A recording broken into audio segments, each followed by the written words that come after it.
Subcast and crew, we're taking the Wayback Machine to 2005. This is Alter Bridge Kashmir Live at Download Fest. Yes, they did a live Led Zeppelin cover and bro it's something else.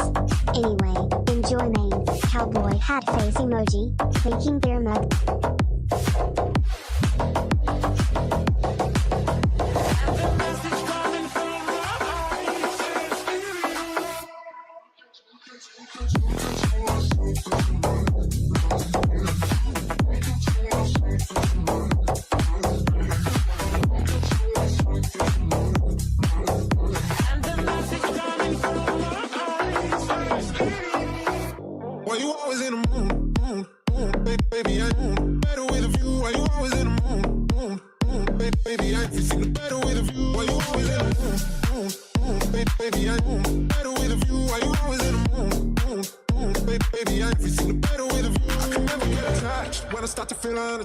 Somehow always end up feeling bad, baby, I'm not your dad. It's not all you want from me, I just want your company. Girl, it's obvious, elephant in the room, and we're part of it, don't act so confused. You're starting it, now I'm in the mood. Now we're arguing in my bedroom. We play games of love to avoid the depression. We've been here before and I won't be a victim. Why you always in the mood? Fucking around, acting brand new. I ain't trying to tell you what to do, but try to play it cool. Baby, I ain't playing by your rules. Everything the better with a view. Why you always in the mood? Fucking around, acting brand new. I ain't trying to tell you what to do, but try to play it cool. Baby, I ain't playing by your rules. Everything the better with a view. Why you always in the mood? Baby, I ain't better with a view. Why you always in the mood? Baby, I everything the better with a view. Why you always in the mood? Baby, I ain't better with a view. Why you always in the mood? Baby, I everything the better with a view. So why you trying to figure love on the regular when you could be blowing up just on my cellular? I won't ever let a shorty go and set me up. Only thing I need to know is if you had enough. I'm talking slick back, kick back, gang sipping 40s. You keep playing out another day with your shorty. Mismatch fits, that was way before you know me. Got a lot of love, well you better save it for me. We play games of love to avoid the depression. We've been here before. Love one enemy, black or white. Why you always in the mood? Fucking around, it's brand new. I ain't trying to tell you what to do, but try to play it cool. Baby, I ain't playing by your rules. Everything the better with a view. Why you always in the mood? Fucking around, it's brand new. I ain't trying to tell you what to do, but try to play it cool. Baby, I ain't playing by your rules. Everything the better with a view. Why you always in the mood? Baby, I ain't better with a view. Why you always in the mood? Baby, I everything the better with a view. Baby, I ain't better with a view. Why you always in the mood? Baby, I everything the better with a view. Yeah. Sweet dreams are made of this. Who am I to disagree? I travel the world and the seven seas. Everybody's looking for something. Sweet, sweet dreams of this. Who am I to disagree? Sweet, sweet dreams of this. Who am I to disagree? Some of them want to use you. Some of them want to get used by you. Some of them want to abuse you. Some of them want to be abused. Hold your head up. Keep your head up, moving on. Hold your head up, moving on. Keep your head up, moving on. Sweet dreams are made of this. Who am I to disagree? I travel the world and the seven seas. Everybody's looking for something. Sweet dreams of this. Who am I to disagree?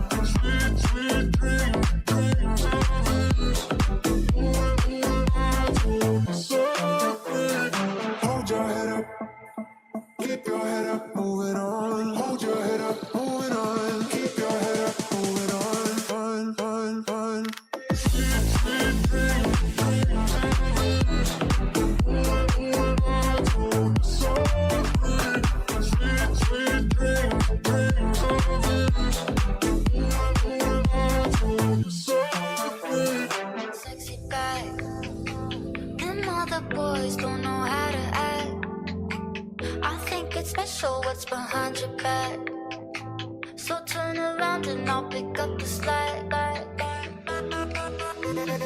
Come here, girl. Come to the back. VIP. Drinks on me. Let me see what you're twerking with. Look at those hips. You make me smile. Go ahead, child. I'm bringing sexy vibe, bringing sexy vibe, bringing sexy vibe, bringing sexy vibe, bringing sexy vibe, bringing sexy vibe, bringing sexy vibe, bringing sexy vibe. I'm bringing sexy vibe. Them other boys don't know how to act. I think it's special what's behind your back. So turn around and I'll pick up the slack. Come here, girl. Come to the back. VIP. Drinks on me. Let me see what you're twerking with. Look at those hips. You make go ahead, child. I'm bringing sexy vibe, bringing sexy vibe, bringing sexy vibe, bringing sexy vibe, bringing sexy vibe, bringing sexy vibe, bringing sexy vibe, bringing sexy vibe. Come here, girl. Come to the back. VIP. Drinks on me. Let me see what you're twerking with. Look at those hips. You make me smile. Go ahead, child. Get your sexy on. Get your sexy on. Get your sexy on. I'm bringing sexy vibe, bringing sexy vibe, bringing sexy vibe, bringing sexy vibe, sexy vibe, bringing sexy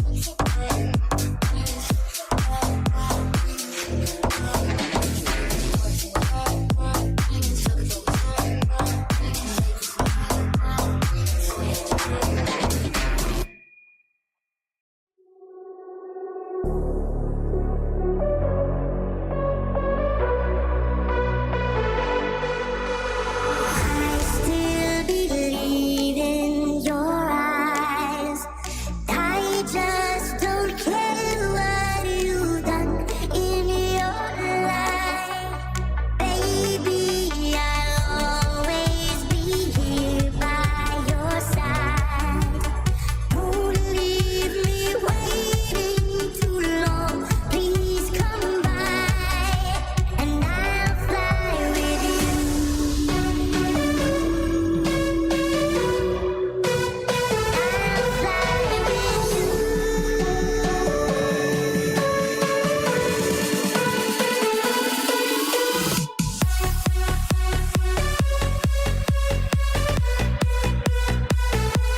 Bitches calling my phone like I'm locked up non-stop.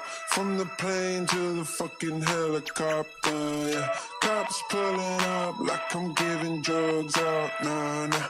I'm a pop star, not a doctor.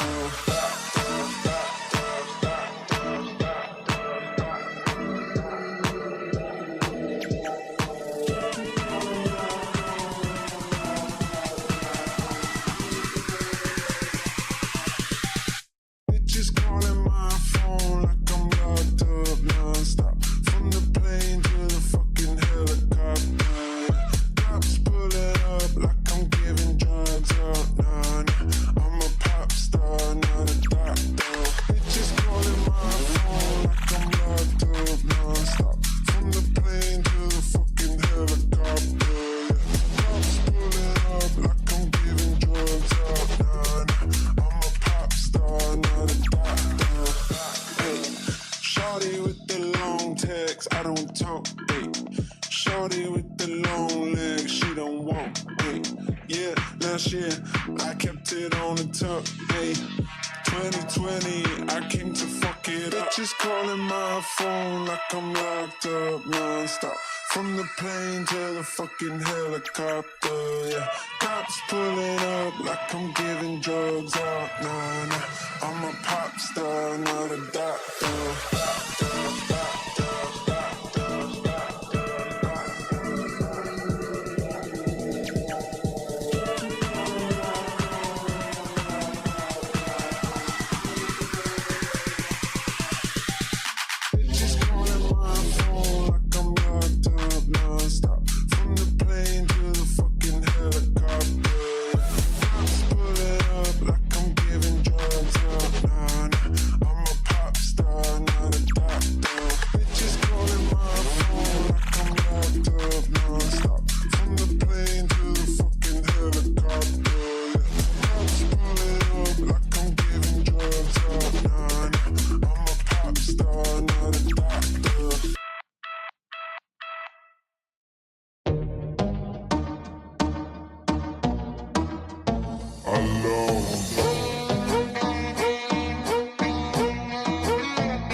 Assis dans la merde, qui dit amour dit les gosses, dit toujours et dit divorce, qui dit proche te dit deuil car les problèmes ne viennent pas seuls, qui dit crise te dit monde et dit famine et dit tiers-monde et qui dit fatigue dit réveil, encore sourd de la veille, alors on sort pour oublier tous les problèmes, alors on chante. La la la la la la. Alors on chante.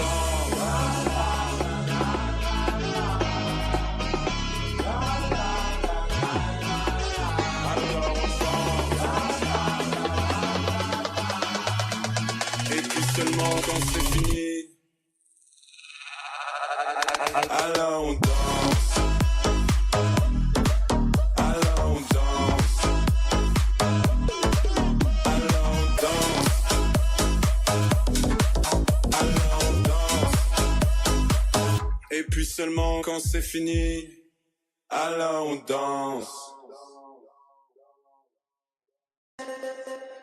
Every time you come around, you know I can't say no.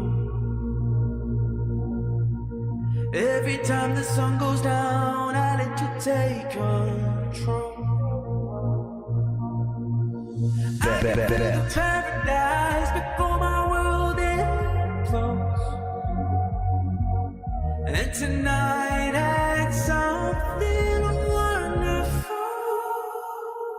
My bad habits habits lead to late nights and in alone conversations with a stranger I barely know. Swearing this will be the last, but it probably won't. I got nothing left to lose or use or do. My bad habits lead to white eyes staring into space, and I know I lose control of the things that I say. Yeah, was looking for a way out, now I can't escape. Nothing happens after two. It's true, it's true. My bad habits lead to you.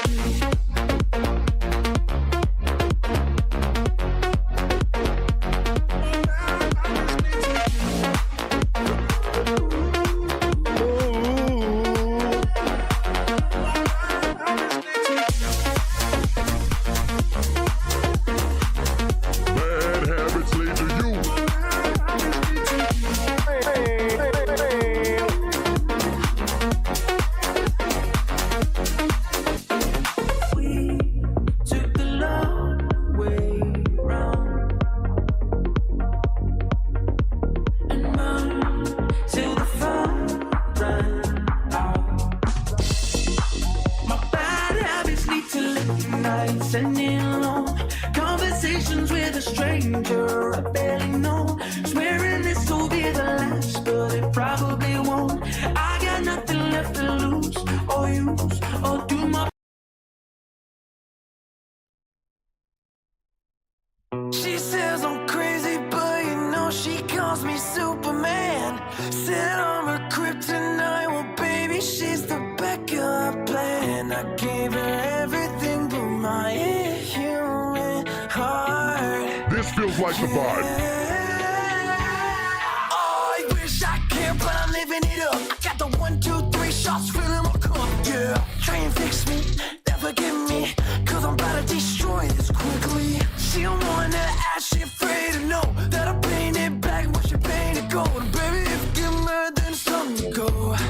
She thinks she the one to change me, but little does she know that Hi, everybody. I'm frustrating. Cause in order to be saved, I have to want saving. To love you felt too lying. Sure as hell I ain't been trying. Alright, alright, alright. She says I'm crazy, but you know she calls me Superman. Said I'm her kryptonite, well baby she's the backup plan. I gave her everything but my inhuman heart. Yeah, yeah, yeah. Bad news, bitch, I'm the thing that makes you live. Alright, we're good. I say I'm rock up the day all confused. She need attention, she's sending me nudes. Yeah, maybe on the way I can bring Chevy, you can bring the lake. Grab a couple friends, then we can make That's the shit right there. I give a fuck about anything. She don't want to change me, but little does she know that I'm beyond frustrated. Hey everybody, how we doing today? Happy Stinking Tuesday, yo. I'm gonna finish this out real quick though. I wanna finish it.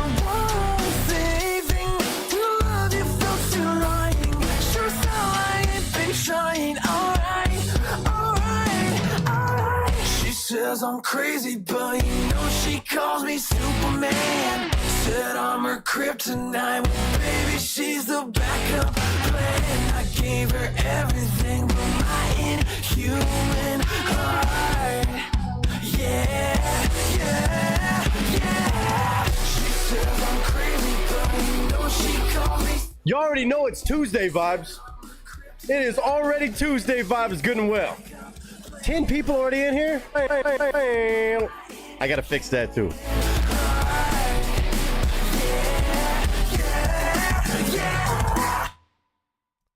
Yeah, I definitely gotta fix that. Something about that sound effect doesn't seem quite right. Oh yeah. Oh yeah, that's right. Happy Tuesday, everybody. Good to see some of the folks already rolling in here. Happy Tuesday.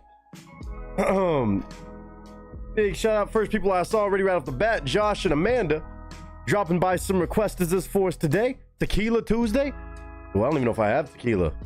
Even if I had tequila, maybe not the best option for me. Not on every day. But damn good to see you, Cicely. Steve up in the building. We got Aaron. Let me go through the whole list right quick. At least those who've already said hi. Cicely, Aaron, Josh, Steve. I saw Mr. Wicked Mike popping through after his start to the week of his new job. Big GG's to him. I'm pretty sure I just said Amanda. Who else I missed? That's about it for now. You got a beer as usual, bruv? Hell, I might crack one open. Let me turn that down. That feels extra loud today. Hold it, feel good. Okay. No, I'm not drowning out my own thoughts. Nick, follow up on your DM. Don't have to respond right away, but wanted you to put it. Wanted you to know I put it in there. Put what in there?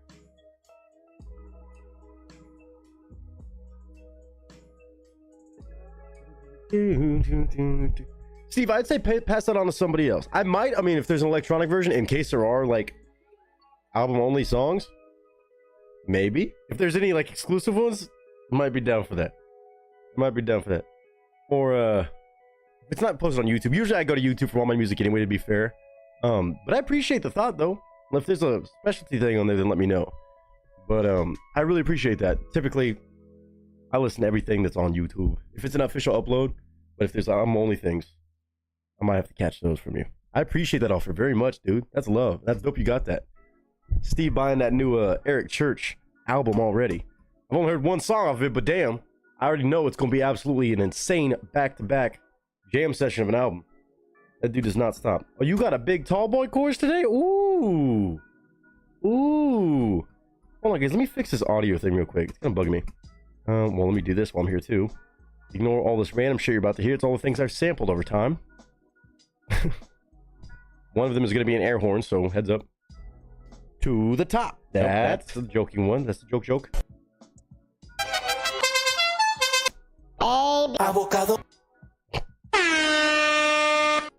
That's the one. You know I can't have a stream without that button now. You know I cannot have a stream without that button now. It's a problem. It's kind of a problem. I have my own self-recorded one. It just ain't the same. It just ain't the same, dude. Hold on, let me get right. Move that right there. Back that off a little bit. Try it one more time. It'll work. You can't. I told you when I got this mixer and shit, these buttons in me. Woo, Lord have mercy. Woo, Lord have mercy. That's good, and that should be better now too for me.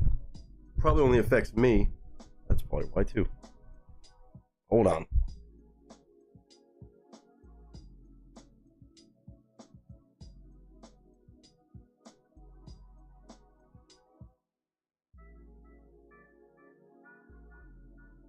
Mic check 1 2. Okay, that's better on my end. I don't think it changed anything for you guys, but that's way better for me. Also, voice is still a little crispy, but that's why we do vocal warm-ups. Let's see. Amanda said, "Hey all, lurking but listen for a little bit while I get dinner in the oven." Well, do what you got to do. Got a little bit of time. I got Josh Carlos dropping one hell of a cover, which I would have never pegged him to do, but holy shit, I'm excited for that. And then Amanda bringing by some more Marwan. Let's go, baby. More acapella shit, black or white. I have to think about the song that I know, if that's a original, maybe, perhaps. The avocados, I love it. I was gonna take those off after Cinco de Mayo, but Avocados from Mexico. I have 12 spots on that, and Lord knows I have plenty of spots on my button mixer. Like, what is this one? Mexico. Oh, I forgot about that one too. My name is Jeff. I forgot about that one too. Hot damn.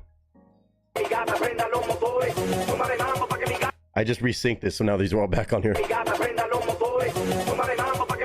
Hold on. Maybe I'll crack open a beer in a little bit before I play that. That's that one. I forgot I had Selena on here. Damn it. Okay. Calm down, Nick. We just got here. Happy first reaction night of the month, by the way, everybody. Happy to have y'all back for another damn month. Another damn day. Another damn good show of fun and love and positivity up in here. Honestly, I got room for some more today. It might be a little bit short of a stream because I've been trying to rest my voice on days when I'm not really doing streaming, which yesterday was the first day since Wednesday of last week that I didn't really stream or do anything like that. And I don't know if it helped or hurt me. So we're going to keep rocking with it and keep warming it up a little bit. Clickbait? I know it's clickbait. What up, 22? Welcome in. yeah, glad you found your way through that. I know it's a little scrambled up, but hopefully you can make sense of what those reaction requests, how that pretty much works around here. We're glad to have you in. Isaiah saying good night, Nick. Good night, cast and crew. Good night, sir. Rest well. Gasolina brings back a lot of memories from my trip to Mazatlan. Ooh, I bet. Ooh, I bet when you heard that shit out there, hopefully the right kind of memories. People getting down. You don't hear that song unless people are partying.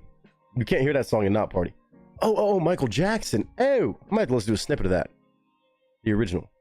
I mean, if he's doing it a cappella, it'll be fine for copyright, but I definitely need to listen to a little snippet. Or I might just be familiar. I'm bad with Michael Jackson song titles. But that's a bet. You know Marwan's one of those fucking savages. Aaron, how you and Willie doing today? I just saw Willie pop in too. Hold on. Why did it scroll up? Hi to Cash Group. Everyone is doing well today. Hi, Nick, Mike, Josh, Amanda, Cicely, Aaron, Steve, and anyone I missed. That's love right there. That's love right there. So here's the game plan. A little bit today. I allegedly danced a few times to the gas. Oh, did you really? I knew I should have played that shit in Vegas. I knew I should have. Some of you came to the crazy little Latin club, heard it, I think. I think they played it while everybody was there. Mike, that's all good. We'll be here Thursday. I wasn't sure if we were going to be having both streams this week, but Thursday we are. We're going to be starting at noon, though. Going to keep it on that for now.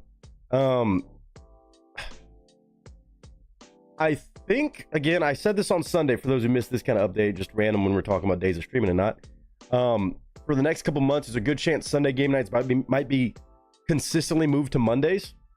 Just something to clock. I don't think it's going to be an end-all, be-all every damn week thing, but like from here moving forward ever. But just for the next couple months, kind of getting booked to do these Sunday country parties and stuff like that, side gig, and some other good opportunities for music and stuff, and other people that I don't always get to see. So, and it helps pay the bills. So I might be doing some of that on Sundays, where it makes me push it a little closer to me making it at 6 always. Sometimes it makes it tough for me to get across town because I have to go all the way across town for that. But Mondays, the benefit of that, we should be able to start a little bit earlier on Mondays, because I know neither day is great, again, as I say, for partying late at night, being able to rest in the next day, because usually people got work Monday, and obviously Monday nights you'd have work Tuesday morning, not like a weekend night.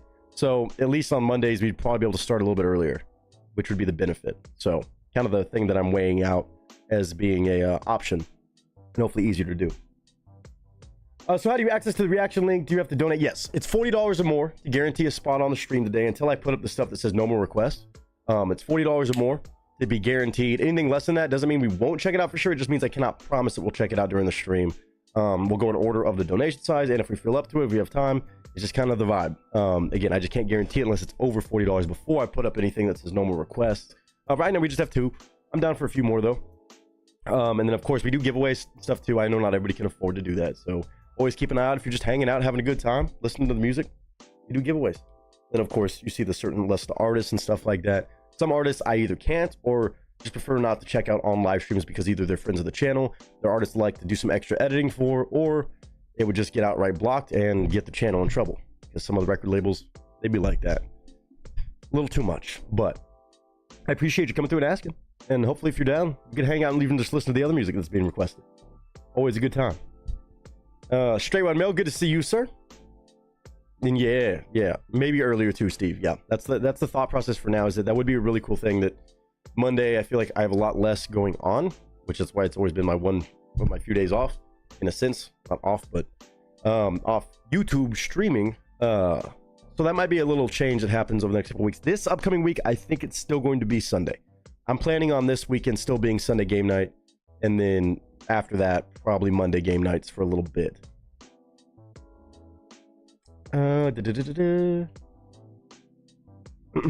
Next Friday is Friday the 13th. Oh, damn, it is, huh? I didn't even think about that. Oh, shit. Miss Cindy, good to see you. Just a quick howdy. Dinner is coming out of the oven. Be back when I have ate way too much. You go enjoy, girl. You go enjoy. Steve said, here's a quick howdy also. And then the smiley face. I hope everybody's doing good though this week. Hopefully starting off strong. Again, if you were around last week, you already know. You already know how much we turned the fuck up. We went crazy. Probably why my voice is feeling like this a little bit. Voice is definitely running ragged. But we're gonna survive, damn it. We're gonna survive. This week, Tuesday, Thursday, should be normal schedule. Today we might do a short stream over here. Depending on how long we're over here for. I might even hop over to Twitch and just and kind of just veg out on some random gaming. That's not a bad thing to say nowadays, is it? It might be a bad. If that's an offensive terminology, y'all tell me. I don't know. I just always said that. I might just hang out and chill out and play some random games, and everybody who wants to come by and have some white noise in the background or laugh at my stupid ass, feel free to do so. Kind of might go do that. Just kind of have a chill evening on Twitch. Chill meaning chaotic and rage-inducing games. But we'll see. We'll play by ear today. But again, we already got 2 amazing requests today. Still have not seen Silver Wolf around. I did realize I never heard anything about that reaction request they won last week. So if they come around this week, either in Discord or something, I'm gonna have to ask them. I want to make sure I give the opportunity for that. Papa, what's up, man? What's up, big dog? Say, what's up, brother? Isn't every night game night? I mean, damn near. Damn near. It's always a party time, at least. Shenanigans, you know? Baked ham, glazed carrots, cornbread, and grandmom's homemade sweet, with, I'm assuming that's sweet tea with lemons and fresh mint. Come on, Cindy. I'm on the way. Ooh. Ooh. Y'all over here getting crazy with it. Y'all get crazy with these meals, man. That's wild. Let's see. It goes. Hey, as long as it goes, that's all that matters. Sweet tea, yes. Sweet tea with a little, like, fresh mint, too. Sometimes that's nice. During summertime, a little bit of mint in that sweet tea. Boy, oh boy, that'll wake your ass up. Just keep it nice and chill. Tropical. Yes, the roommates did try the, again, Willie and Aaron, I don't know if y'all saw it. Hopefully you did. Hopefully the stream's still there, I think. I try to make sure I didn't do anything crazy so it didn't get blocked. Sunday night, we had some fun. I set a very light donation goal because it wasn't a very tough challenge. But I finally taste tested those addicting Tortuga cakes. It's taking everything in me to not look it up online and see if I can order like entire ones of those for like my birthday later this year and shit like that, because those things dangerous. I damn near had to pop Garrett when I was trying to share some with him. I didn't eat all of them on stream. I wanted to save some to share with the roommates when they got home and stuff. And they tried some. And I was like, oh yeah, try this. Garrett started fucking eat the whole thing. I was like, no. Let Danielle try some, a little bit of each one too. It was definitely a big hit. Definitely a big hit. And then obviously the beef sticks. Garrett has not tried any of these yet, but I got to get him to try those for sure. But yeah, no, they tried the cakes. Those cakes are so fucking good. Dangerous. Dangerous. So again, shout out to Willie and Aaron for sending those my way last week. It was super sweet. Is that Southern sweet tea or Yankee sweet tea? I would imagine that's Southern sweet tea. She said grandmom's homemade sweet tea with lemons and fresh mint. It sounds nice to me. It sounds like some Southern shit. Amen. Amen. If it was Yankee tea, it would be non-sweetened. Like I got to deal with that here on the west side. Oh, Aaron, absolutely. No, that spice one, I mean, I knew it was a spice cake, but I was like, it reminded me of carrot cake, which I love carrot cake. A lot of people I know don't like carrot cake. I like carrot cake. A little bit of spice in my cake sometimes. That shit's good. That shit was really good. And then the regular, I mean, the butter cake and everything, I mean, all of them are so fucking good. There's no bad cakes that I'm sure they could make. It's dangerous, because I'm like, I wonder if they make full size. Maybe I just learned how to make my own. I already have a good rum cake recipe, so maybe I just need to tweak it and throw some things in. Making me think about baking again. Stuff like that always wants me to get back in the kitchen like that. Everybody's saying howdy to each other. 16 people up in the building. I'm not a tea drinker, but I remember when I was in South and North Carolina, and damn, that sweet tea was amazing. Yes, sir. Yes, sir. I still consider that Southern sweet tea. Pamela saying, hey, Nick and Cast Crew. Howdy. Hope you're doing well today. I know it was the Vegas one, but that sweet tea from Whataburger was hitting something different. Oh, yeah, man. Oh, yeah, man. Did you end up going to Whataburger? I didn't even clock that. I forgot if y'all said y'all went to Whataburger. But no. That Whataburger sweet tea. Choo! I need to find a gluten-free version. Oh, I didn't even think about that. There's got to be a recipe out there, I would think, some way, somehow, maybe. Hopefully. Shima, I did. Hell yeah. That Whataburger sweet tea be hitting. I was mad they didn't have the Dr. Pepper milkshakes, though. I was kind of craving that. That was one thing I was craving. That's all I do. Yes, I do. Music? Hello? What the just happened, dog? YouTube? Crash. I may have hit that. That may have been my fault, actually. I take that back. That was probably my fault. Oh, 1 second. Okay. All right, so again, we got a couple requests right now. Hell, I might crack open a beer with y'all, man. I had a Monday of Mondays. Not a bad Monday yesterday. Anybody have those Mondays? Those days like that? Not a bad day. Nothing extraordinary, but just a lot. Bam, bam, bam, bam, bam. But you're just like, okay. Take a deep breath. It's all good. It's all dandy. And again, today, I really just need to do my vocal warm-ups and see where my voice is at. I mean, I was almost radio silence all day yesterday. Almost. I'm trying to take the days now after last week's insane amount of streaming. Again, I cannot say thank y'all enough for coming by all last week. That was so fun. And again, man, I know it's one thing for me to choose to go live and do all these streams and stuff, but the love that y'all show just coming through, not to mention through all kinds of stuff of like, you know, the charity, amazing level of love. Again, over $2,300 raised for our charity last week. That's so phenomenal. But then streaming Tuesday, Thursday, Friday, Saturday, and then again on Sunday. It was a lot of time for me to decide to go live, but more so because y'all showed up and y'all were having fun. We all had fun together, and that's all I could ever ask for. So hope you know how much it means.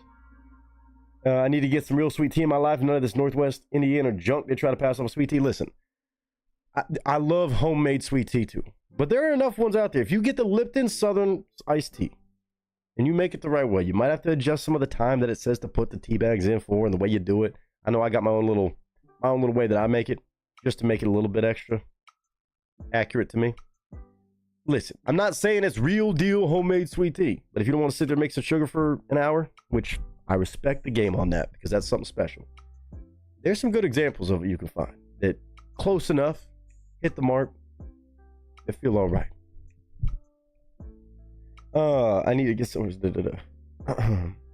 Nick, I got the double meat Whataburger in Vegas with that spicy ketchup. Man, that spicy ketchup, you already knew because I know you had some before. But man, when you get it in those little packets, it's even better than in the bottle. Even better than the bottle. That reminds me, Garrett ate the rest of my fucking spicy ketchup. I gotta order more. Sicily, Southern sweet tea is so good I even make it in colder weather. Slice of fresh lemon and mint. Oh yeah, I mean, listen. Cannot go wrong. Cannot go wrong. I'm that weirdo that'll still mix my bourbon or my whiskey sometimes. Put a little bit of that in the sweet tea. Don't ask why. Just something I always did growing up. Not saying it made sense. Especially if it's got a little mint or something like that. Chew! Nice little refreshing drink. Put it over ice. Yeah. That's also like our cornbread up here. It's gross compared to the real cornbread. Cornbread is a tough one. Cornbread is a fucking tough one. I feel like it's hard to get it right. But when it's right, that's the crap I'm avoiding currently. Beach in Indiana for work. Oh, damn. Are you looking to adopt? Oh, I love that. And Cindy goes, my dinner table always has a seat, Cicely. Oh, make me cry on the club. Man, this is the kind of family shit nobody has. Hey, come on over for dinner. I got you. We got all the fixings. Come on, bro.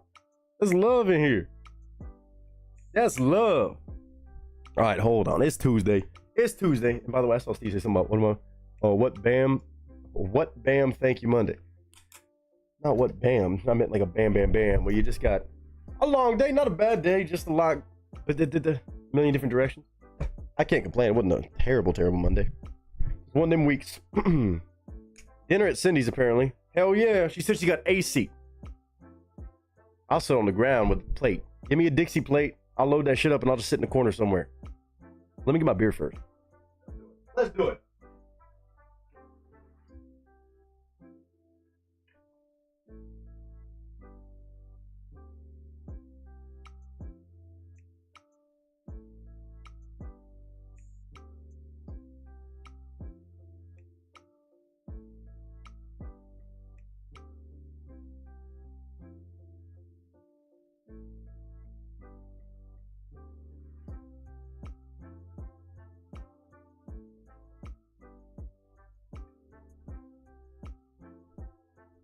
Phew.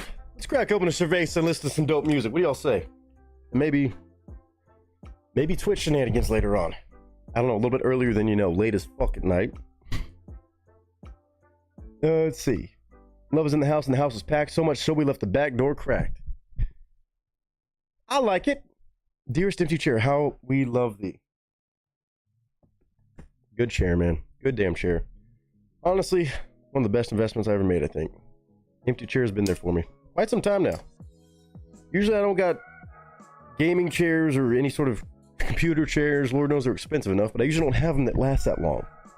Maybe because I'm usually buying them used or something, but this one, rock solid. Rock solid. Not even sponsored. After dinner, it's drinks by the fire pit. Ooh. Oh, Cindy, don't. She's just threatening us with a good time at this point. Oh, cheers, y'all. Cheers to all y'all. Josh, you inspired me.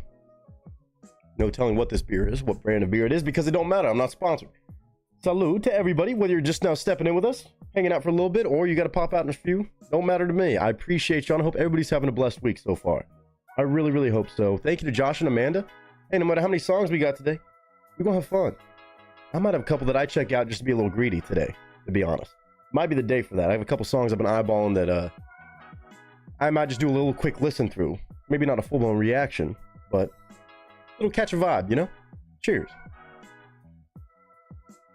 Oh yeah, that feels good on a Tuesday. That's good on a Tuesday. A nice cold beer. Nice ice cold beer.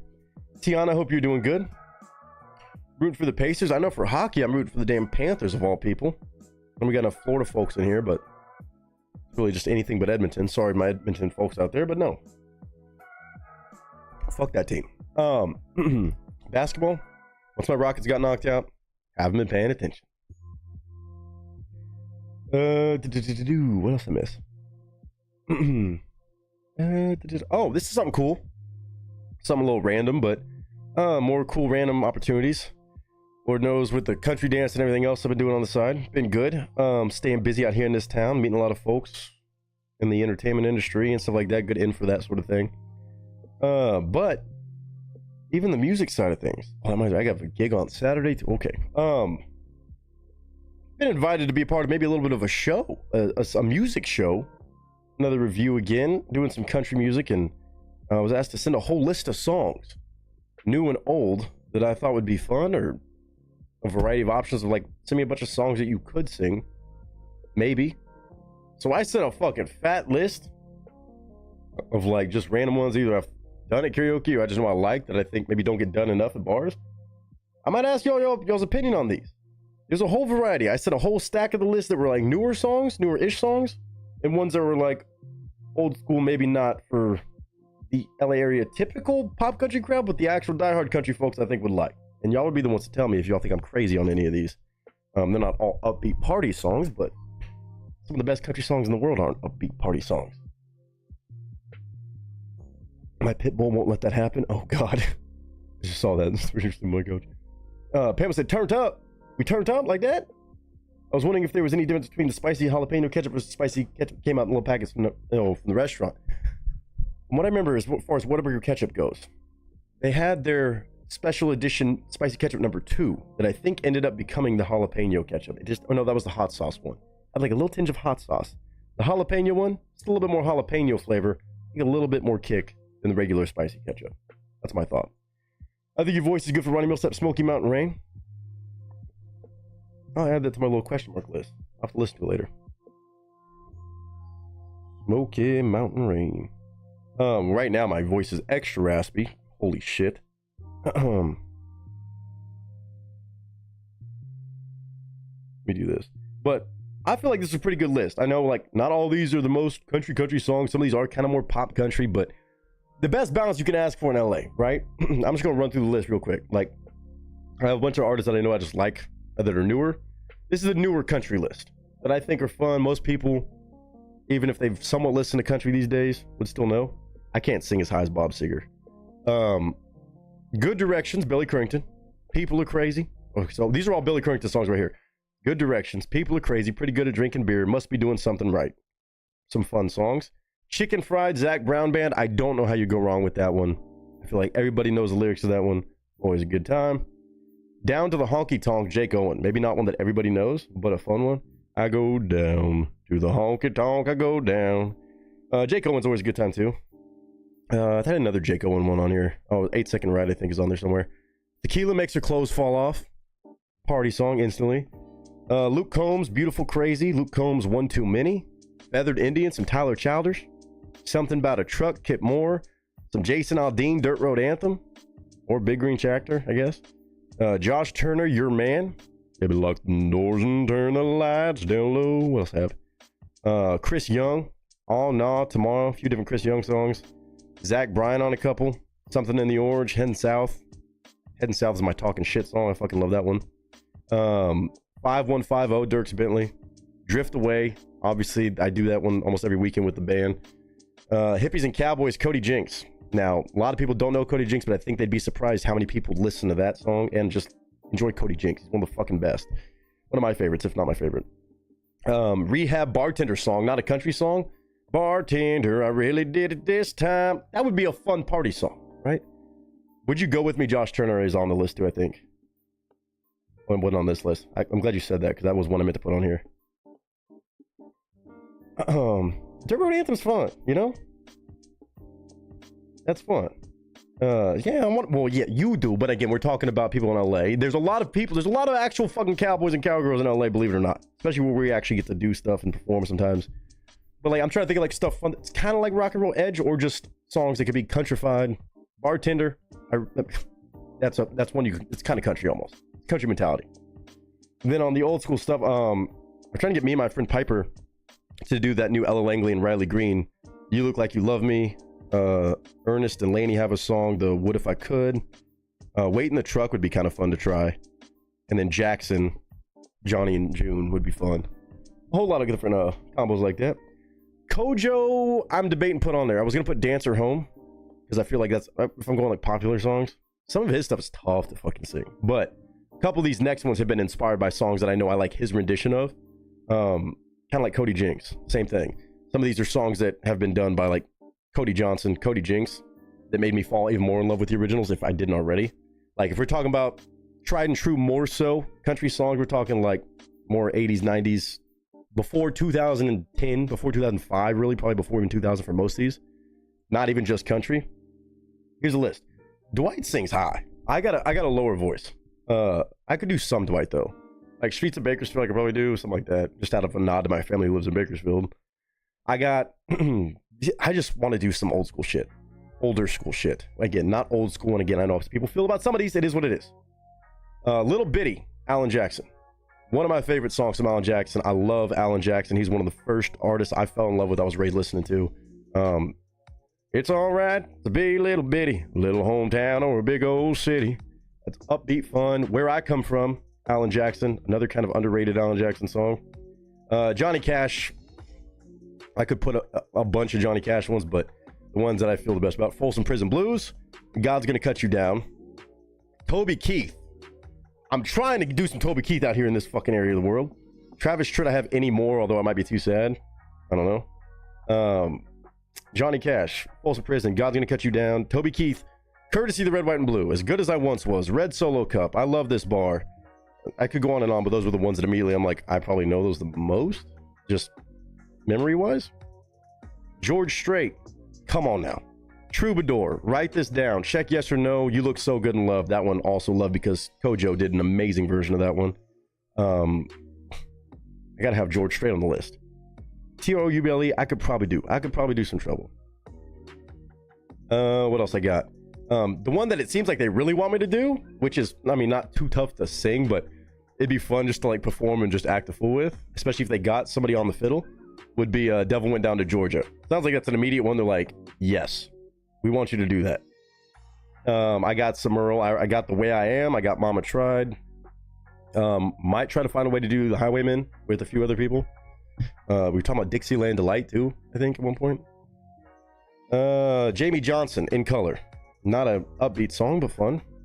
Devil Went Down to Georgia would be fun. I think they really want me to do that. Dust on the Bottle, David Lee Murphy. Whiskey Bitten Hellbound, obviously, good old Hank. There's a few Hank songs I had. Family Tradition might be on there too, actually. Elvis, Can't Help Falling in Love, throwing a little mix in. Lean on Me, Bill Withers, love that fucking song. I think that's a beautiful song for everybody to just sing along together too. Man of Constant Sorrow, Soggy Bottom Boys, Friends in Low Places, obviously. Honky Tonk, Badonkadonk. Shit. That was my short list I sent them just to give them fucking ideas, but... well, it's already done with a twang. I'm not worried about doing Devil Went Down to Georgia. That one doesn't scare me. Looking to make a deal. Song on a fiddle and playing it hot. Yeah, Steve, that's a fun one. Yeah, I got that. I was gonna do like Every Light in the House is On. I was gonna do You're Gonna Miss This because that's one of my favorite Trace Adkins songs.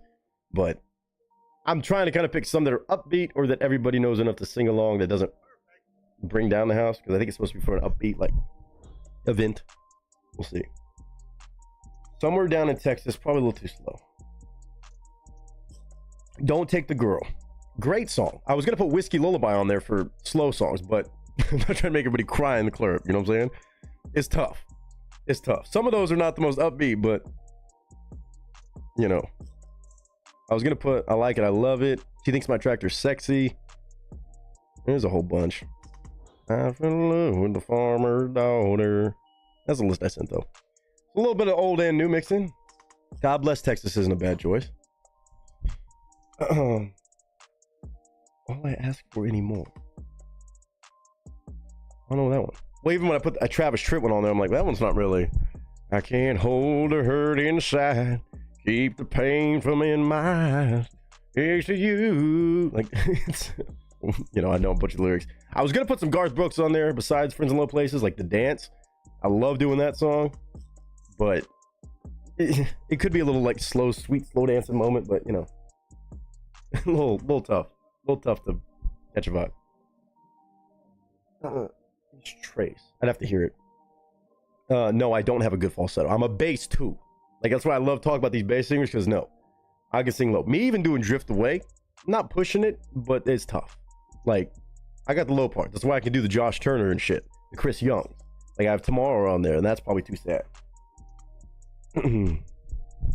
Would you go with me? A Thunder Rolls is actually a good one. That was one I forgot to put under Garth. That's not a bad one.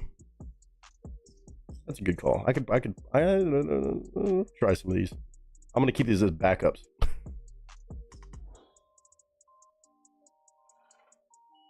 They want to do something with like full choreography and dancers and this, that, the other, whole thing outside of whoever's doing the songs. But Thunder Rolls is good. Great Day to Be Alive. See, Trouble a little bit, it gets a little high at parts, but not that bad. I think they have somebody else that would already probably like kind of specialize in that song. But that's Great Day to Be Alive is a really good one. A little high too, but and I cannot sing that high. That's why I'm like Johnny Cash, but like the song that I always want to do when they do their tribute thing every year is fucking Hurt, Johnny Cash. Which last year I got so mad at them, and people have heard me rage about this because they'll do like even one local bars they'll do a bunch of like tribute nights. Like they just did their Fleetwood Mac night, awesome night, great artists up there. They all fucking murdered it. Obviously, not for your boy. And they usually go like, no, who does like what kind of stuff and who can. Johnny Cash night, all I said I wanted to do was either Folsom Prison, somebody else already got it, and then Hurt. And I'm like, look, yes, I know it's not a Johnny Cash song. He made that song famous. It's one of his biggest songs. And they're like, well, it's a little slow, kind of like not upbeat. I'm like, it's Johnny Cash, bro. It's Johnny Cash. You can't have a Johnny Cash tribute night and not do Hurt. I find that impossible to believe. It's like saying you're not going to do Ring of Fire or, you know, I walk like. Try that in a small town. Straight on mail, obviously not the best idea for me to do that song out here. Just for the sake of it, not. Yeah, no. I'm not disagreeing with the idea of doing that song, but I'd rather not have to deal with the fucking. You know what I'm saying? I don't think I know Orange Blossom Special. See, some of these could be requests someday. If y'all think of songs like this, could be shit that I react to. Oh, I'm gonna put Great Day to Be Alive. Okay, just spitballing. Kind of a random stream today. Yeah, and it was like one of the guys was like, oh man, he's like, I think it's a little too sad and slow. I'm like, Johnny Cash. It's Johnny Cash night. The man wasn't always the most cheerful, happy guy. I don't know if you know this about Johnny Cash, but he wasn't known for having the most cheerful, happy-go-lucky, yeah, let's party songs. Yes, he got some that are upbeat and you can dance to, but damn. It was funny. I was like, come on, stop it. And I'm probably one of the only few people around that can sing it low enough.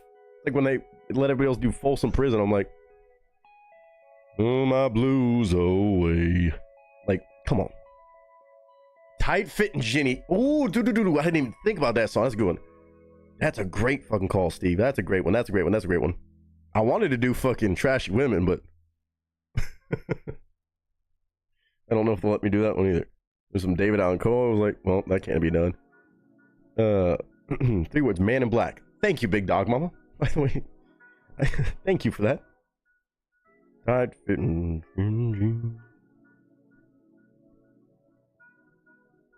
Dude, I haven't thought about that song in a minute. That's such a great choice. I was thinking lower, but I was gonna put Randy Travis on there. I could. Like, I don't know. My love is deeper than a holler. Like, upbeat enough, I guess. Normally it'd be 3 wooden crosses and not trying to make people, again, cry in the club. Like, I have a couple friends I know we could do some duets with, like that Ella Langley, Riley Green one that a lot of people already know. The newer one that sounds like it could have been a Johnny and June song back in the day. What was the other one? Wait in the Truck. It'd be fun to try. I don't know if I can pull off the vocals like Hardy can, but I think some other duet options. Picture, always done. There's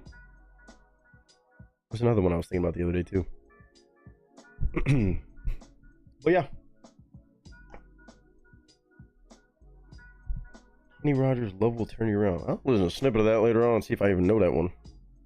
Kenny Rogers, not always the most well versed in.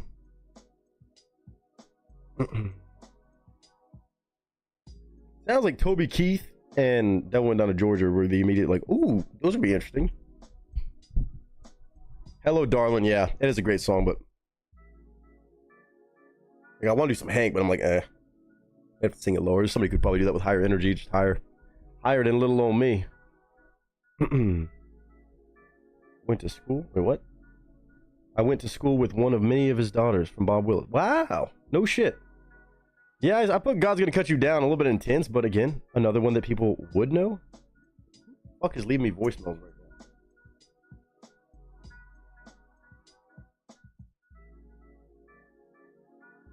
Fucking spam calls. Long Black Train, you know, I usually do sing that song, but I'm like, I don't know if that one would be, because I like that because it shows the deep range, kind of like Your Man, like Josh Turner, done. Firecracker, Josh Turner. That's probably what I need to put on there. And some Chris Young, but Long Black Train, one of my go-tos. I'm like, is it a little too gospel for just a, you know, crazy country night where everybody's getting drunk?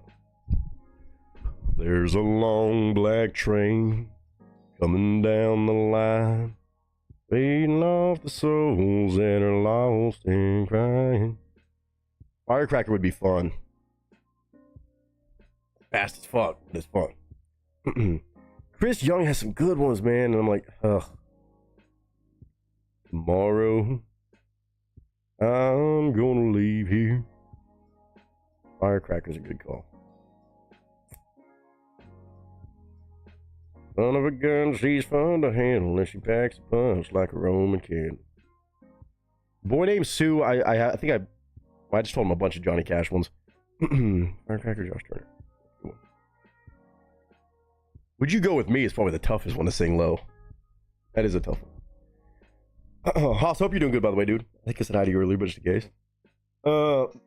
Anyway, just spitballing random shit with anybody that knows stuff like that. Yeah, Joe Diffie's a tough one, man. I want to do like Pickup Man too, but I was like, ugh. It's not that I couldn't do it. It's just like I'd want to pull out like the ones from the tool belt, you know.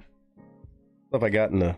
Not in the back pocket per se, because Lord knows I'm talking about doing this, and I can't believe they're trying to even get my stupid ass up there to do a damn thing when there's actual, like, again, the singers they usually get to do events around town in general, not to mention the ones that we're talking about, the crowds we're talking about. Grammy artists, people that have albums and albums out, they're real deal country singers, labels, without labels, da-da-da-da. And they want to let my redneck ass up there, so I'll do whatever the fuck.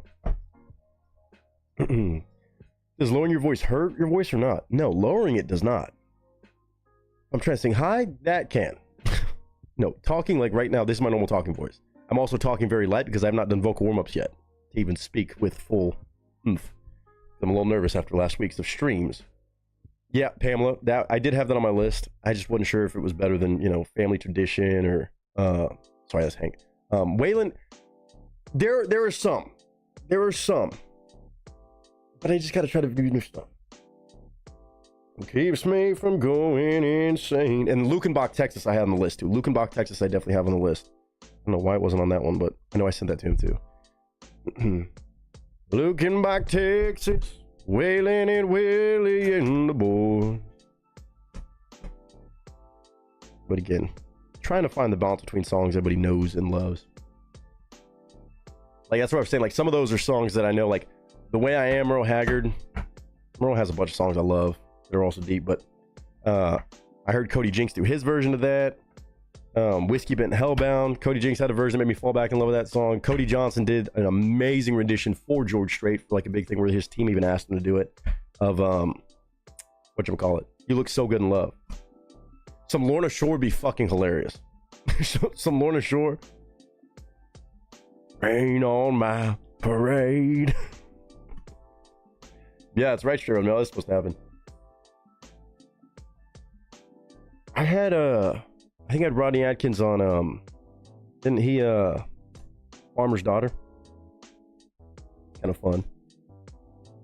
Starting With Me. I don't think I know that. I probably need to go through some more Jake Owens. There's some options. I was going to try to do some Eric Church, too. There was some Eric Church I was going to try to put on there. Like, Springsteen. Just kind of like go-to Eric Church songs. Drink in My Hand. Possible. Little High at Times. Joe Nichols I do have on there. Joe Nichols I had for Tequila Makes Your Clothes Fall Off, and another Joe Nichols that I was thinking about. What was it? I think it was Sunny in 75. Wanted to put some more Uncle Cracker on there, but like When the Sun Goes Down, him and Kenny Chesney, I could probably get a buddy to do that with me or just do it myself. Tequila makes her clothes fall off. Eric Church on some songs. Some songs he's more just chill, kind of just talking it through, versus Travis Tritt. A lot of Travis's songs go. A lot of Eric's do too. There's a couple of, like, any more Travis Tritt I think off the bat, not as high as some of the other ones. Yeah, I'll add that to my little listen to later right here. Interesting. Just random thinkers, random stuffs. You know what I'm saying? Oh, and I did not fucking know that, Willie. Thank you for that information. I'll chat up with him about that. That's super dope. That's super, super dope. Oh, that's even cooler. Love it. I'll definitely make sure I tune in with Truth with that. Fuck yeah. Yeah, I don't know. I need to listen more to Joe Nichols, probably. A lot of the guys. A lot of the ideas, but that's all beside the point. Today's reaction day, man. We'll be talking about more of that stuff on Twitch. Might try some different ones. Who the fuck knows? About Dream Something. I have no idea. Oh, Steve, I know. I was in a tizzy like, okay, am I forgetting something that I normally would sing or have sung at karaoke or with the band before? What else I have on there? Oh, 5 o'clock somewhere. Shit. Meant to put Margaritaville on there too. Shit.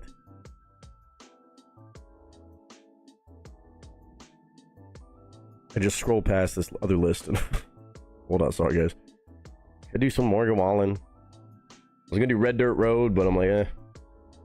Where I drank my first beer.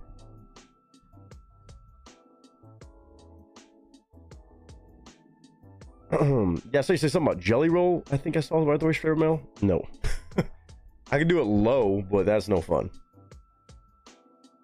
Yeah, I had a couple Randy Traps. I had Forever Never Amen, 3 Wooden Crosses, which I know is too sad. Deeper Than the Holler. Even that new one that came out. Tequila Makes Her Face Look Good. I gotta stop drinking tequila. Are those actual sequels or spoofs that have been done? If not, genius and well played. It may have been. I know he did that spinoff with Sir Mix-a-Lot that was fucking hilarious. I know he's got a sense of humor, but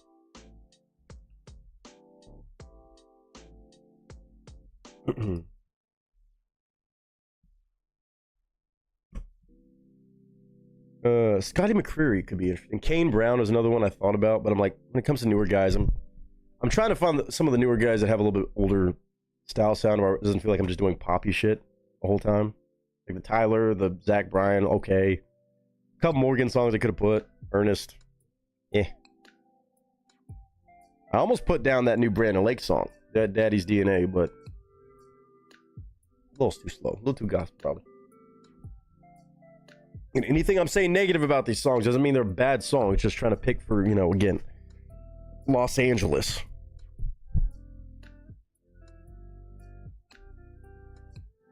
Scotty definitely does. I need to check out more Scotty McCreery songs. There's a chance. I did have even some Cole Swindell, I think, on there. I had all kinds of stuff. Or a different list. And I Death series. Yeah, for my voice too. Yeah, and I have to kind of pick stuff, especially in a high pressure situation. Songs that I know fairly well already, so that way if they're like, hey, learn this song, it's not as fucking tough for me. Because I went through that the last time I did one of like the other big shows, different show. That was, I gave a whole list of songs. There was 2 songs on there that I did not really, or they asked for 2 different options from the same artist. I'm like, I don't know them, but I'll learn them. And I had 2 days to learn them, and that was a little stressful. Or Georgia Line. Fuck no. Fuck no. There's one song I would do with a buddy of mine for Florida Georgia Line. It was Florida Georgia Line, Morgan Walnut. Up, down, just because it's fun, but that's it. Or Posty and Morgan have a couple fun ones and shit like that, but eh. I was gonna put some Blake Shelton. I was gonna do some Boys Around Here or something. Like, do some older Blake maybe, but that's still fucking high. I don't know. I put a whole heaping list of some Alan Jackson ones. Like, I have my favorites with him, like Drive. One of my probably my all-time favorite Alan Jackson song. Where I Come From, I think would be so fucking fun to do, to just kind of introduce the idea of being properly rowdy. And then Little Bitty. There's some different ones. Maybe on Twitch later I'll fucking go through and try some different ones, listen to songs to get ideas from you guys. But, you know, I do that all the time. I know with y'all, but y'all are a great focus group for stuff like that. Y'all really are. So I appreciate y'all. Just random ones. Random ones. Alright. Let me do some vocal warm-ups. Or even think about talking about stuff over Twitch later and shenanigans like that. Because we do have a couple requests today. Might be a little short YouTube side of the things today, and that's alright by me. As I talk about not overdoing my voice, talking about doing a Twitch stream. Fuck it.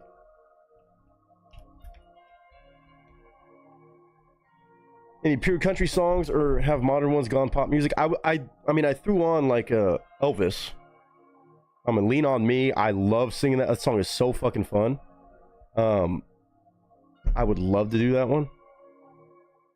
I could kind of countrify. I mean, just by naturally singing it already is a little bit more country, but I was gonna do some Britney Spears. I was gonna do a little bit Miranda Lambert, Gone, or you know, like Gender Bender, House That Built Me, or something. Lainey Wilson, Heart Like a Truck. I was gonna try to do.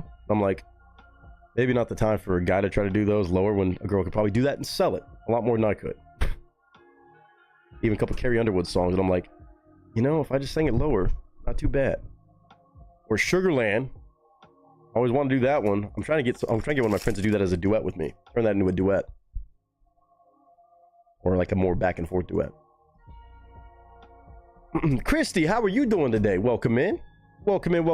We got a little chill Tuesday action on over here. Couple songs to check out. Couple vibes to catch. See what we got on these beats. What do we got on the beats today? Now today would be the day for me to do, actually fucking record a damn bass song. Oh man.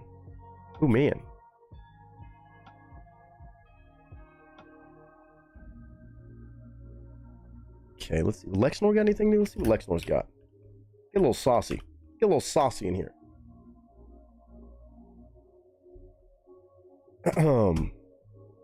Lexnor, what are we talking about, dude? What you been up to, man? What you been up to, man? Ah, you been not slowing down with the shit. A lot of emotional rap beats, I guess, as of late. Never mind. We don't need to get emotional on shit. Let's see. Bam. Some artists say they make country music, but it's pop music. Well, yeah. No, that's why half the list was what I consider tried and true, no questions about it, country music. And then some newer stuff that I think is still good, fun. Even some that are a little bit more popular, like something about a truck. 5150, somebody call the po-po. All right. Here are your options. Y'all can just tell me if anybody wants to. Tell me the name of the beat that sounds more intriguing. First one. Got a picture of Patrick Starr. Obviously, wearing a crown for some reason, holding money. It's called Kill This Flow. Hopefully I could kill it. No idea if I could. It just says freestyle type beat. Freestyle beat. Or we have SpongeBob on Just Do It. Decked out in Nike gear. Just do it. Don't think about it, Nick. Don't think about killing this flow. Just do it. So we got Just Do It or Kill This Flow. Fuck no, I'm not doing some Dixon Dollars. I'm good on that. It's Pride Month out here in LA. I'm good. I'm good on that. Respectfully. They can listen to that. They can have fun they want. Y'all can tell me just do it or kill this flow. But let me go ahead and do this. Let me lock in. Not singing warm-ups, just talking. Baseline vocals. Warm-up. To sit in solemn silence on a dull, dark dock in a pestilential prison with a lifelong lock. What it to do to die today at a minute or two till two, a thing distinctly hard to say, yet harder still to do. For they'll beat a tattoo at a 20 till 2, with a rat-a-tat-tat-a-tat-tat-a-tattoo, and the dragon will come when he hears the drums at a minute or two till 2 today, at a minute or two till 2. At a minute or two till 2 today, at a minute or two till 2. Unique New York. Unique New York. You know you need unique New York. Unique New York. Unique New York. You know you need unique New York. Red leather, yellow leather, lavender leather, lavender leather, red leather, yellow leather. Red leather, yellow leather, lavender leather, lavender leather, red leather, yellow leather. Who slit the sheets? The sheets are slit. Whoever slit the sheets is a dirty sheet slitter. Who slit the sheets? The sheets are slit. Whoever slit the sheets is a dirty sheet slitter. Good. Good. Good. I'll take it. Just do it. Kill this flow. Just do it. Just do it. Well, I guess we're just gonna do it. We just gonna do it, baby. See where this stream takes us. Who the fuck knows, man? Let's have some fucking rah-rah good times. Let's get rowdy. Just do it. Bam. Oh, don't do that. Yes, just do this. SpongeBob going to war. SpongeBob apparently going to war on this. Ooh, am I going to get aggressive today? Uh-oh. Uh-oh. Cheers to everybody. Thank y'all for being here. Chill Tuesdays 3. Nothing bad about that. Let's go, baby. Cast and crew, good times. Let's kick it. Hold up. Okay, remote. Okay, remote. Vibe. Aha. Aha. Oh, yeah, baby. I have a feeling if I do this, Alvin's going to pop out. Oh, first try. First try. The DJ drop the beat. Oh, just do it.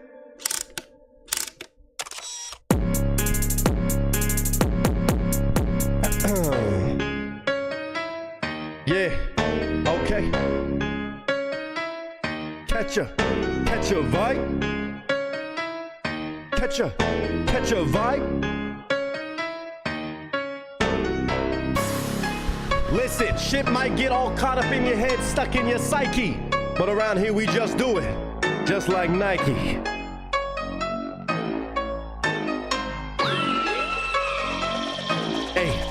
Hey, to sit in solemn silence on a dull, dark dock in a pestilential prison with a lifelong lock. What it to do to die today at a minute or two till 2? A thing distinctly hard to say, harder still to do. For they'll beat the tattoo at a 20 till 2 with a rat-a-tat-tat-tat-tat-tat-tattoo. And the dragon will come when he hears the drums at a minute or two till 2 today. At a minute or two till 2. At a minute or two till 2 today. At a minute or two till 2. At a minute or two till 2 till 2. Unique New York. Unique New York. You know you need unique New York. Unique New York. Unique New York. You know You need unique New York. Red leather, yellow leather, lavender leather. We got the lavender leather, red leather, and yellow leather. Cause who slit the sheets? The sheets are slit. Whoever slit the sheets is a dirty sheet slitter.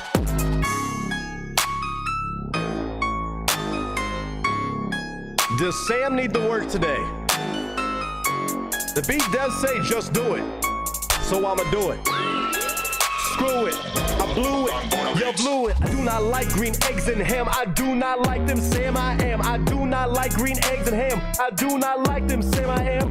Do not want them in a house. I do not want them with a mouse. I do not like green eggs and ham. I do not like you, Sam. I am.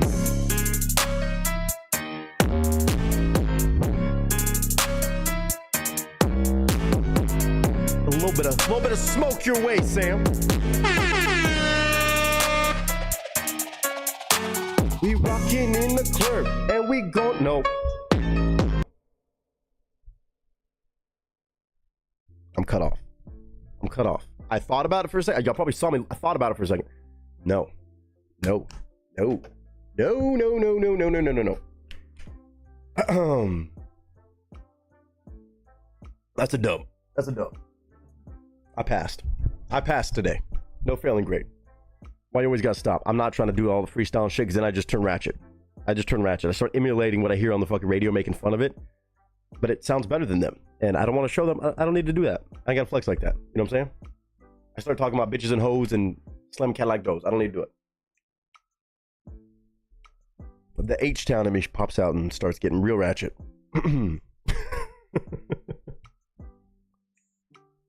Don't be a sheet slitter. Splitter or shitter. Correct. It's true. Willie has good advice right here. Man, it's all mad. Listen, we don't need that. We don't need that. Who's ready for some fun? We got Josh Carlos, if he's still down, giving us a Led Zeppelin cover by Alter Bridge. Didn't even know they did covers like that. We're doing a cover of Kashmir live in 2005? Yeah. I got to see how they pull that one off. And then Amanda's got Marwan on a Michael Jackson cover. Y'all know it don't matter how many requests we do on the stream. We're always having a good time. And I might still just get my little Twitch fix later on today because, well, we didn't do a whole lot of Twitching last month. Only Twitching I really had going on this past month was wanting to stream and stream and stream and stream. Which never goes away. Hey, it's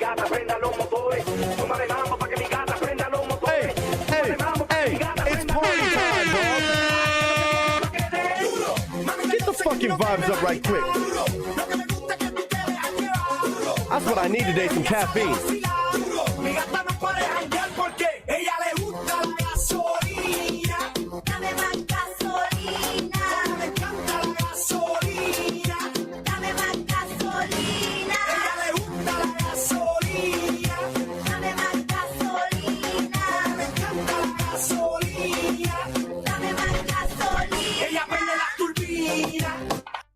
That's about to hit.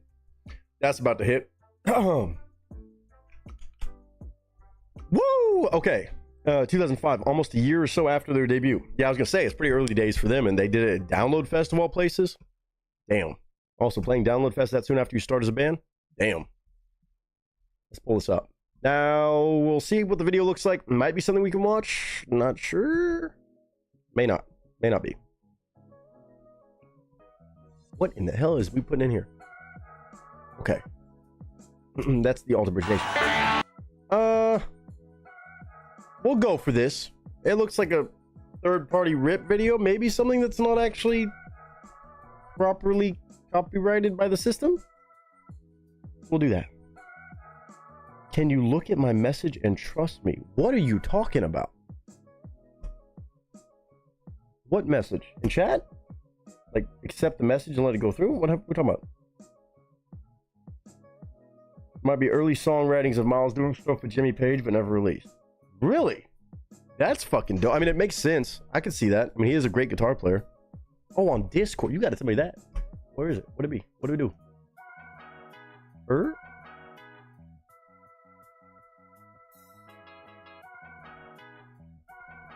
You betray my trust with this. Did you know you were on Archie Bunker's show a long time ago? Maybe I. Name some. Maybe I shouldn't look at this one, Archie. Read it.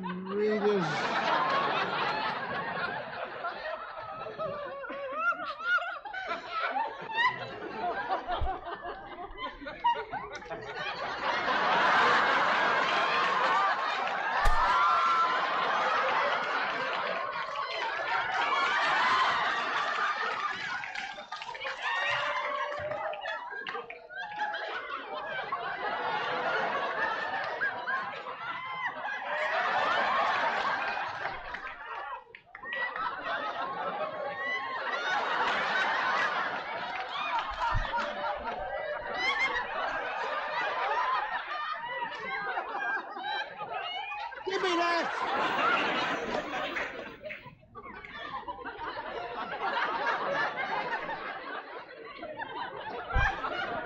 Wasn't you shocked by that? Yeah. Well, what was you looking at it for? You told me to. Couldn't you find a cake recipe in there? Well, let's No!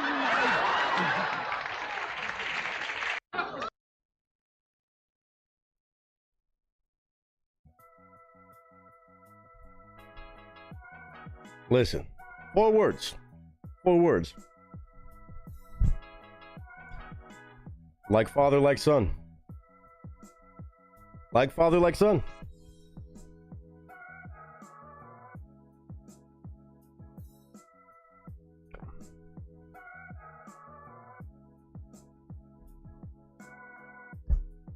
It's tough. It's tough.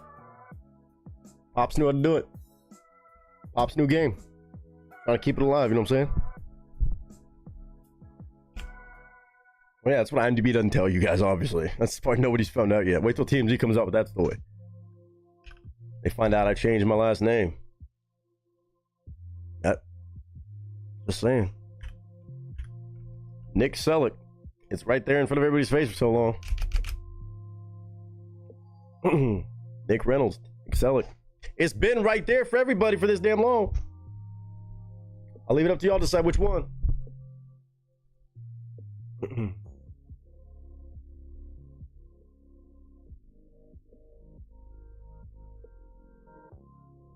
You saying my dad? Do the math. Is it Selleck, Reynolds, or Nieto? I don't know, man. It's like when they're gonna realize that this guy that all the girls are in love with, you know what I'm talking about? Like, obviously, everybody says it's the new age, Tom Selleck, and all this, that, the other. We all know that this dude is my cousin. Allegedly. I can neither confirm nor deny, but I've been told that he's my brother, long lost brother or cousin. And I'm just telling you, that's fine. That's fine. It's true. Allegedly. We all know Riley Green. That's my cousin. That's my cousin. Duh. Obviously, can't you tell? Same build, same style, same mustache level, same ability. You know what I'm saying? We're cousins. We're cousins. Maybe brothers. Maybe brother cousins. If I had it my way, I'd be watching your eyes turn from brown to Don't you hazel see the eyes. resemblance here? I mean, the breadcrumbs have been left there for everybody to find, but see how long it takes the world to find out. It's all good. It's all good. And this is how rumors start. Thank you. For the term magnum, fair enough.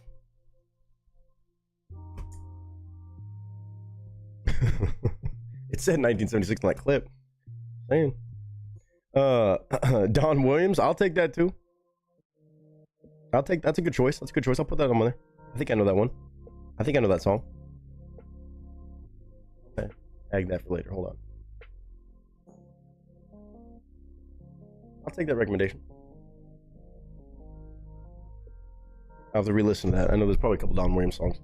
All right. Well, let's get on with our reactions now that we're properly underway. Pamela, thank you. All right. Mr. Josh Carlos has something fun for us today. On a little chill, nice and easy peasy Tuesday stream, we get a Led Zeppelin cover. Now, good news is it doesn't seem like it's actual true blue audio and everything. So just keep in mind, 7 minutes and 42 seconds. Longer video may not pause a whole lot because obviously I know the song, Kashmir. I love me some Led Zeppelin. But I also love me some Alter Bridge. So it's going to be a really cool crossover, especially knowing that this was just about a year or so after Alter Bridge was even a thing. And they did this live. Now, this footage, I don't know how good the audio is, so keep that in mind, again, with the levels that you're listening to with headphones or something like that. But for me, I like it crispy like this. It shows that it was real deal in the moment. Looks like the footage may have been from an actual show or something. If it's copyrighted, it looks like it might be from a DVD, something. Don't pop your boy for it, YouTube. I'm telling you right now, I'm about to react to this video. The reaction, it's protected under fair use. Don't attack me. Warner, UMG, Sony, whoever the fuck could be behind it. I love you guys. I'm trying to show love to this awesome band that I think is underrated. Don't pop me for it, please. I want to watch the video with everybody. So, this video itself has 75,000 views on this third-party channel, posted in 2011. Even something like this. Seems like it's so underrated. Doing Kashmir? How can you not like this? All right, let's get it going. We got a couple requests today. And we'll see what we end up doing later on, whether it's here on Twitch or just goofing off. I don't know. But happy Tuesday, everybody in the cast and crew. Thank y'all for joining little old me on another damn stream today. With the best family around. So, ladies and gents, without further ado, Mr. Joshua Carlos bringing by some love. I appreciate you and Amanda both. Queen did a song called Innuendo, which was inspired by this song, which just serves as a fun fact. Oh, about Kashmir? Interesting. I don't know if I know that song, really. I'd have to listen to it. Again, a lot of those artists like that, I get them confused about who's singing what. It might sound familiar, though. There's some Kenny Rogers songs I could probably do. Like, I was thinking even The Gambler could be fun, but go tell. We might spitball ideas on Twitch later. Maybe that's what we'll do. We'll do a little music stream. I might pick up the guitar, try strumming out some shit. I need to practice guitar anyway. I pick up the fucking bass and try to jam out some shit. It kind of sounds fun. I've not played the bass in a minute, too. I try to find a way to hook that up and get it going. Yo no sé nada. Let's give it a shot for now. This right here, Alter Bridge Kashmir, live at Download Fest in 2005. And this band is still rocking out. Pictures up, sound speeds, and marker. Let's go, Josh. I'm so excited about this. Alter Bridge, enough said. Led Zeppelin, enough said. 2005, Alter Bridge doing a Led Zeppelin song? Yes. Yes. Cheers, dude. I gotta see how Miles sings it. What up, y'all? It's your boy Nick Nieto, aka Nick the Actor, aka Nick the Reactor, aka whatever the hell you want to call me today. Just go for it. Holy crossover events and almost kind of inception of a band. The very beginning days of an amazing band that I still think is underrated. Alter Bridge is technically the one performing this song today. And not technically, they are performing it live. But not a new video of Alter Bridge, because Alter Bridge, if you've been around the channel lately, and again, I shout out Mr. Joshua Carlos for really taking the lead on this. Over the years, we've checked out the occasional songs, but Josh Carlos came through today to add on top of all the amazing songs that he's been requesting. One hell of an experience. Some sort of footage and performance of Alter Bridge, one of the, I would say, most impressive and consistent rock bands in the past 20 years, who apparently, in 2005, which I believe is a year after the band was even founded and created, Alter Bridge, performed at Download Fest, which is already impressive, and they did a cover of Kashmir by Led Zeppelin. Now, I already love Miles Kennedy. I love the whole band. I love Tremont. I love everything about Alter Bridge thus far. All their different songs throughout the years, they have remained so consistent about making it all a journey, making it super well thought out, mapped out, and detail-oriented, which I really respect about a lot of bands these days, where a lot of things are just kind of pieced out and 3.5-minute songs, which could be fun. They could be bangers. They could be catchy. They could shred. But they really just draw out a whole storyline when it comes to their songs in a good way. And they're also very talented as musicians and singers and all this, that, the other. So the idea of Alter Bridge covering a Led Zeppelin song, not easy to do for anybody. But Alter Bridge, I got to see how Miles can do it, because Miles' voice throughout the years has always remained great. The band is still going. Again, this is 20 years old. Footage from this concert in 2005, Download Fest. Big time festival, even to this day. I'm pretty sure it's still going on. And again, a year after they were formed. So really, really impressive for them to tackle a Led Zeppelin song. So I'm going to watch this video with y'all. Obviously, it's going to be like 7 minutes and 42 seconds, I think it says. Yes. This video is posted to a third-party channel, the AB Nation. 75,000 views since it was posted to YouTube in 2011. So one hell of a find from Josh Carlos. Again, shout out to the record labels behind it, whoever owns the concert footage, DVD stuff. It's not the official version. I don't know how the audio is going to sound and all that stuff, but I will say, everybody at home, keep an eye on the audio. Could be a little bit crispy, but it's the actual true, genuine performance live on stage. I'm already seeing certain fashion choices that definitely let me know it's 2005. I cannot wait to watch this footage, see how they perform this, and see how much they commit to a Led Zeppelin song like Kashmir, which you got to get right. If you're going to tackle that, you better do it right. And if I can trust a band to do a cover like this out of the nowhere, it's got to be Alter Bridge. So Josh Carlos, thank you as always, sir. I will give my honest thoughts about the performance, knowing the original, knowing Alter Bridge. Let's see how they come together, and hopefully come together damn well. Let's go.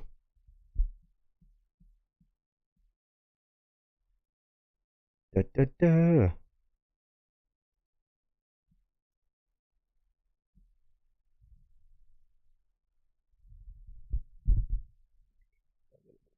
All right. As I said, Alter Bridge, Kashmir, live at Download Fest. The video's in the corner of the screen. Hopefully we can watch without me getting in trouble. Again, I'm just here to give my honest thoughts, review the footage, review the music, and review the performance. Josh, I cannot thank you enough, dude, even for bringing something like this, which is just awesome to me, that they would even tackle this a year into being a band on a big stage like this, and one hell of a fucking song.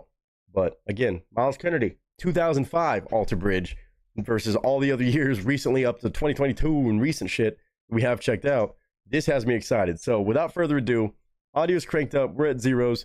Let's watch it. Let's listen. Let's give our thoughts and see if they can do Kashmir remotely justice. Again, Led Zeppelin, one of the greatest to ever do it. Can they at least hold a tune and make it happen? That enough is hard enough to do. So 3, 2, 1, Alter Bridge on their performance of Kashmir. Look at these young guns, bro. Look at these young old boys. Look at that crowd, bro.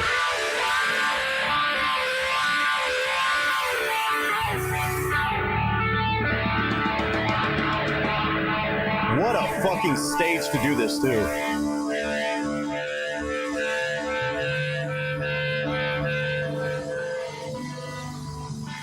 Look at Miles all young and shit. Let the sun beat down upon my face. Start to fill my dreams. Okay, Miles. I am a traveler of both time and space. Where I have been. Poised. The seven elders of a generation. Songs that seldom seen. The time of days we trace it away. Dude, Tremonti getting it, too. All will be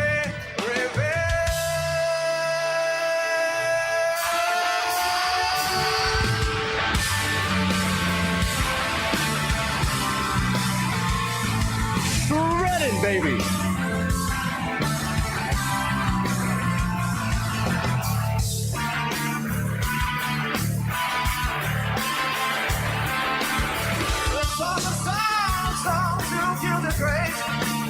Come on, Miles. Caress my ear. And not a word I was trying to relate. The story was quite clear. Woo!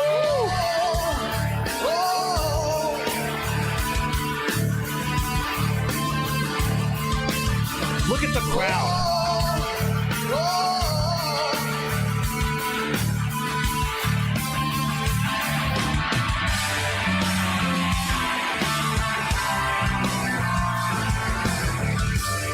I mean, yes. Just yes. Listen, I know the audio is crispy. It's from 2005 and it's ripped footage. Get over it. I know we're spoiled these days. It don't matter.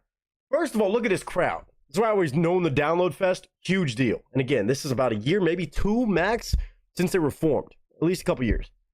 That's wild. To have the chance to perform on a stage like this, and you take on Led Zeppelin. You knowing you have to rock the fuck out in front of all these people. You have to perform for the people in the back. Dude, they're doing it. They're ripping it on guitar, on drums, getting crazy with it. Solid. Rock fucking solid. Miles' voice on this, a certain element. It does make sense that he can kind of translate, obviously, Robert Plant's vocals into his own sound without sounding like he's trying to be Robert Plant. Not that that's a bad thing, because holy shit, what a vocalist, obviously. But to do this on a stage like this and committing to it, headbanging, making it fucking rock like this, bro. They were destined for greatness from early days. They were destined to be great. When you do this, your first year as a band, officially, is your debut, year or two after your debut to the world. I think people probably got the idea pretty quick. Clearly, look at the crowd.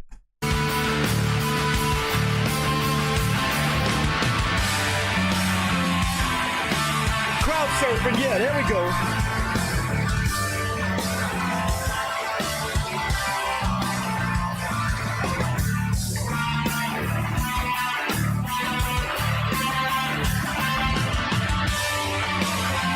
Look at him.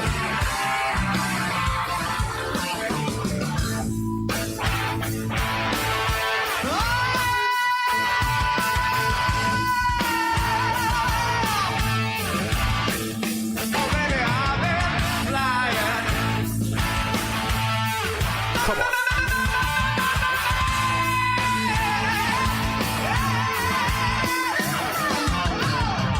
Like, you see this live. If you saw this live, you're like, oh shit, this guy fucking means business. And they've meant business for the past 20 years since this. Miles still sounds like he could probably do this on stage, which is crazy. I mean, I've always said, again, Miles is one of those guys who could probably sing any rock song. A lot of different songs that motherfucker could sing. But the way he's channeling the energy and the attitude without like making fun of the Robert Plant fucking, you know, very movement stuff. He is selling it with attitude. He is doing it the way that I think only Robert Plant and probably a lot of the folks from Led Zeppelin would be like, fuck yeah, dude. They would give a nod of respect to this. And that's kind of how I look through the lens of some of these live performances. Would the original band be disappointed in the performance? I have a hard time saying yes. I have a hard time saying they would be disappointed. There's no way. They're doing everything you would want. They're making it their own. They're adding their own sound. They're utilizing their own natural sound to perform a very iconic song. And he's doing it to timing with extra elements, with on-the-fly movements and vocalizations and shit that just makes sense for a Led Zeppelin fucking song, especially Kashmir. And they're jamming. Like, look at him.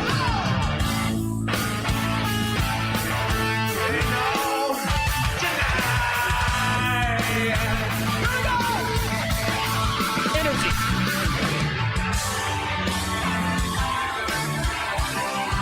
Woo! They got me rocking.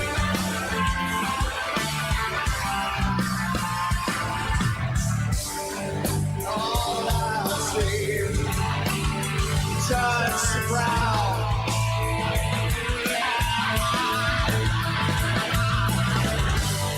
As the sun burns the ground.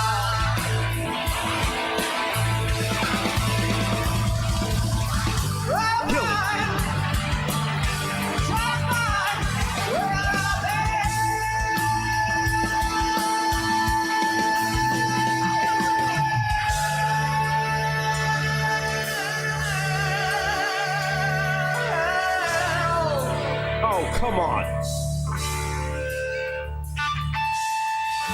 While of the storm leaves a trace, simply cast a sin. What a moment. I'm a traveler of both time and space. Locked in. To be where I've been. That fucking drum kit, too.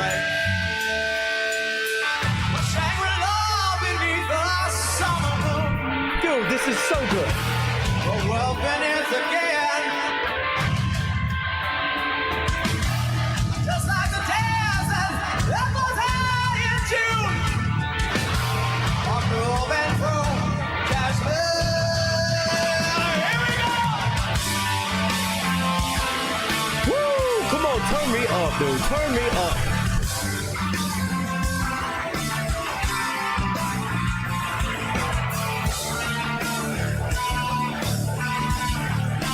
Get it. Boost. calm down.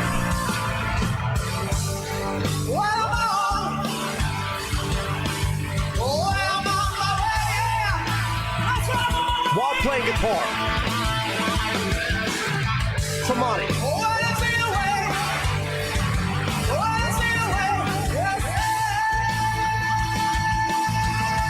Beautiful.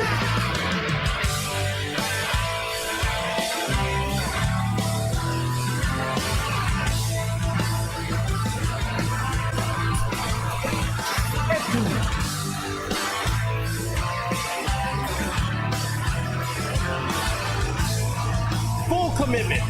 Full.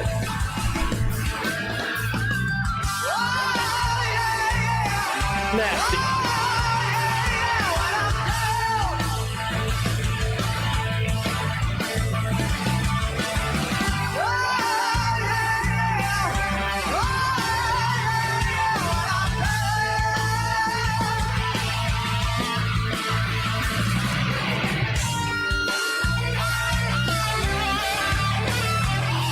Come on, Tremonti.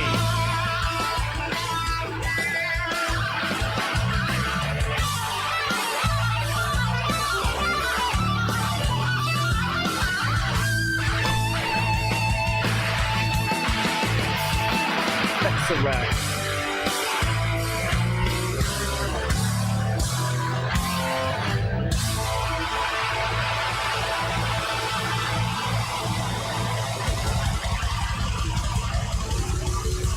Thank you so much. You guys stick around for after action for the rock.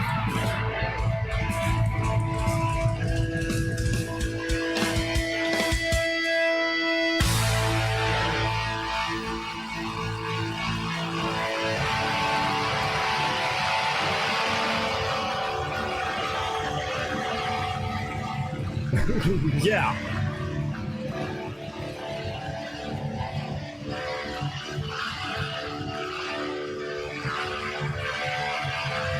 Look at that crowd.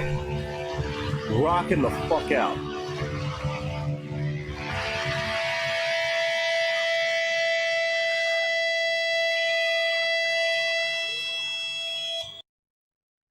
Now that right there, dog, that is how you close down a fucking set at a festival. Are you kidding me?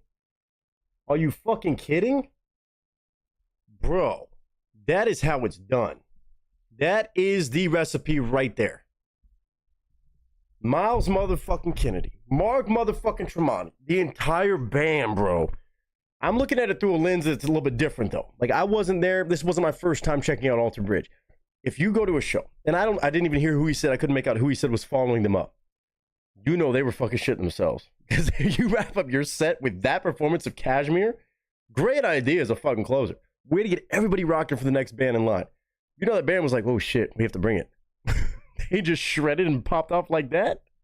Dude, come on. Come on. Good luck. You better bring it. With that crowd already turned up? Oh my God. Holy shit. Alter motherfucking Bridge, dude.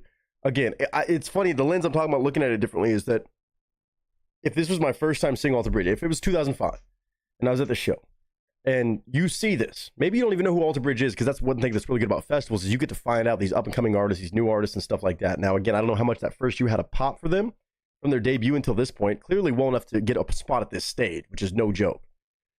But, dude, once you do that, you're finding so many people that are like, oh, shit. Oh, damn. It's a genius choice to do a song like Kashmir, too, because everybody knows it, and it's held to a high regard, as it should be. So if you fuck it up, people may not be into you as much.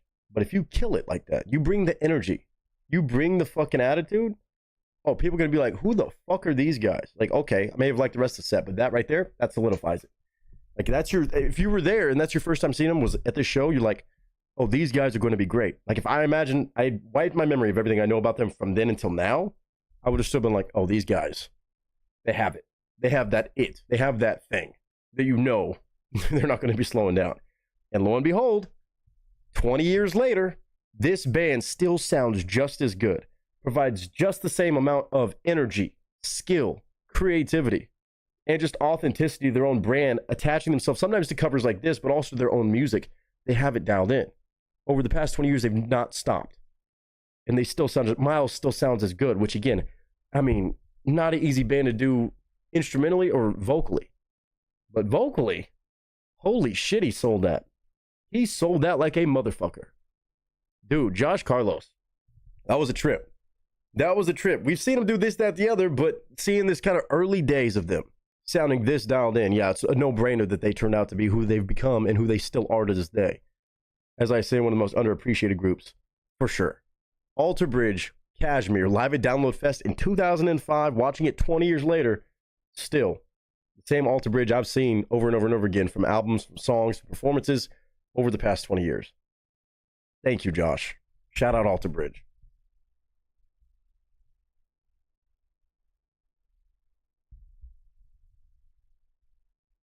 Man, crazy to think. Again, it's crazy that you can do this at any point throughout a career and put on a performance like that of Kashmir, of anything, really, and get that much energy on stage, committing to it, and having a good time. But, I mean, again, I don't see any reason why people who like the original wouldn't like this. Apparently, there's reports that, or I think Josh mentioned that maybe there was rumors about Miles even working with Jimmy Page at one point or collaborating on some stuff. So maybe there's a connection with Led Zeppelin. I imagine if they said, yeah, you could probably do this live, there has to be some sort of cosign from Led Zeppelin for them to do this, I would imagine. Even in 2005, where it was a little bit less strict about shit like that, there has to be a connection. There has to be some sort of, at least a lot of love from Alter Bridge to Led Zeppelin. Out of anything you could do at a rock concert, you chose Kashmir. There's got to be something there. And of course, when you do it that good, fuck it. Fuck it, it don't matter. Thank you, Joshua Carlos, for bringing this by. I enjoyed the crap out of that. They did that as much justice as I've seen anybody do a Led Zeppelin song, to be fair. And again, it's just wild to me that you see a band, usually when you see stuff like this, they're doing safe covers, they're doing simple things, and just trying to show that they can do the bare minimum. And they're going to grow into who they are as a band over the years. They started off like this. They started like this, and it just makes sense how they've always gotten better and better and better. But to start at this point and continuously get better and better still, that's saying something. But they've just been savage from, it seems like, pardon me, it seems like they've just been gangster and amazing, amazing artists since the very beginning and since day one, which you don't always see. A lot of times you have to see that learning curve and that growth and development. But these guys just, it seems like they just popped out and said, yeah, we're already there. That's a wild thing to do. That's a wild thing to do and uphold 20 years later. That's what makes me a fan. That's what makes me a fan, nice and easy. But y'all let me know if y'all are fans of this group. If you enjoy that performance, what you think about it. Yeah, it doesn't got to be better than Led Zeppelin, of course. That goes without saying. We don't need to do all that bullshit. But I think if anybody could do it justice, I think right here in 2005, a band after being around for a year, maybe, I think they did it good and well. But you can tell me your own thoughts. And I hope all of you, shout out Josh Carlos for that one. I hope all of you are doing well, and I hope you're all having a good day, a good week, a good month, whatever you're having right now. And until next time, ladies and gentlemen, that is a wrap. Dude, what a fucking treat. Like, I know Miles can sing anything, but the way that he was actually able to do Led Zeppelin style vocals, like Robert Plant-esque vocals, even better than I expected. I mean, I know his voice can stretch and move and weave, but I did not think that he would sound that good doing a Led Zeppelin song. Like, I have high expectations, and the man just completely surpassed that. Not a whole lot of vocals. I'm like, man, they actually sound really good singing a Led Zeppelin song versus like they can survive it. He sounds really fucking good doing some Zeppelin. He sounds really fucking good, and that's not something that I'm normally accustomed to saying by any stretch. Almost feels wrong to say, but like he sounds really good on Led Zeppelin songs. And Tremonti fucking murdered on guitar. My God. We'll go back to chat and see what y'all were saying about that one. Josh, G fucking G's, dude. As always, man. Holy shit. And you said you just found that too. That's wild. Steve with the drums. Cicely rocking out. Haas rocking out. Pamela said loving this. Tiana enjoying it. Pamela still going off. I have this vinyl album. Yes, I figured the Led Zeppelin version. GG request. Haas said it kept getting better as the song went on. That's a good point. It did feel like, and again, their energy, they translated that. That's how good of live performers they are too. I mean, the song naturally does get amped up, but the way that they performed it, it started off great, but got better and better and better and better. Still feels like their damn career. That's their career in a nutshell. They owned it, killed it. They did Highway Star Live, fucking dope. Yeah, I found the vid yesterday, and I just had requested tonight. Dude, thank you for that. I love the fact you just found that too. Tiana said tornado warning just was alerted on my phone. Might be in and out. All good, Tiana. Just stay safe. Again, I know a lot of people have some tornado warnings going on in the southeast and the east side stuff. And of course, crazy weather all over the place as usual. But for those dealing with that stuff, just make sure y'all stay safe. Seriously. Listen to all the warnings. As always, people like to be stubborn about that shit. I get it, but pay attention to that stuff.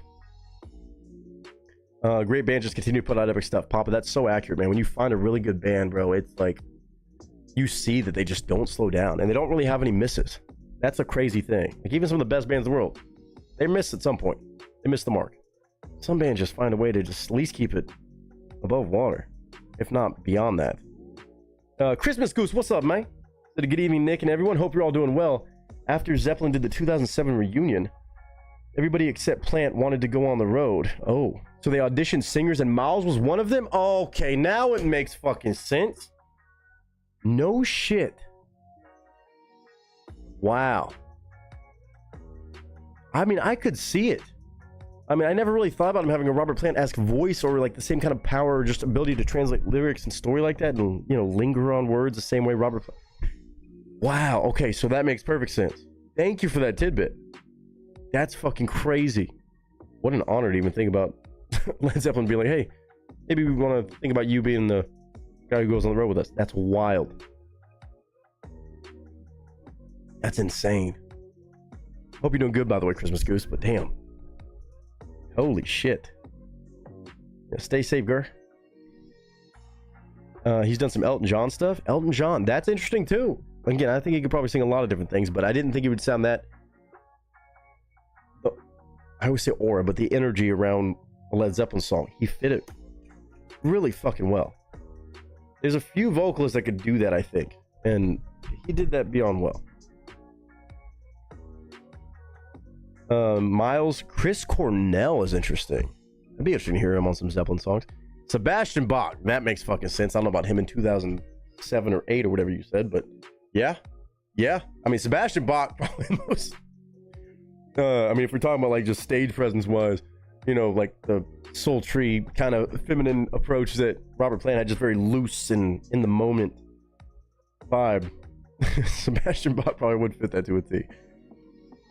Bro, talk about a rogue gallery of guitarists he's worked with. Tremonti, Slash. Unfortunately, Zeppelin didn't go through, but Jimmy Page, and he's a great player too. That's insane to think about. I mean, that's a nod to how good you are. If there's ever any nods, those names right there say a lot. Jasmine, welcome in. Howdy, howdy. We got a short little 1-2 piece today, and we might be hopping over to Twitch for a random Nick just do whatever the fuck he wants with everybody hanging out and lurking or watching stream. I don't know. But good to see you. And Tina, good to see you. How are you doing today? How are you doing? Man, that's fucking nuts. To get that kind of honor to even be thought about to do stuff like that is insane to wrap your head around. What a moment that must have been for him. Oh, Thank You, that's pretty good. I don't know if I know the song Thank You. Again, I say I'm a Led Zeppelin fan, but I can't say that I know all their discography. Again, that's a lot of music to go through. But it would be interesting to hear him kind of do any sort of thing related to Led Zeppelin. How's Teddy, buddy? They're good, man. They're doing good. Little jackasses as always. We already know this. Okay, hold on. Let me fix this. Like I said, we got one more request for today. And then we're about to do a fuck around and find out Twitch stream. Hang out and spread some good vibes over there. Not mad about it. Again, still kind of trying to watch my voice, although I might be doing music stuff over there. Might pick up the bass. Sometimes I just get the random, after like every few months, desire to pick up the bass. I should be picking up the acoustic, probably, if I'm being honest, and trying to learn and practice, which me practicing on stream, you know, pretty daunting task, because, you know, there's always people that show up randomly and like, you suck. And you're just trying to learn. Not going to sound good. Not going to sound good. I'm not promising anything. Same thing if I even pick up the old bass guitar. And I try to look up some old tabs and just play a few riffs of some songs I used to play back in the day and just try to jam some shit out. I'm just kind of feeling like a jam out mood, you know? Get the vibes out. Maybe picking up some songs on the countryside and just trying them, see if I can even vocally do them for these shows I'm talking about. People were trying to get me at least be a part of. We're gonna do a little fuck around and find out Twitch stream. That'd be kind of fun today. Oh, dude, Maine was one of the first bands I learned a lot of their stuff. Run to the Hills was one of the first songs I ever learned. Well, I shouldn't say that. What was I'm trying to think of the first song I actually learned on bass. I think of one of the easy ones. I think usually it's Smoke on the Water. It was not the first one for me. That's usually guitar more than anything, or you know, full guitar. I think it was Marilyn Manson, Beautiful People. I think that was the first song I ever learned to play on bass. Still super easy, but or at least easy in that way you're playing it. But Manson, definitely some System of a Down. Toxicity was Aerials was up there. Then Metallica, Megadeth, Maiden was probably up there too. All of that shit. What else am I thinking about? There's a few different bands that I'm like, yeah, my go-tos. That was probably my top 5 that I was like, yeah, the Avenged Sevenfold. Then of course it just became the Metallica, Maiden, Megadeth show. Slayer. Oh, I might try some Slayer. Maybe I'll try to find. Oh, if I can remember any Slayer songs. Played some of that shit too. Might be kind of fun. 21 people in here though. I appreciate y'all. We still got one more amazing piece of music, a little bit different than the last one we just checked out, but it don't matter. It don't matter. Even if we got a 2-stack on a Tuesday 2-piece. Ooh, new title. We're gonna do this. We have Marwan Ayman is the way I keep saying his name. I don't know if that's actually right. And again, Marwan is not a disrespectful thing, so I'm just trying. I'm trying out here in these streets. Doing an acapella. Wait, oh, it's got Manav on it too. Ooh, we got Manav back, huh? We got Manav back. This fucking gangster. Oh, you son of a gun. You son of a gun. This man right here. Ridiculous. So is obviously Marwan, but hold on.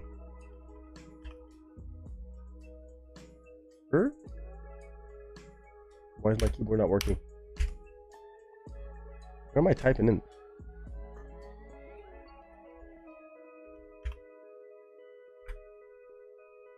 Hold the fuck up.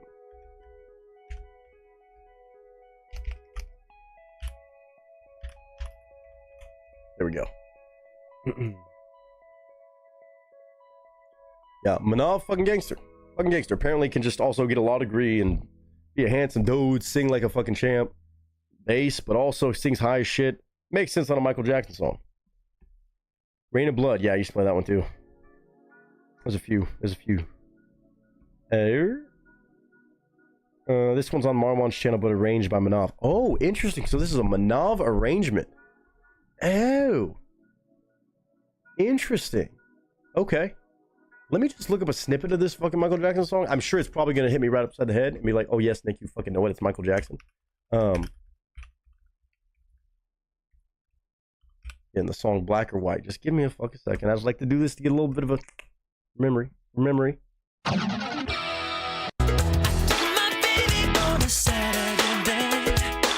we got this. I got you now.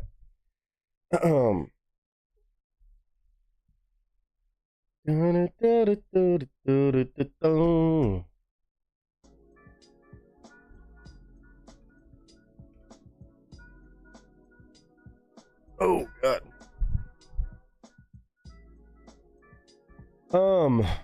Have you watched show MASH? One of the actors passed away. Oh my god, we're back on this, guys.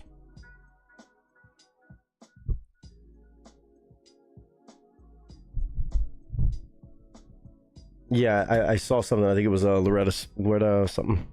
Yes. I know everybody wants to do this, bro. And I get it. I get people talking about current events. I know, Jasmine. I know your heart was in the right place and you were talking about actors. It's related to the channel. It's something maybe I got to get over. And I got to learn to just fucking accept, because I understand it's natural kind of conversational things. Did you hear about this?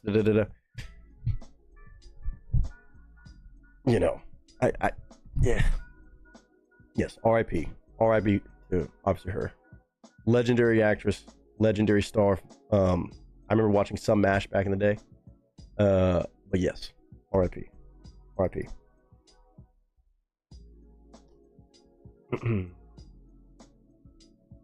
All right. Let's get this reaction on the way, though. Apparently arranged by Manav, which is actually cool. I don't remember if the last one was arranged by him or not. But this one, okay, where'd the video go? Ha.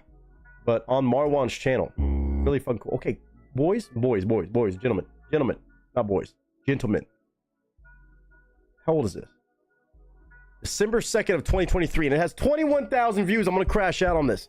I'm gonna crash out on these artists that don't get enough love, bro. I'm going to crash out. 21,000 views.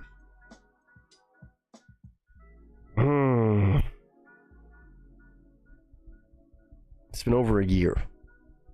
You're doing a Michael Jackson a cappella cover with two fucking savages, and it gets 21,000 views.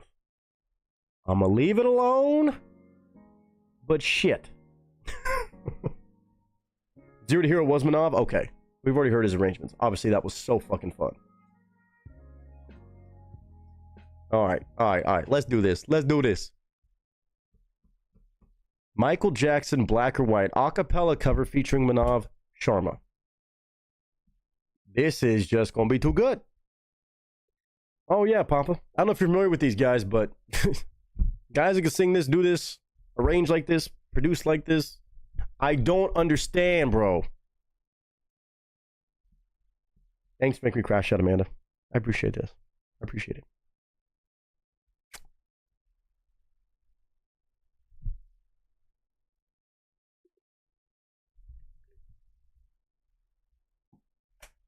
Ladies and gents, pictures up, sound speeds, and marker.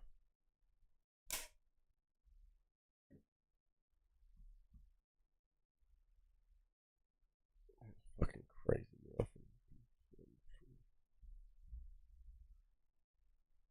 Amanda, yeah, I usually take a look for those. I don't see it on this one, but it does say, I think it says something. I'll look. Hope you're ready to hear talent that definitely deserves your love. If you enjoy this, go show love to the channels associated. Talk about in a second, but just know, stupid underrated stuff here. What up, y'all? It's your boy Nick Nieto, aka Nick the Actor, aka Nick the Reactor, aka whatever the hell you want to call me today. Just go for it. Today, we're back with some of the most underrated artists this world has ever seen. As usual, you know, the cast and crew likes to do this to me all the time. They'll show me somebody and I'll say, wait, why does this view counter not match the talent associated? Then they collaborate. Even more confusing. Even more confusing when it's a piece of content I think should just absolutely have gone viral because of the talent, because of the structure, because of the setup, and the execution. Today, the one and only Miss Amanda is returning with a couple of those folks collaborating together. Marwan Ayman. M-A-R-W-A-N-A-Y-M-A-N. In December, this man, an amazing member of a group known as the Bass Gang, one of the most talented and yet still underrated a cappella groups full of bass voices, posts on his channel December 2nd of 2023. Crazy. Michael Jackson, Black or White, a cappella cover. Cover of a Michael Jackson song, a cappella with voices that are bass oriented. Now, they can stretch ranges, yes, but it's not just him. It's also featuring another gangster that we have met and has been collaborating with the folks of the Bass Gang, Mr. Manav Sharma. The dude who I made fun of and kind of just joked about. Not made fun of. I don't want to make fun of him because I don't think he's of this earth anyway. The dude is talented as shit. He's a good looking dude. And apparently he also just happened to graduate from law school. Some people just have too much talent for this world, and these two guys are. That's why I don't think they're from this planet, and that's okay, but we get to enjoy the music anyway. So they're collaborating. Apparently this is arranged by Manav. It's on Marwan's channel if you want to go find it and go show love. And the reason I say that is because it has 21,000 views since December 2nd of 2023. A grand total of 21,718 views. There's no way. There's no way. Marwan has about that same number in subscribers, 21,700 something subscribers. Stupid low. And if you've ever enjoyed a cappella, if you've ever enjoyed bass voices, which me as a former bass singer growing up, just stuff like that, not to the level these guys could ever be. I could never be that level. you need to understand how much talent is here. You have to understand. It's fucking crazy. So today, let's experience some of the crazy on a Michael Jackson a cappella cover with bass voices. Then again, you will hear notes that are not something that a normal bass voices can do. Amanda, you know what makes me crash out. I'm going to enjoy it, though. I'm going to pause, give my thoughts and commentary as we go through it. And again, not my first rodeo with either one of these guys. Arranged by Manav on Marwan's channel. The two voices making all the sounds you're about to hear. Two voices alone packing a punch like not many people in this world have ever heard. Let's go.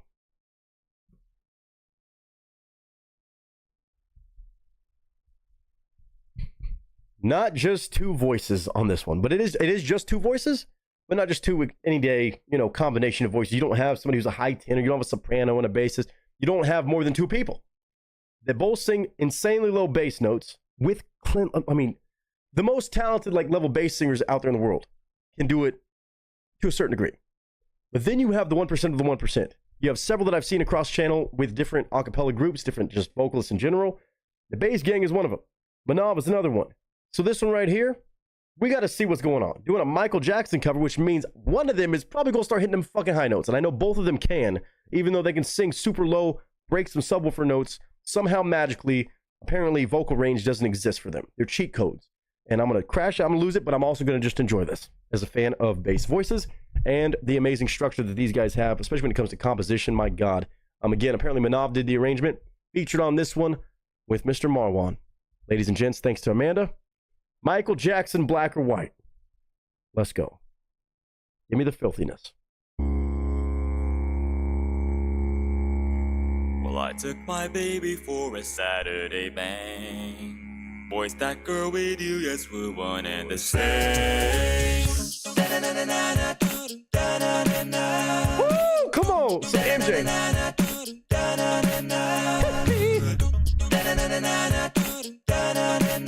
Beautiful arrangement. I took my baby for a Saturday bang.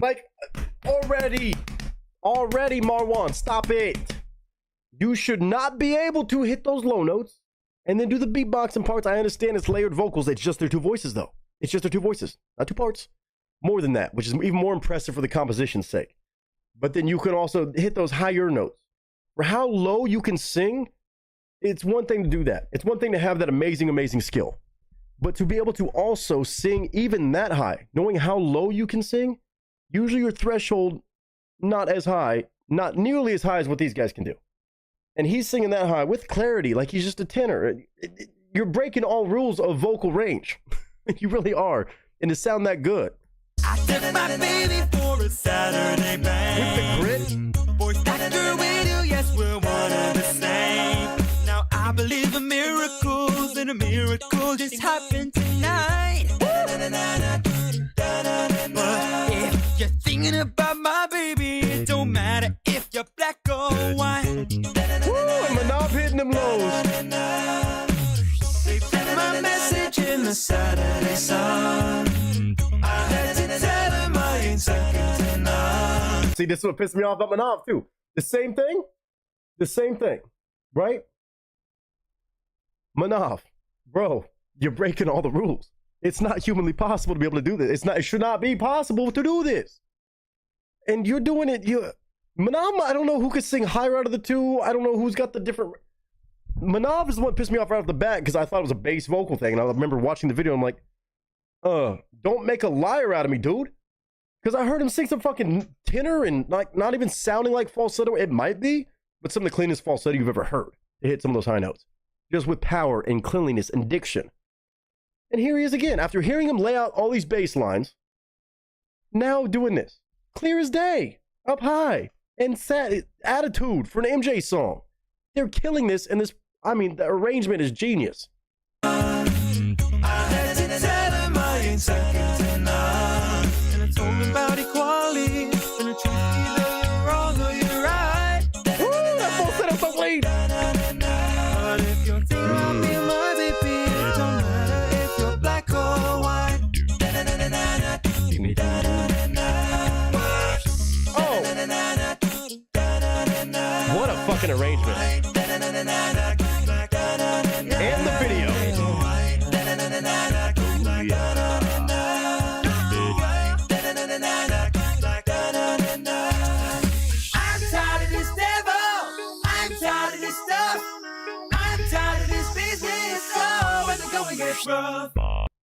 No, Marwan. No, you can't do that back to back. You can't do it back to back, bro. You can't do it back to back. The notes that y'all are hitting, and that part where they were both harmonizing while hitting the high notes, I cannot explain it enough. I know I just sound like a fucking broken record. I know. I understand this. I'm about to start doing some fucking Michael Jackson moves because I got the vibes right. And they're doing this. They're doing this.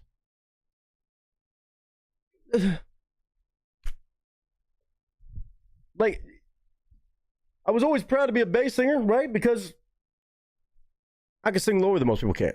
I may not be able to sing the higher notes. I'll leave that to the tenors. They can sing the high parts. I get that. That's cooler, right? But these guys are so cool. They can hit the lowest of the low, and then they can also sing some high ones. They can hit tenor range. Easy. Easy. Apparently, it's that easy. I didn't know this. Nobody told me. Nobody told most singers to ever live. This business, so when the going gets rough, I ain't scared of your brother. I ain't scared of no shit. The vibe.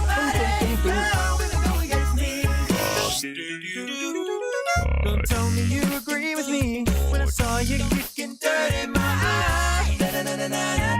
Holy arrangement. But if you're thinking about being my baby, it don't matter if you're black or white.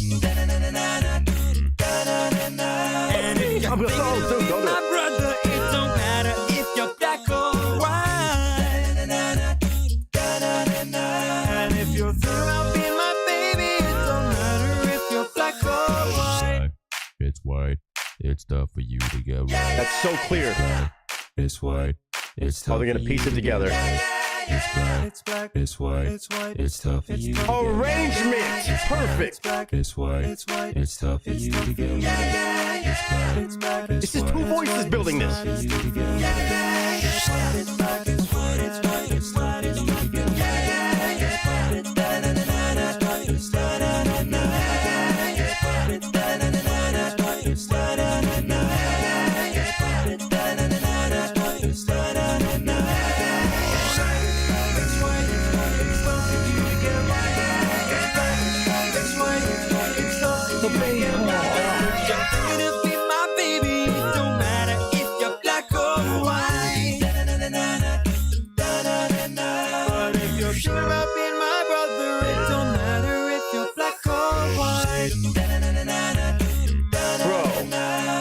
you're shaking about my baby, it don't matter if you're black or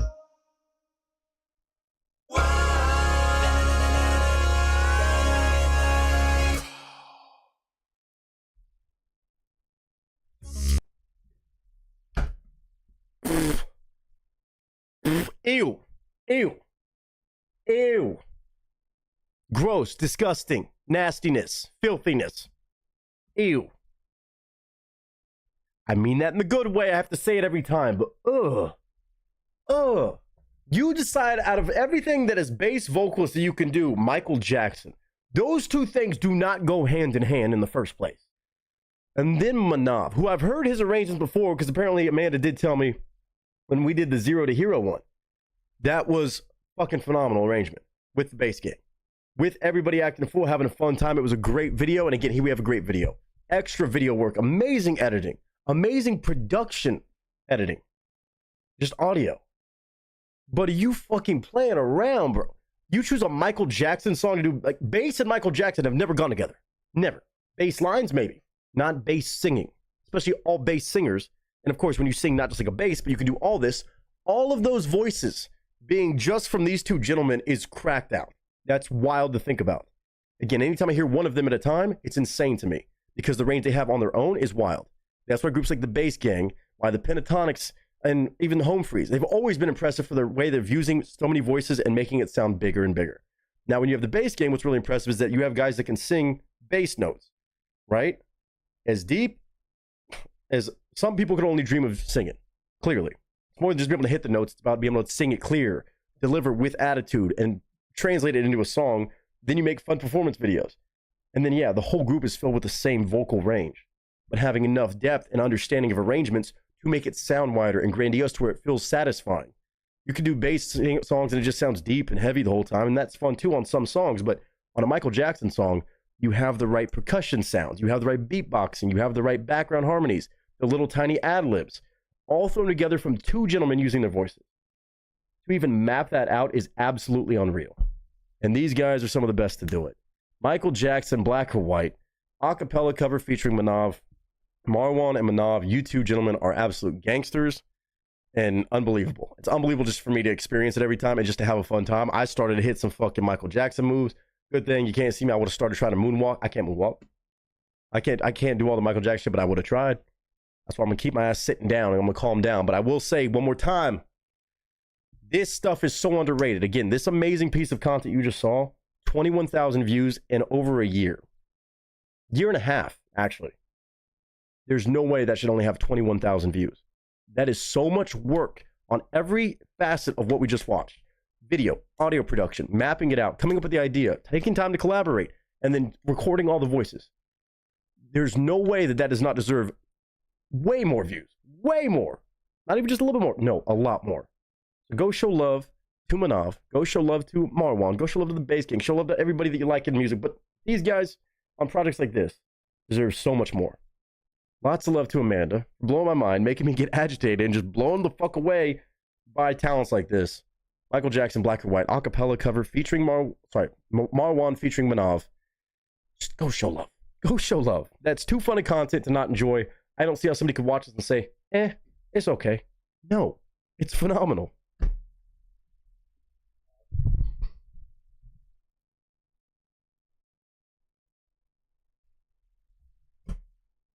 Oh, man. I mean, on a Michael Jackson song that is that lovely, and then that lovely to hear from these absolute gangster gentlemen, you're always going to be in a better mood after you watch one of their videos than before you start it. It's one of those. It's easy content that you would think everybody across the world would love and consume and show love to. But for some reason, it's been done dirty in the algorithm or just through time. This stuff has to be corrected, man. They put too much work into this. There's nothing about this that is simple or just like, oh, let's sing the same song as a bass voice. No, they're going above and beyond, like mastered the craft. They deserve to have the love shown to them, and I hope that they get more and more and more. As long as they keep continuing to make music, I got to keep listening, and Amanda knows it, and I appreciate that very much, Amanda, for knowing which ones to pick and who to bring by in what style, in what spot of their journey every damn time. But I hope all of you enjoyed that one to pieces as much as I did. Let me know your honest thoughts about these guys, and of course, I look forward to whatever else is going to blow my mind out there in the world of music, because there's always something. But I love y'all to pieces. I hope you're having a good day, a good week, a good month, a good whatever you're having right now. And until next time, ladies and gentlemen, that is a wrap.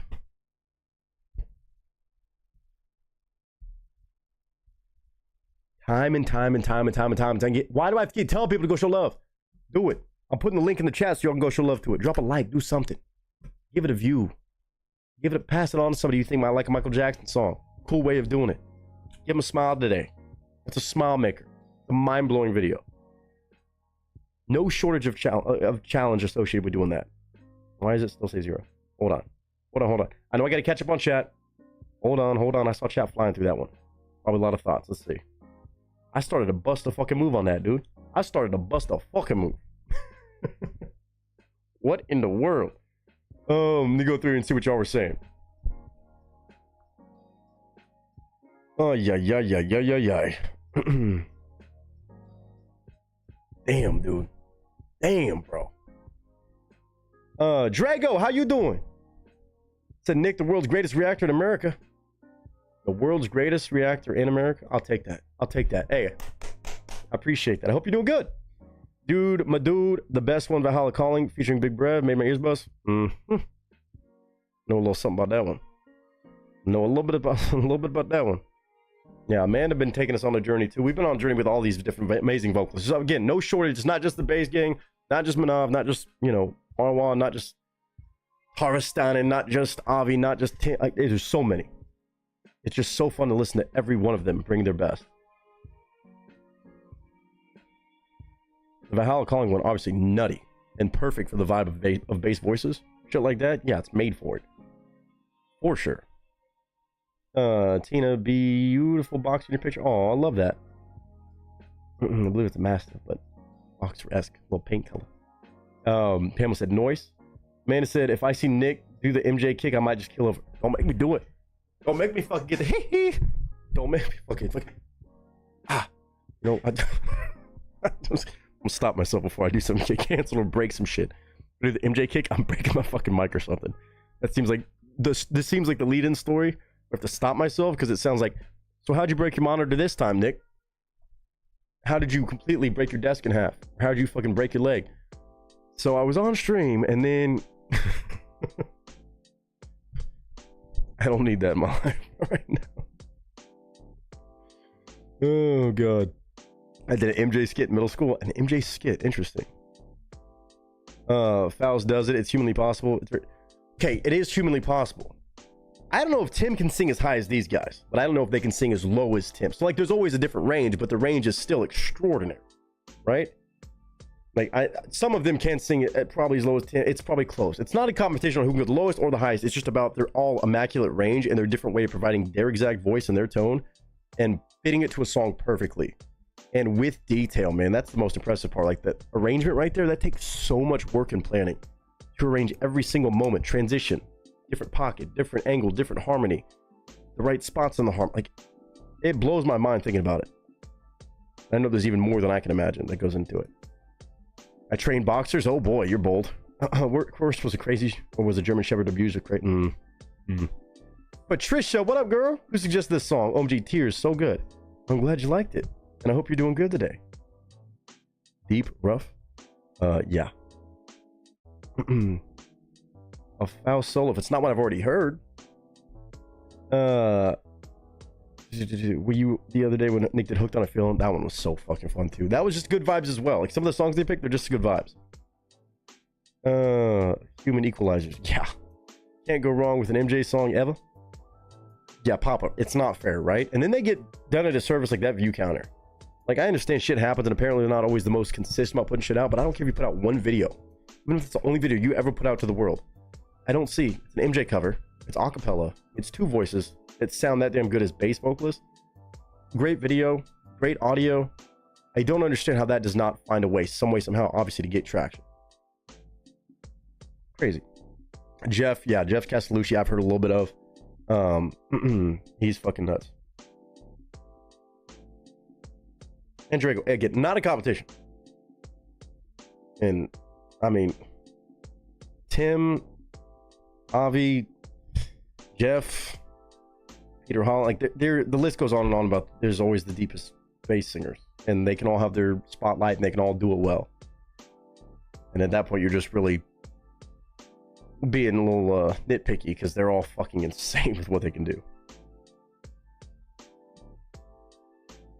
Oh, in the ninth inning, when I thought maybe we were done with reactions over here on YouTube, Steve drops a request for us.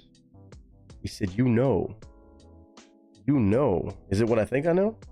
Is it what I think I know? We'll see what he's going to drop in that link. Sure, but I'm going to add that to the list. I'm going to play that out in a second, too. $40 make me holler and make me stick around for another song. That's a bet. Turn it into a 3-piece Tuesday. Why the fuck not? Thank you, sir. I appreciate that. Just read through chat real quick before we check and see what he's putting for us to react to, or we are on our way out. The day he died, I was in Paris. He busted out in spontaneous parades and businesses and apartments, blaring his music. Oh, I bet. His voice, goddamn, made my ex down bad every time. Who you kidding, boy? You loved it. I love what? My in real life voice is deeper than Jeff. Okay, let's calm down. Let's calm down, Drago. Let's calm down. Okay, maybe talking voice wise, you're saying his voice is higher. You're not saying that your talking voice is deeper than Jeff can sing. Maybe that's fair. Some of the bass voice guys, you would never expect their voice to be able to go as low when you just hear their talking voice. Sometimes it matches up.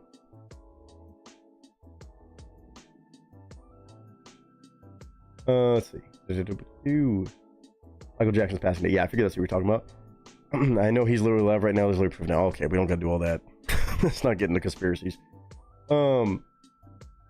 Yeah, I have done some voice play, but voice play as an art, as a group, I don't do on stream as of right now.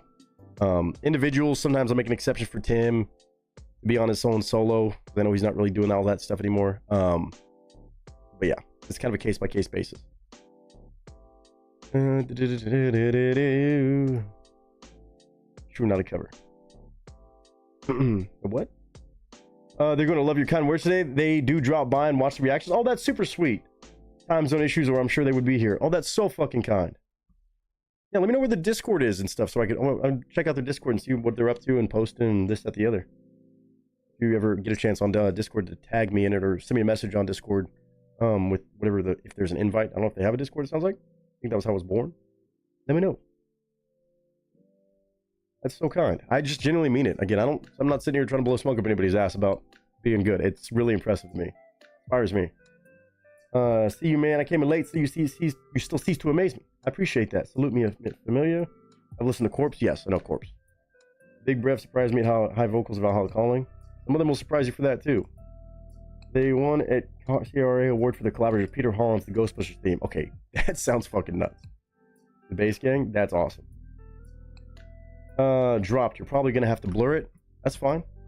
There is not a lyric vid. It is what I was hoping for. My selfish ass.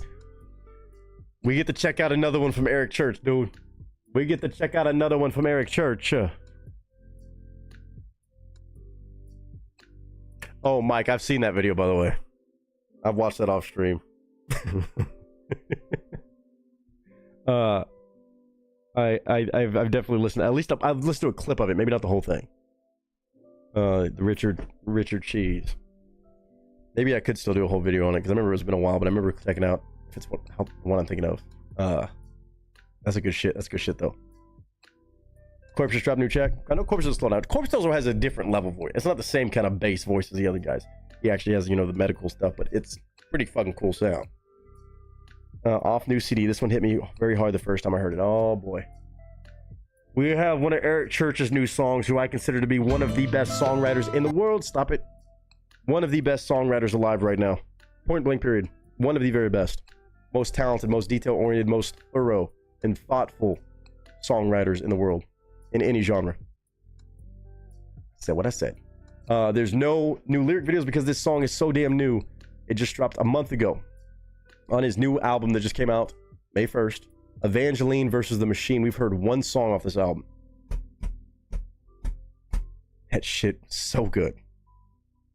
Bleed on Paper was fucking phenomenal. And new music from him, I gotta check it out. Steve is making sure I check it out properly today. Gonna have to blur the audio video, but the audio is the main thing we're here for. Oh shit, Steve, I'm fucking stoked for this. It's called Disdain. Interesting.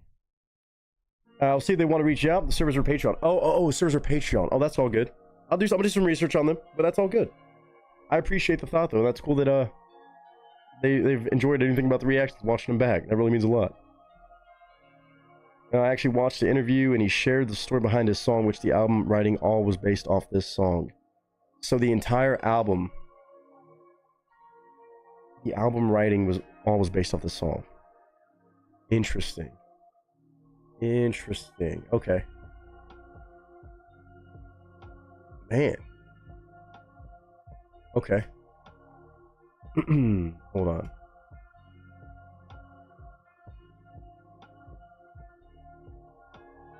Hold on. Give me 1 second. You might talk to empty chair for a second. Give me 1 sec. I'm trying to check out why my phone's blowing up right now. You'll love it so much. It's the instant playlist edition. I'm sure.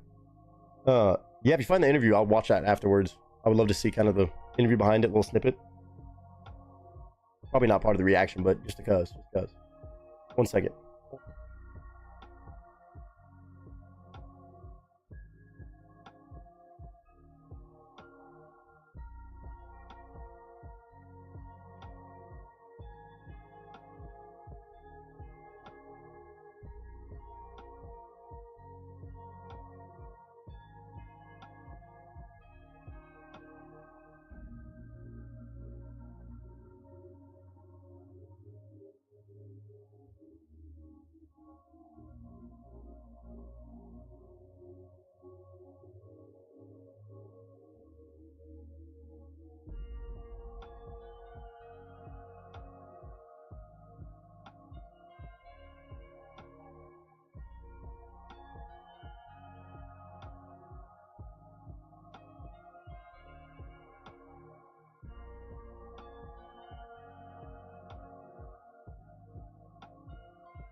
Oh, my bad, y'all.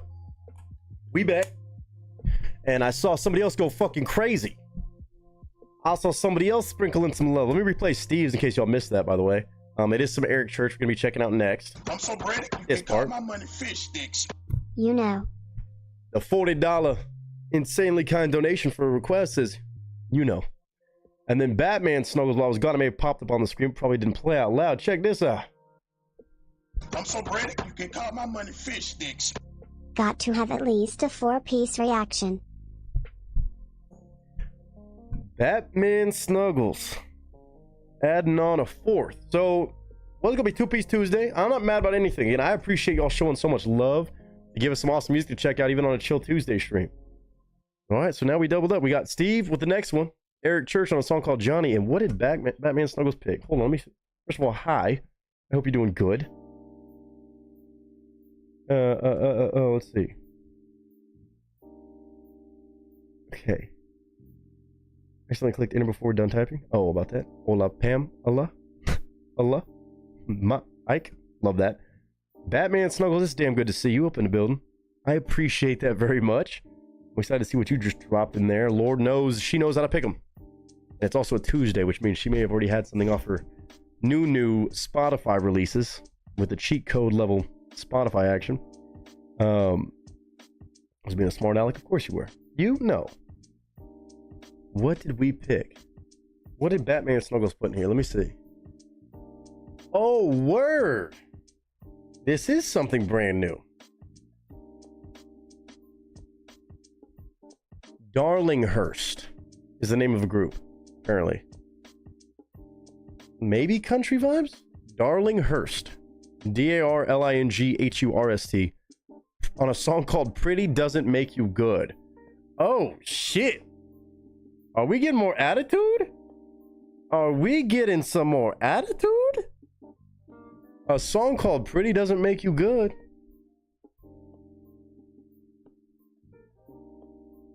I can imagine maybe a new one. Castello's dropped a 7-song EP on Friday? What the fuck? Oh, Lord have mercy. Sublime. Oh, there goes Garrett up in the building, by the way, y'all. Sublime released a new version of Garden Grove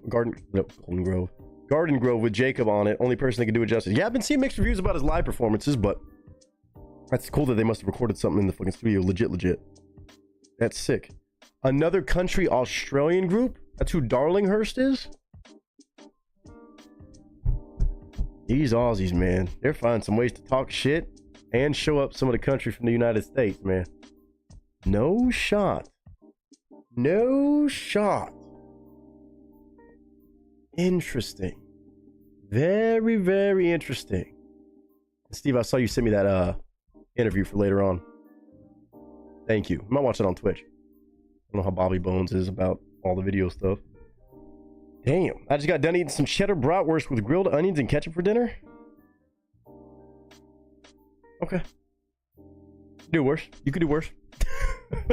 You could do worse. Let's go. Thank you, Steve. Thank you, Batman Snuggles. Again, huge shout out to Amanda and Josh for bringing by stuff already. Let's check out a couple more before we call it good over on YouTube. What we got here? How many views on this? 96,000 views. There's no third-party lyric videos yet, so I do have to kind of blur it out on the screen, but that's no big deal. The audio is going to be pretty legit. 5 minutes and 10 seconds. Might be. He said it hit him pretty hard. Steve said it hit him pretty hard when he heard it. Worse than bratwurst? Are you nuts? You could do worse. I meant with that, onions and ketchup. That part. The combination is really what I'm talking about. But I get what you're saying.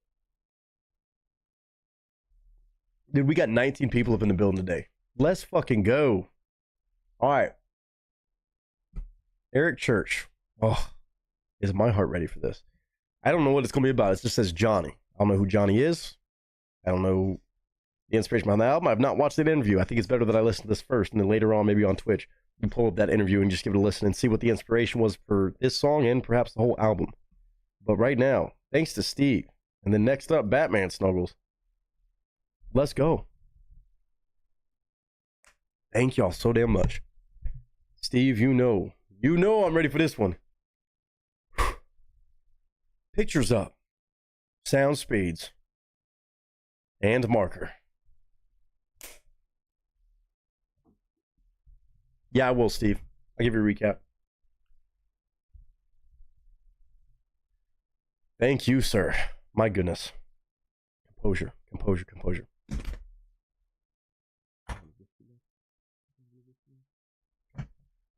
Let's go. What up, y'all? It's your boy Nick Nieto, aka Nick the Actor, aka Nick the Reactor, aka whatever the hell you want to call me today. Just go for it. Oh, it is time to hear some new music from one of my favorites. Now, Mr. Eric Church. Not exactly a name that is not well known in the world of country music or just music in general, but to me, I still say he is one of the best, absolute, no matter the genre, no matter the style, songwriters that is currently alive today. I think he's been so consistent over time, over different albums with different purposes, different sounds. He has always remained consistent with how good his penmanship and his songwriting really is. And it's a guy that really inspires me and also just impresses me every time, no matter what his angle is, no matter what his message he's trying to share is. It is always such a special experience to hear his songs for the first time. Now, the man also just dropped a brand new album in May of 2025. A new album called Evangeline versus the Machine. We've already checked out one song and one song only called Bleed on Paper. Oh my Lord. Bit of a shit-talking song, but emotional song, talking about the passion he pours into what he does and how he doesn't want to stray from what he actually wants to make, I guess, versus the Nashville culture or what works or mainstream sellout stuff. Just a really great way of sharing that story as always. And again, every story he has to share, it's well worth a listen. Even if you're not a country music fan, typically, there's a lot I think anybody could respect about this writing. Today, though, thankfully, so I don't have to cheat and listen to these songs off this new album, off camera, off stream, off video, Mr. Steve, good old Steve from Wisconsin, brought this one by today as our second example of a song off this new album, a song called Johnny. Now, just truly, the only part of the title, Johnny. I have no idea who Johnny is, but I figure if anybody can tell me who Johnny is, it's Eric Church on this song. 5 minutes long. There's no third-party lyric video yet, so therefore I do kind of have to blur out the official audio video. Doesn't appear to be a full music video, so it's not going to be a big deal that we're missing out on that right now, but the audio is going to be clear-cut from Eric Church's channel. Somehow under 1 million subscribers. This song has 96,000 views since May 1st, so I'm watching it about a month later. That seems low for anything this man could ever put out or even be a part of. But Steve knows I'm so selfishly into checking out this guy's music, and especially the new stuff. He does not miss a beat. He has not missed a beat from what I've seen so far. Only one song off this album. Today we'll make two. Thank you, thank you, thank you, Steve. So we're going to watch, we're going to listen. I'm going to give my honest thoughts, initial interpretations. Steve did tell me that he did an interview that Eric Church sat down with Bobby Bones and apparently shared the reason behind this album or what really inspired most of the songs, and also this one included apparently, but I have not seen that yet. I'm sure at some point I'll watch that after I do this reaction just to become more familiar after checking out a couple what his intention was with this project. But for now, I'm going to give my right off the bat, first time listener, fresh eyes, fresh ears on this one and share my opinions with you, which means I will pause if I want to. It's my channel, my rules, and if something goes over my head, well, it's my first time ever listening. So whether it's your first time or not, this is Eric Church on Johnny.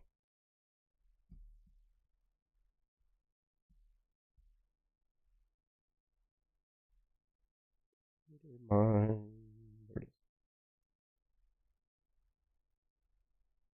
on. Bet.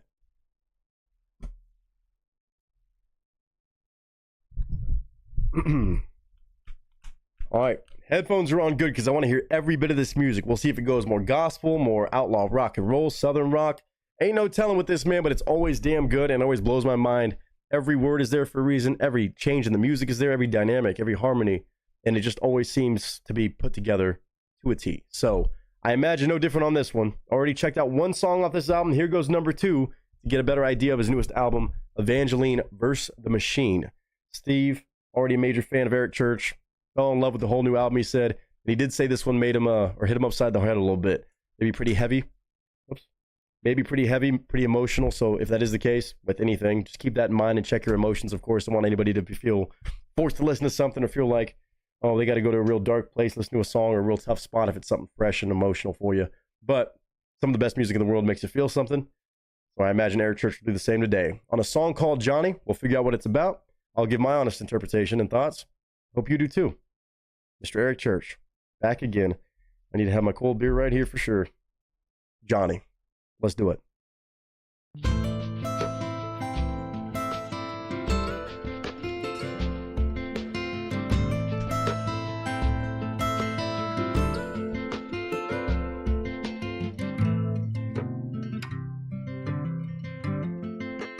Really cool video drawing, sketching. I was thinking to myself this morning, watching my boys play, of how different my life was when I was their age. Now machines control the people, and the people shoot at kids. I shudder to think about what the next thing is.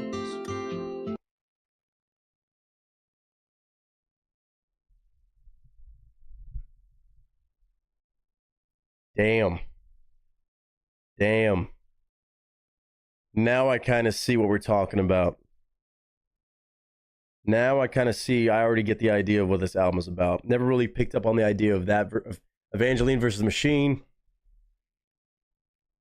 Being Evangeline versus the Machine, and that could be anything. He's got already one song we've heard, Bleed on Paper, talking about a man versus the rest of the odds in an industry like music.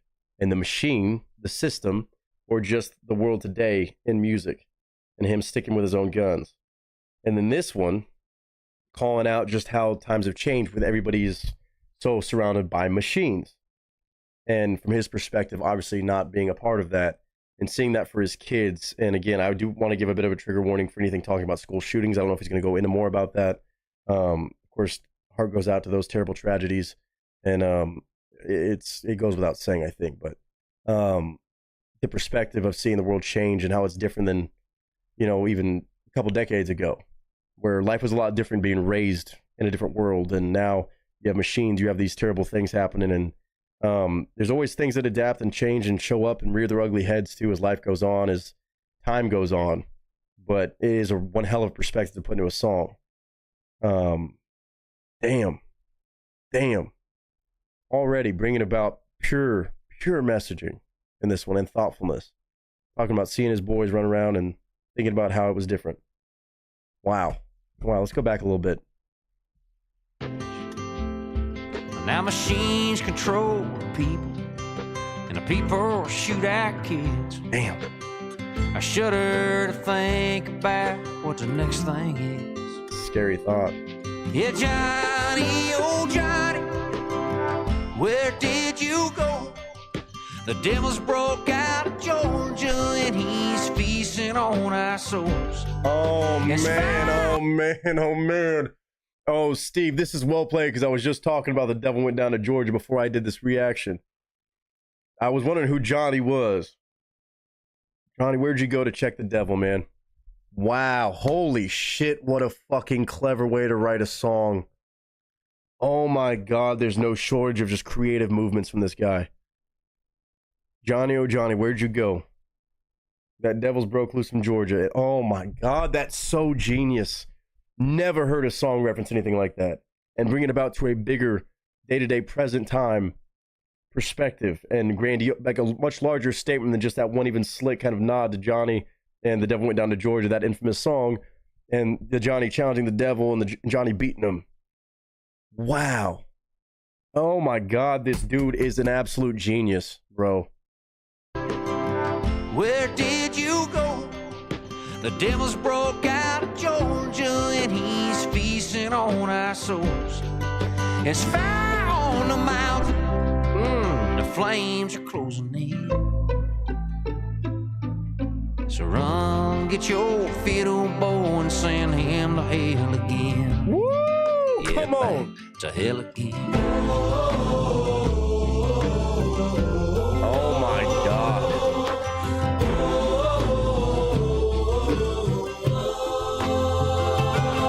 Yeah, I know redemption coming, but it's taking way too long.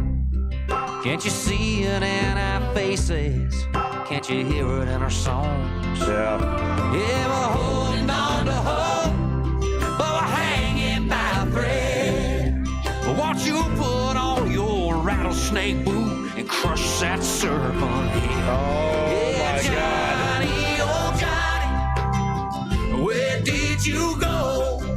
The devil's broke out of Georgia and he's feasting on our soul. It's found a mountain, woo, and the flames are closing in. So run, get your fiddle bow and send him to hell again. What a fucking Yeah, back to hell again. production.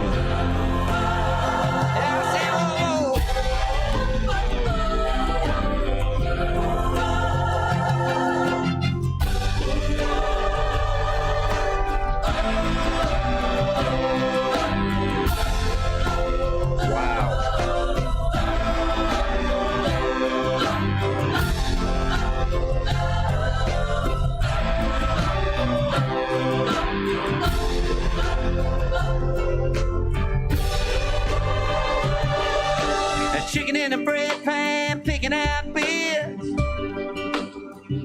Another nod. Granted, as your dog bite these days. Yeah. Oh my God. Dude, Eric Church, chill out, bro. Eric Church, chill out. Oh my God. To not just make a clever sequel or nod to this song that is done in so many amazing ways, but to take this iconic song. It's something where you don't think about it a lot deeper than just, oh, a fun battle about the devil versus Johnny. But then think about it, that Johnny challenged the devil and won, defeating the devil's mentality and evil. And in a sense, ridding him from the earth, or at least Georgia, right? Or this, you know, in this imaginary story that sometimes you don't take for a much deeper meaning. But then in this, taking that, using some of the same words and talking about how times have changed since such an iconic historical song, and using that to be a facet for people to lean onto and like understand how small adjustments are changing, but they make a big difference. Just like the lyrics of the original song can be altered in this, but it's not just about making a, you know, little nod to that one. It's making a big statement. It's pure fucking genius, dude. Oh my gosh, that's so clever. This dude has not run out of clever ideas ever. Again, when I say one of the best songwriters alive, any genre, this is, I don't understand how you come up with this stuff and execute it so perfectly, so profoundly with the music too. The gospel feel that's still upbeat and calling, like yearning for it, but still almost hopeful. Oh man. Chicken in a bread pan, picking out bits. Granted, as your dog bite these days. Yeah. Child, yeah. And there's fire on the mountain, and the flames are closing in. Run, get your fiddle bow and send him to hell again. Yeah, back to hell again.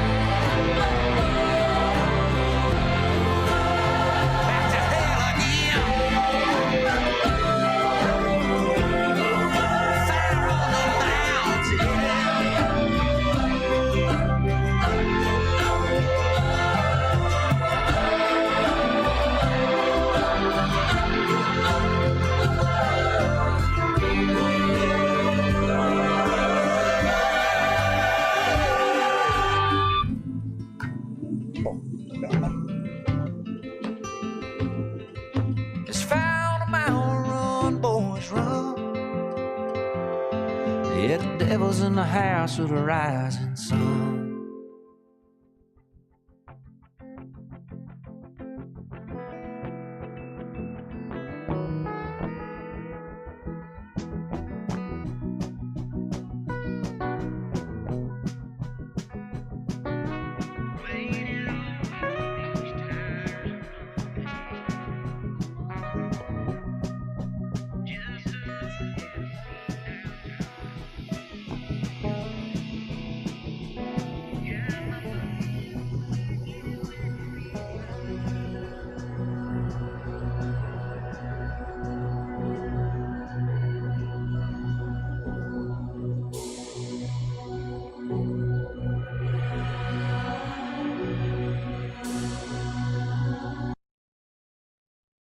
And that must be a little bit of a tag in to go into the next song.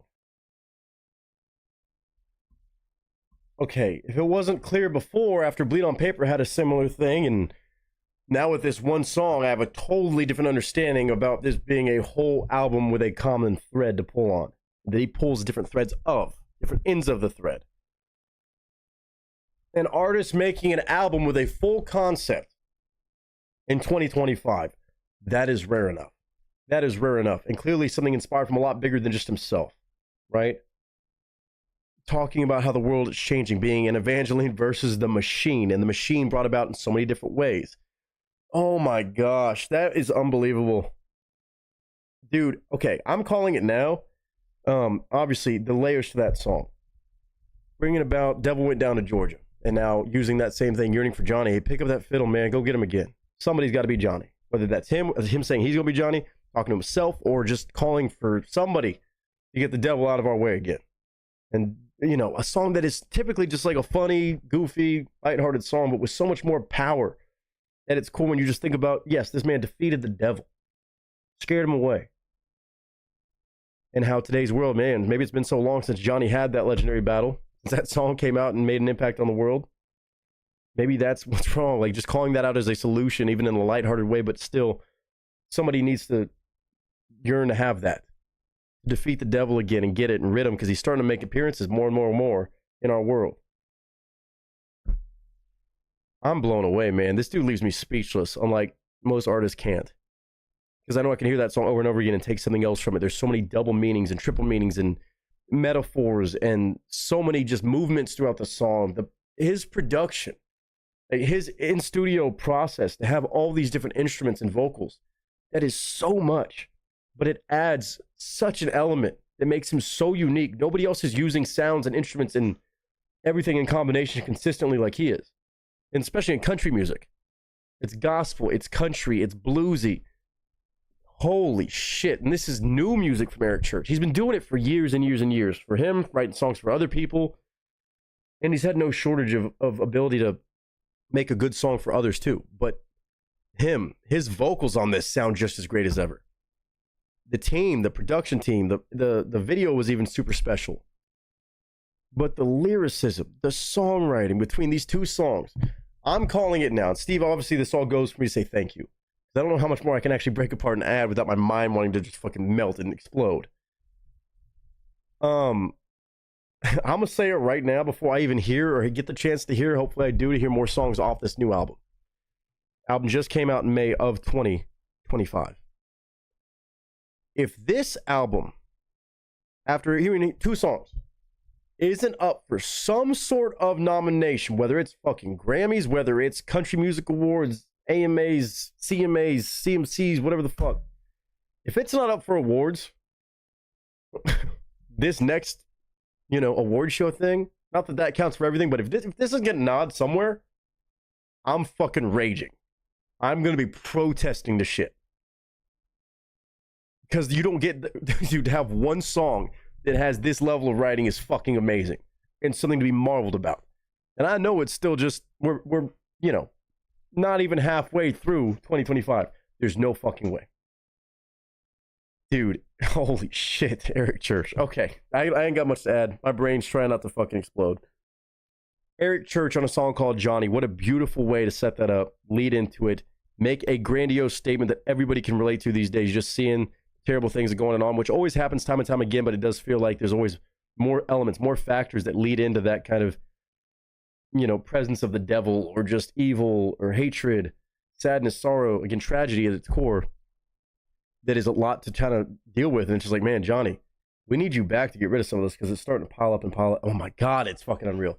Eric Church, Johnny, go show love to his new album, which now makes so much more sense. Evangeline versus the Machine. I'm sure he has so many ways of talk. Okay. Well done, Steve. Eric Church.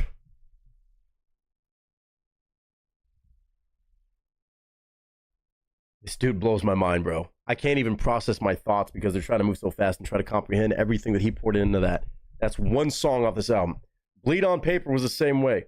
Unreal songwriting. This one, unreal songwriting. Every song I've ever heard from Eric Church, whether it's a fun-loving song, a serious song, a sad song, a gospel song, they always always have unreal lyrics that just blow your mind when you're paying attention. It's one thing to hear them casually and have it be catchy and sound good, but when you dive into the fucking meaning and the messaging, it's poetic, it is strong, it is in-depth, and it is well-refined.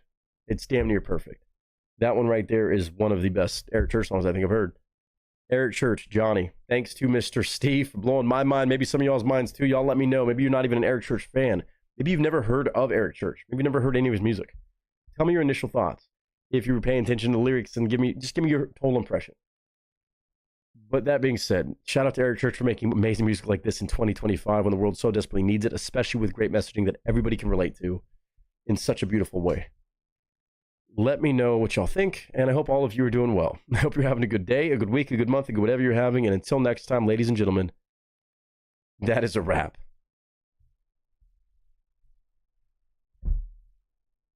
Oh my God, Steve, I can see why that one hit you upside the head. Yeah, no, I was trying to be mentally prepared, but wow. Just kept building and building and building the layers.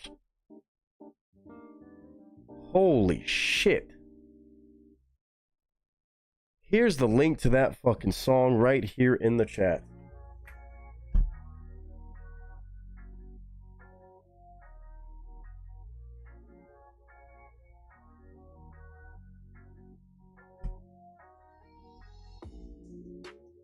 What's up with that name? We're gonna watch this. I'm gonna watch this interview right now. I don't know if it's gonna pop the fucking stream for it or not. I'm gonna give it like 10 seconds before in case I have to cut it out later. Hopefully it doesn't. It's Bobby Bones' show, and I don't think he's like doing any music stuff or anything crazy, but Bobby Bones can sometimes be, I feel like, a big name enough to where there's studios involved and shit. But I want to watch this 4-minute clip of Eric Church. It says Eric Church explains the inspiration behind his brand new album, Evangeline vs. the Machine. I want to hear this little 4-minute summary. Bobby Bones sitting down with Eric Church. Amanda and Nick want to know something interesting about my pick. Sure. I'm gonna watch this video real quick. Batman Snuggles, I still got you next, but Steve, G fucking G's. Let me see what y'all were saying real quick. Before I watch this video. Tommy did an interview that was released a few weeks ago. Any place special you would like me to drop the link for you to check later? Put it in reaction requests. I'm probably not gonna react to it, but I might check it out later in my own time. I would love to see that. It'd be really interesting to hear some Tommy interview stuff. Miss my friend, hope things are good with you. Mustard on sausage dog is good. Not sure about cheddar bratwurst. Yeah, it could be tough. Cheddar brats the other day, so good. See, now y'all making me hungry. Stop it. Spicy mustard. Okay, we're just talking about food. Things are getting better. I love that. Tina with fire. Batman Snuggle said, okay, this may be my favorite song by Eric. It's that fucking good. It's powerful, that's for sure. It's such a huge statement piece. Absolutely amazing. Christmas Goose said, didn't expect to be standing here barefoot, but that song blew my socks clean off. Wow. Dude, the layers on his fucking music are mind-blowing. I don't understand how you come up with a concept like that and execute it so perfectly. The idea is crazy enough, but then to pull it off, not get too caught up in being like a joking That Went Out of Georgia sequel, but making it so powerful with the setup. Visually, it's disgustingly good. The musicality of this CD is just amazing. That's all I can say. It's unreal, the sounds he puts in the songs. It'd be an amazing acoustic song, but no. Unreal. G fucking G's. Let's watch this real quick. Let me put it on small screen, I guess. The melodies, everything. Let's see this real quick. Name of the record, Evangeline versus the Machine. Well, so I think a lot of some of this somewhat started. There's a line in Johnny that's a very important song in this Got that album reference because of the Covenant shooting here in Nashville. But there's a line in there that says, "Whoa, oh, is he right about? Oh, okay, that was what I guess was the shooting he was talking about directly, at least." It's a very important song in this album because of the Covenant shooting here in Nashville. But there's a line in there that says, "Machines control the people, and the people shoot at kids." And what I've found having younger kids is there's so much of our life nowadays that's just so fast and disposable. Yeah. With how we consume anything. And what I've seen is it really rounds the edges off anything we try to do different or creative. That's just not what the world is set up for today. It's true. It's not set up for the patient part of that.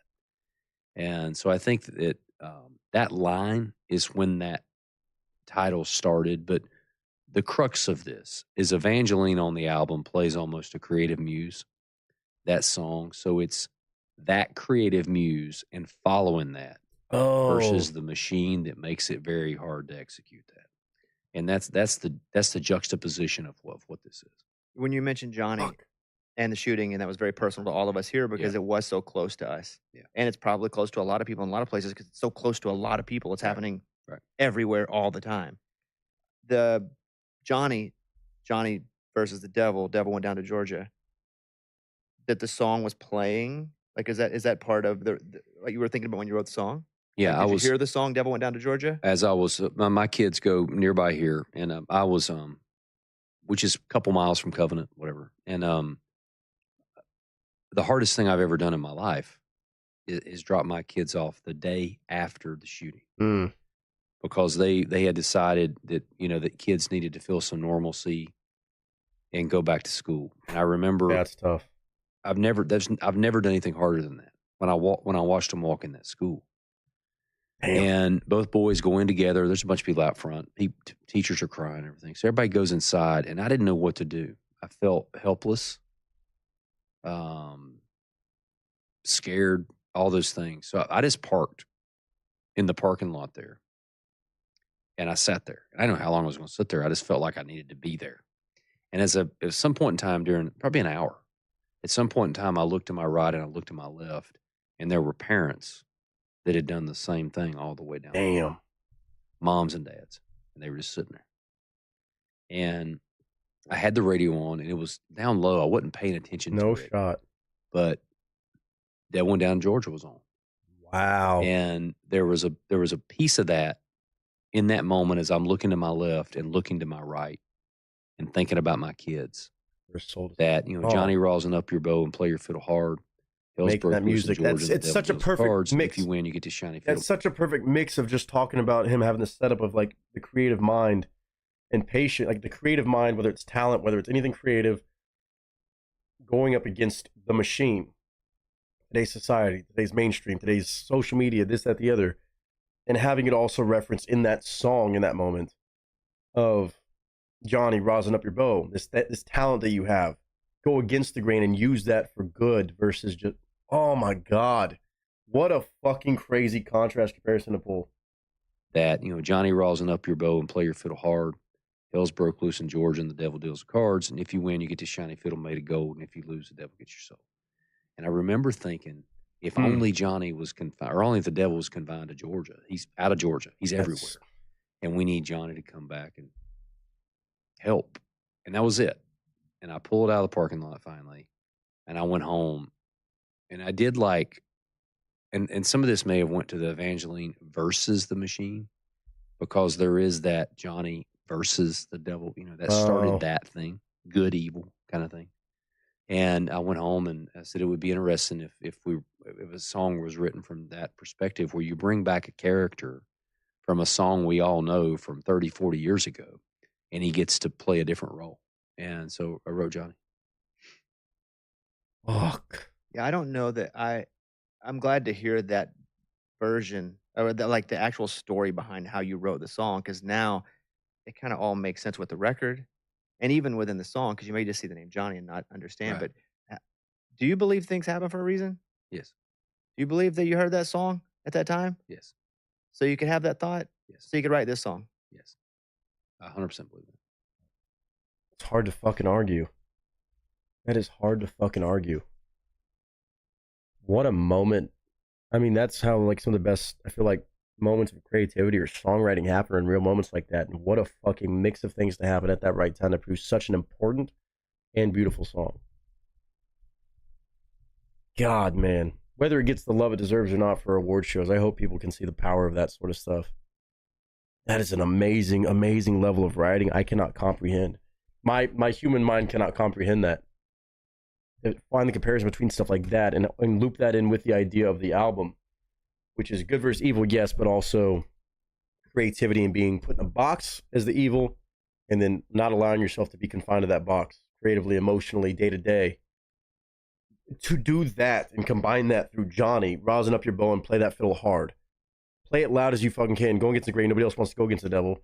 be the one to go against that, change the tune to change the world around us, so it's not just like everybody's doing this. God, there's so many fucking layers, bro. Oh my God.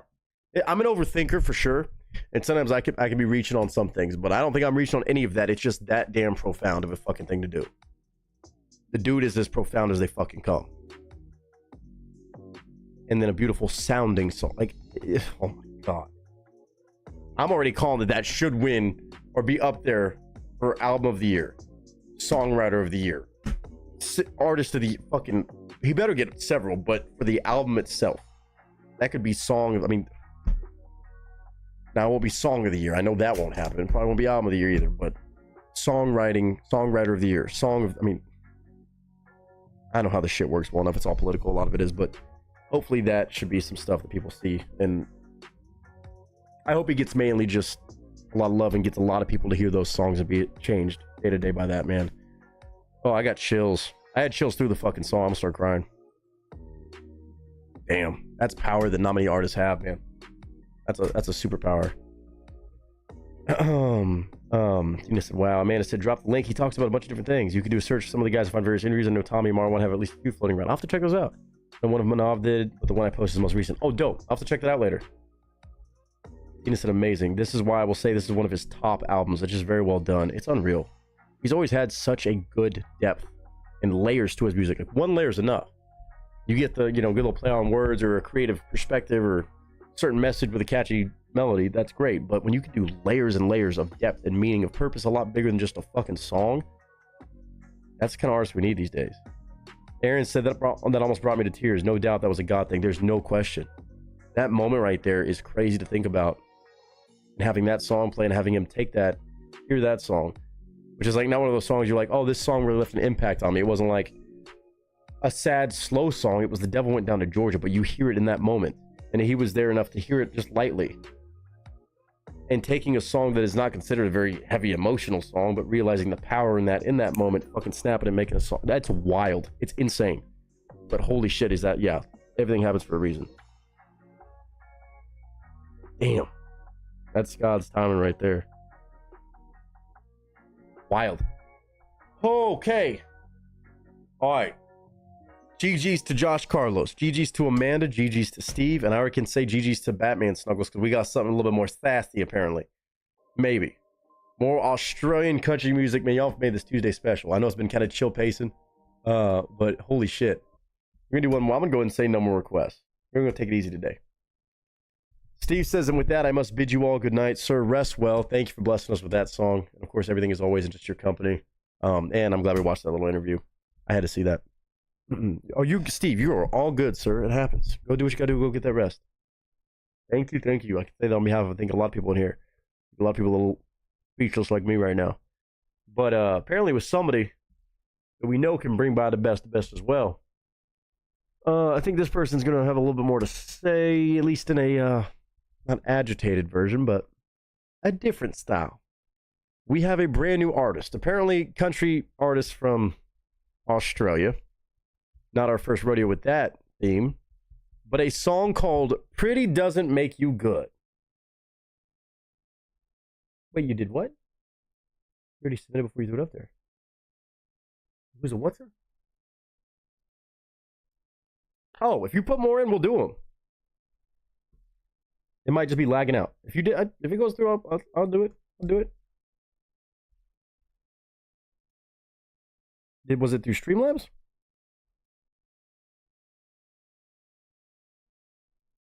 Timed out?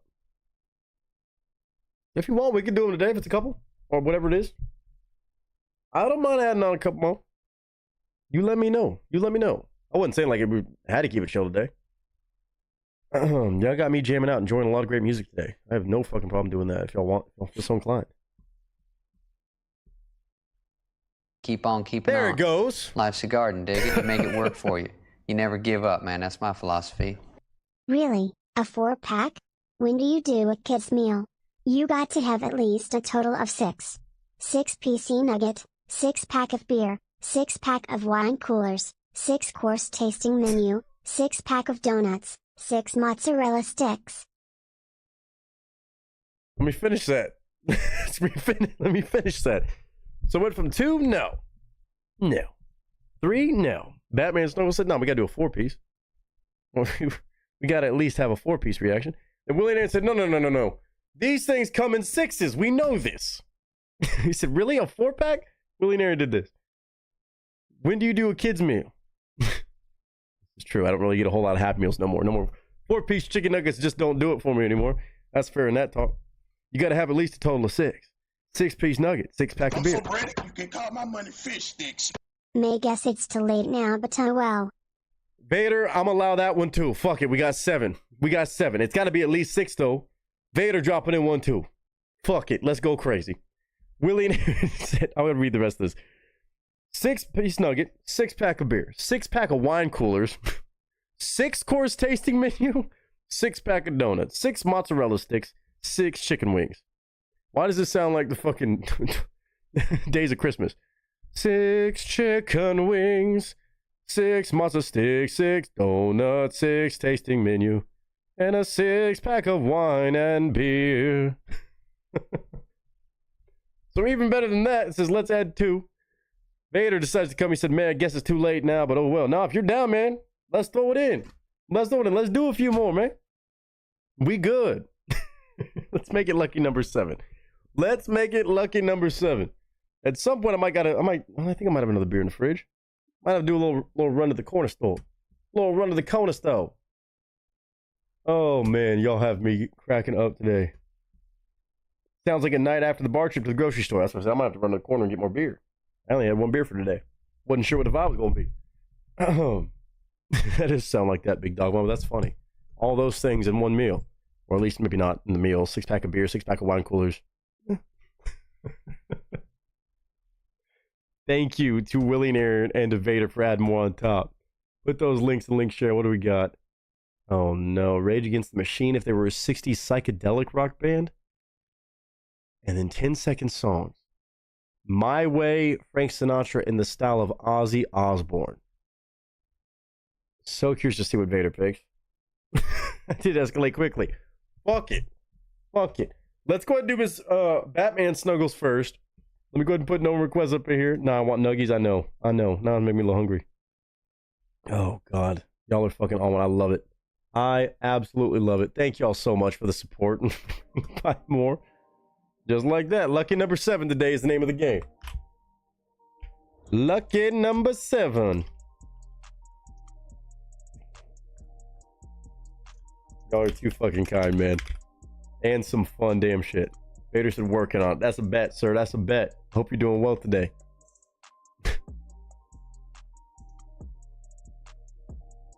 Oh my God. Too fucking good. And some more fun stuff. Without a fucking doubt.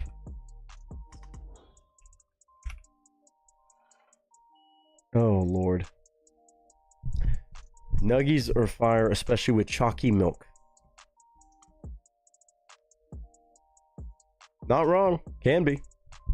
Although if it ain't a Wendy's Frosty with it, I don't know if I want it as much. You know what I'm saying? Maybe a Whataburger milkshake. Dairy Queen, maybe, perhaps a little bit too much. Wendy's fries, you gotta have a Frosty. Okay. Food talk is about to get the best of me. I already know it is. So what we're gonna do is Batman Snuggles. Her request right here, right now. Some Australian country artist on a song called Pretty Doesn't Make You Good. Fuck yeah, we better let them know. Very intrigued by this one. And, wholly underrated. I just looked at the numbers finally. Okay. All right, Batman Snuggles making that round about 4 P's good. Then we got Willie and Aaron after this. Then we'll go to Vader's. Then we'll have Willie and Aaron close down with whatever their choice is. Yeah, must dip the fries in the Frosty, right? Wendy's underrated fries, but if you have the chance at a Frosty, Frosties were made to have fries dipped into. If there was any milkshake, Wendy's. I don't think that's a hot take. But this one shouldn't be a hot take either. Pretty doesn't make you good. I gotta see what the fuck this is. Oh my God. What is going on here? Australian country artists going fucking crazy these days. Out of curiosity only, how late is your P.O. box open on Wednesdays? I think until 4 or 5? Maybe? I'll tell you. Maybe actually 7 or so. I can tell you. They would be open until... Oh, fucking... Oh, boy.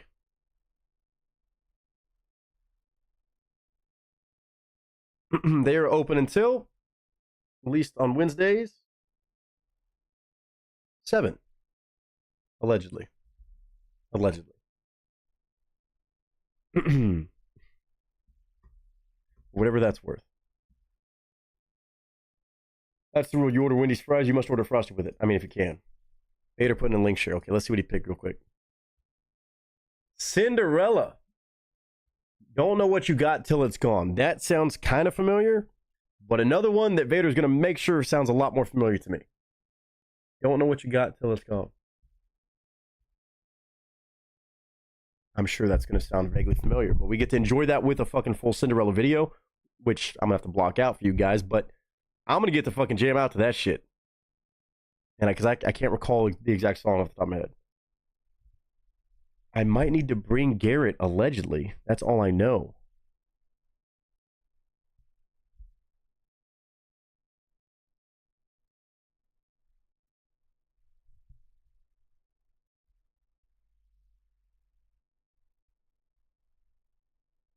I'll keep an eye out.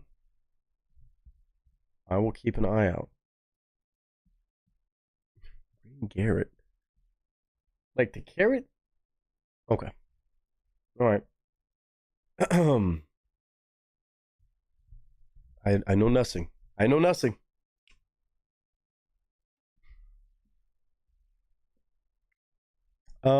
Ladies and gents, let's get it cracking. We ended up getting more requests today, so this party goes on YouTube. Still might be doing some random shit on Twitch later. Who the fuck knows? It's Turn Up Tuesday. You're gonna need some help, undoubtedly. Like the size of... Alright, undoubtedly. What the... Alright, okay, I'll plan on me stopping by if whatever it is lands there tomorrow. I know nothing. Other than... Okay.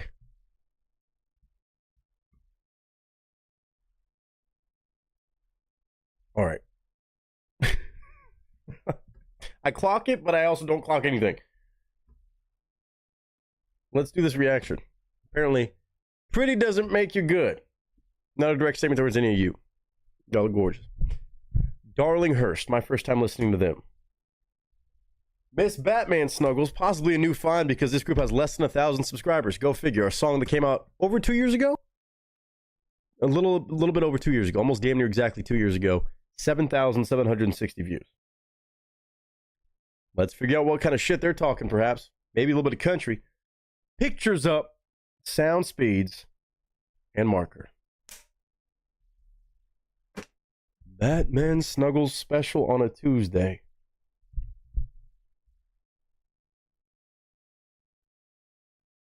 Thank you, Batman. What up, y'all? It's your boy Nick Nieto, aka Nick the Actor, aka Nick the Reactor, aka whatever the hell you want to call me today. Just go for it. Some could say I'm pretty. It's a joke. Nobody says that about me. Damn it. I'm kidding. It's not a bad thing. But today, we have a song related to the idea of, I guess, the pretty people out there. Maybe pretty people with egos that need to be checked. I have no idea.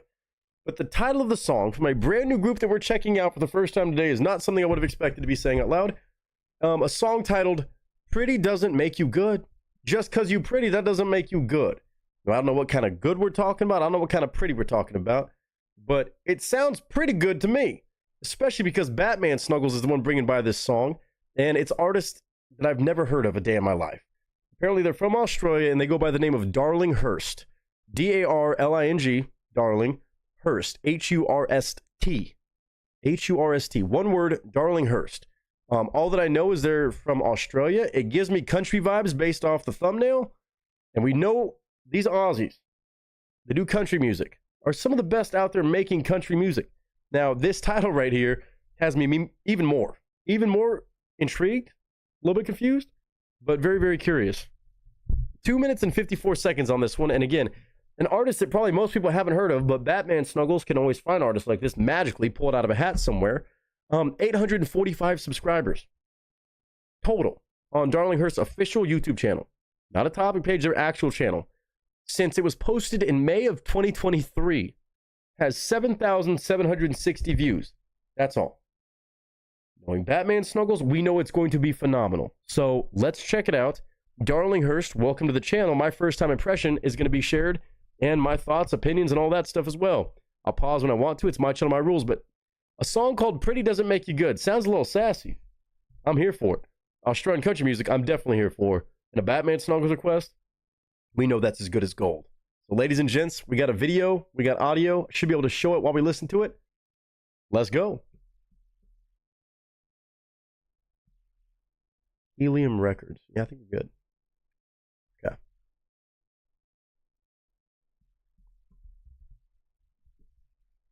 Oh boy.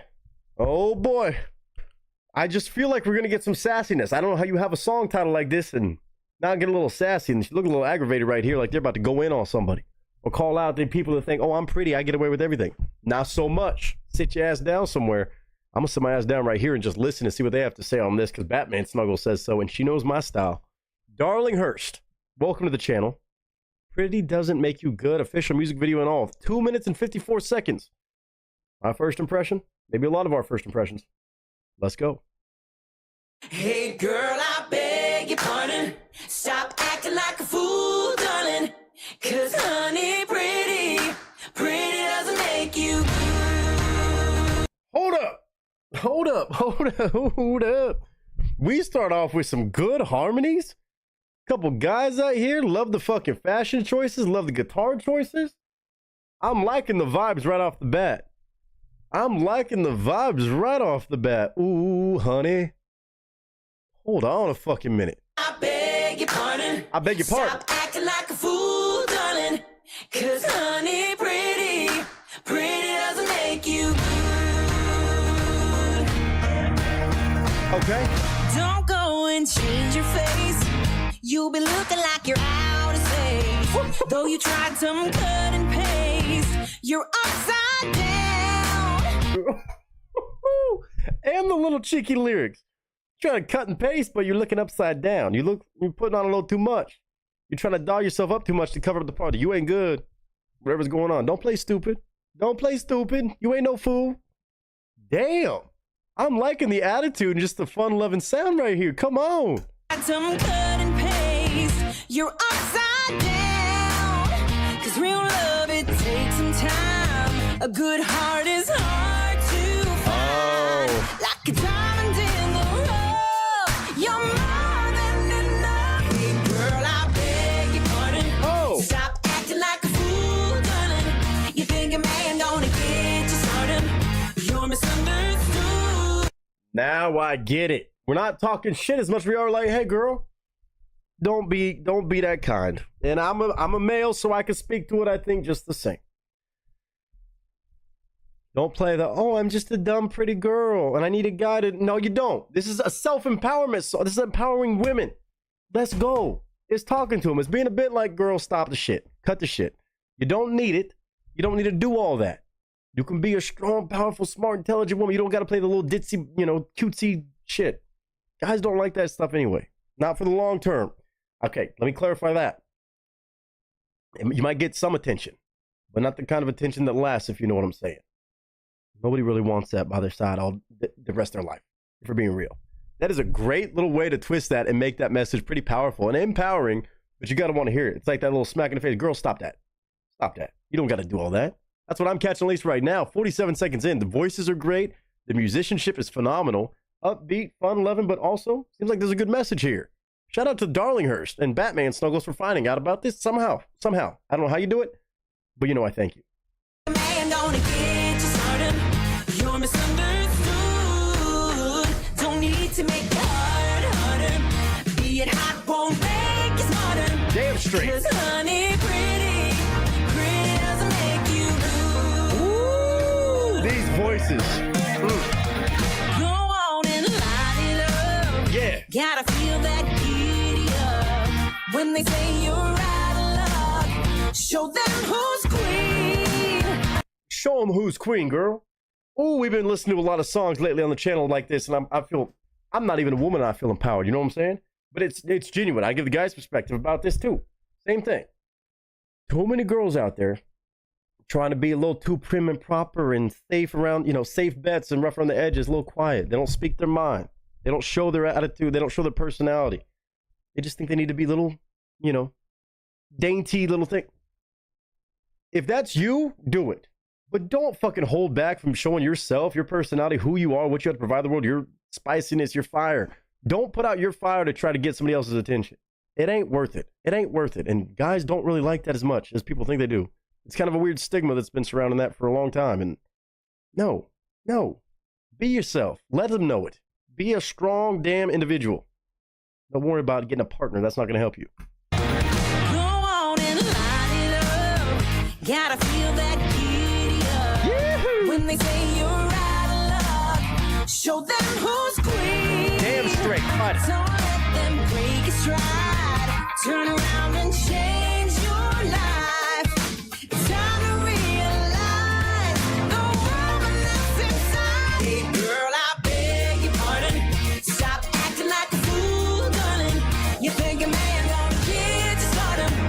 You're misunderstood. God, that's so good. Don't need to make it harder.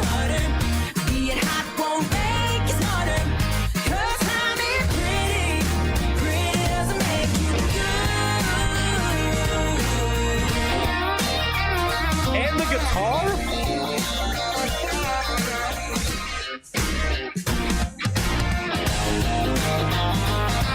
Get you some.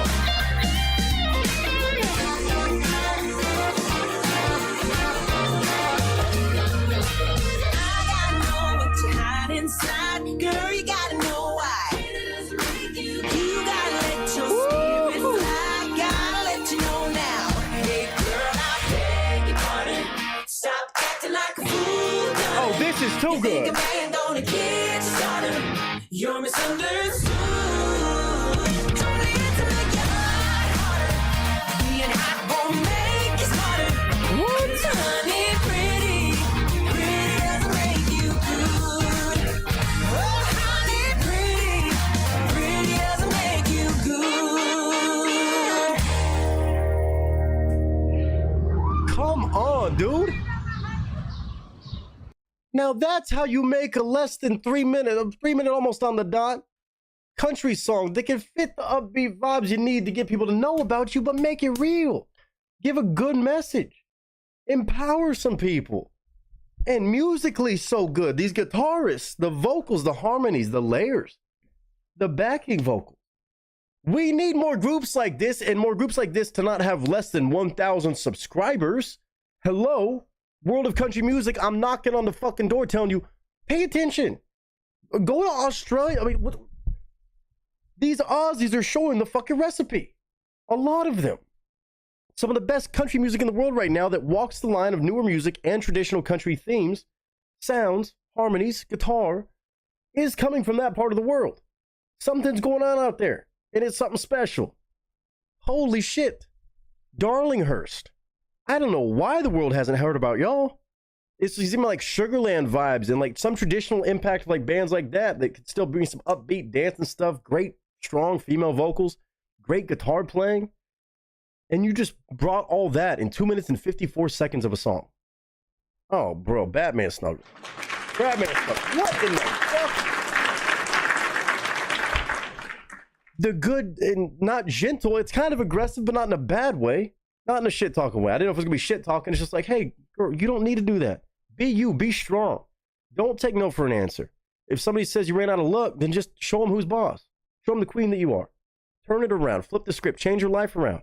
You have the power to do that. Be independent. Be impossible to slow down. It's up to you. It's not about like, oh, I have to just kind of go with the flow and play it safe. No, life is not about playing it safe in any regard.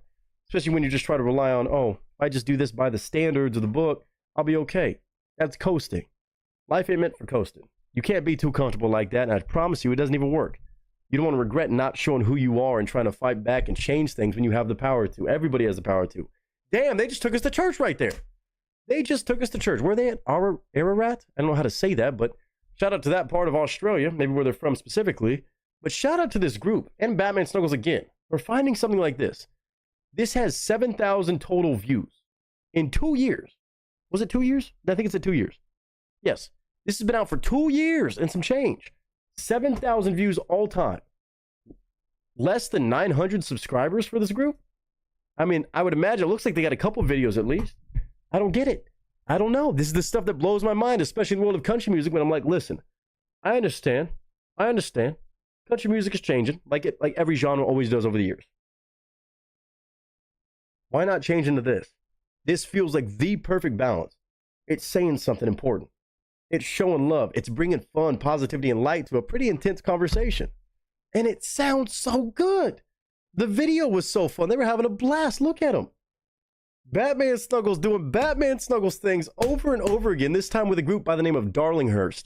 If you enjoyed that even a little bit, even if it's just this one song, go check them out. I'm sure you can find them on Spotify, this, that, the other. Hopefully they're still making music. Hopefully they have other examples of what they can do. But Darlinghurst right here on an original song, Pretty Doesn't Make You Good. Oh my God, that's needed. Oh my God, that's needed. And shout out to the Aussies that are making country music this damn good. Anybody making country music this damn good, no matter where you're from, is impressive. But man, time and time again as of late, in Australia, some of these country artists are just tried and true, damn good. Right here, Darlinghurst is one of them. They're added to the list. One hell of a first impression.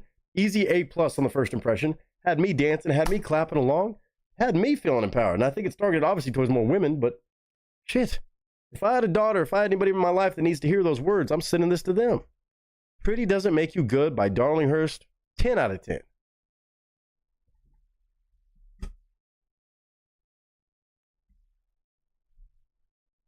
Man, I didn't know if that was going to be like a super sassy, aggressive song or if it was going to be like that. And sure enough, that was empowering. It's uplifting. It's beautiful. And it's music that matters. It's music that matters in country music. Who would have thought about it in 2025? Me hearing this for the first time, although it came out in 2023, which means also even worse, this song has been out there floating around for 2 years. And at least as far as YouTube goes, only 7,760 people have heard that song. Less than 850 subscribers for Darlinghurst all time. How many videos do they have on their channel? How many videos? 88 videos on their channel. Could be the same thing over and over again. Could be different stuff. Could be covers. I have no idea. But it says 88 videos on their channel. At least 15, 20, 30 songs probably damn near. No, you don't sound that good and just make one banger. They have to have a lot of damn good songs. Batman Snuggles bringing by something brand new for me to lose my mind over. Absolutely insane. The guitar work on that was stunning. The drumming, the percussion, the production. All of it was good. Shout out to Darlinghurst. Shout out to Batman Snuggles. And shout out to all of you. This is where I crash out every time because I love music. And it upsets me when music like this is a surprise. Nobody's heard it. Or at least not enough people. So go show love to Darlinghurst. If you're a country music fan and you enjoyed that, spread that song around. Go drop a like. Go do something. And all of you, chime in with your thoughts. Tell me if I'm tripping, but I feel like, again, if it's going to be pop, country, rock mix in today's world, that is what I want. I'm happy with that. I can live with that all fucking day and jam out to it and dance to it. And you can show it to your family.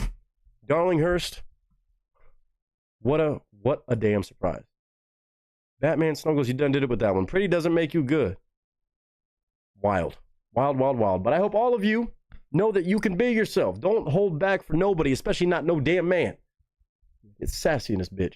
I hope all of you are having a good day, a good week, a good month, and whatever you're having. And until next time, ladies and gentlemen, that is a wrap. Bruh. Come on with it, y'all. Y'all just get me amped up left and right with these artists like this, underrated. Here's the link to that song. That's been out for 2 years. 2 years. If there was ever a song I'm like, oh, that could be on radio? That should be getting love. What's up with the 7,000 views. 2 years that song's been out. They have 845 subscribers. No thousands, no millions. 845. Period. Insane.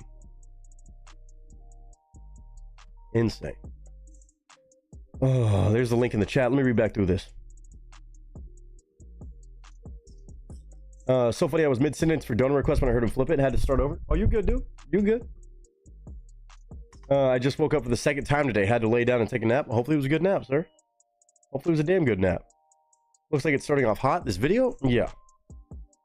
Nice harmonies. Love the tall boots. Fuck yeah. Kind of reminds the old school Judds. Ooh. Ooh. Not a bad comp. Tina with the hearts and fire. Cicely saying, be unfuckwithable. Be unfuckwithable. Fuckwithable. Yes. Ball with the ball. Yes. Well done, Batman. Everybody loving it. Awesome job. Thanks, y'all. Glad you liked it. Stop saying this. I'm glad you liked this shit. You knew damn well we were gonna like it. You knew this. But I'm gonna start banning you from saying those words in my chat. Oh, I'm glad y'all liked it. ... No. Don't even. Don't you dare. Bridget. Oh, Bridget, we gotta have a talk in a second. Not a bad thing. Not well, it's bad. It's sad. Nothing you did. It's I hope you're doing good. I hope your day's going good. Gotta go look for my socks again. Thanks, Batman. Socks knocked off again, huh? Been thinking about it for a while and studying the faces. Sell like more than Reynolds. I'll take that all day. Bridget. It breaks my heart even saying this. And I'll have a little swig of moonshine for you. I am gonna do okay, we have a few more songs. First of all, to everybody in here. 16 people hanging on strong. I'm gonna play some music for you all in a minute, and I'm gonna do my speed run to the corner store to grab another beer or two. Bridget, I mean, it breaks my heart. It breaks my heart. And I know that this shit happens, but the other day, we were playing on Twitch. And we were having drinks, of course, hanging out, playing some Rocket League. We lost the game pretty bad.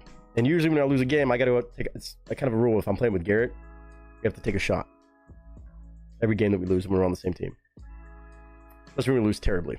So I grabbed my shot glass, my lovely Vegas shot glass, grabbed the bottle of whiskey. As soon as I walked out of my room, I have an Ethernet cable running up down the stairs.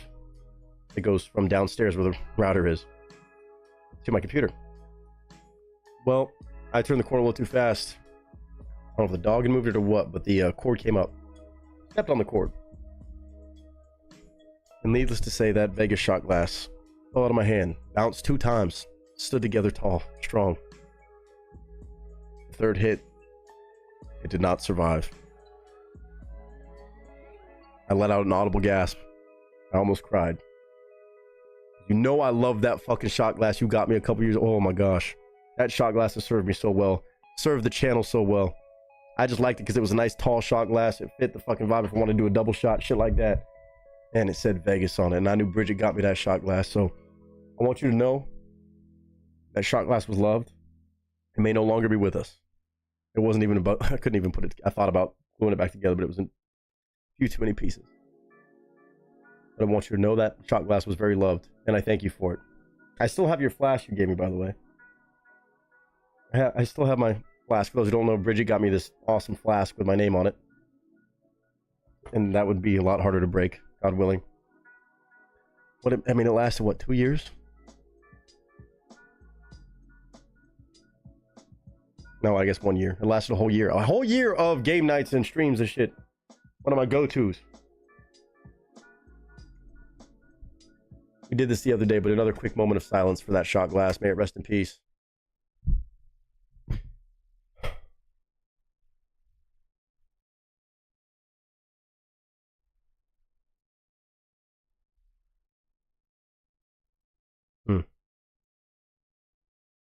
Okay.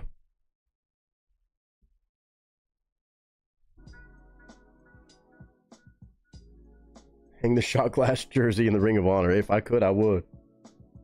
For Bridget, you know that shot glass was plenty loved and used. Lost the 50 yards, yeah. I was dreaming of being at a dive bar with y'all in Vegas. We had a few spots that could be almost considered dive bars. For being honest. Bridget, I raised this glass for you. Into the cast and crew. If my camera wants to work today, thank you. Cheers.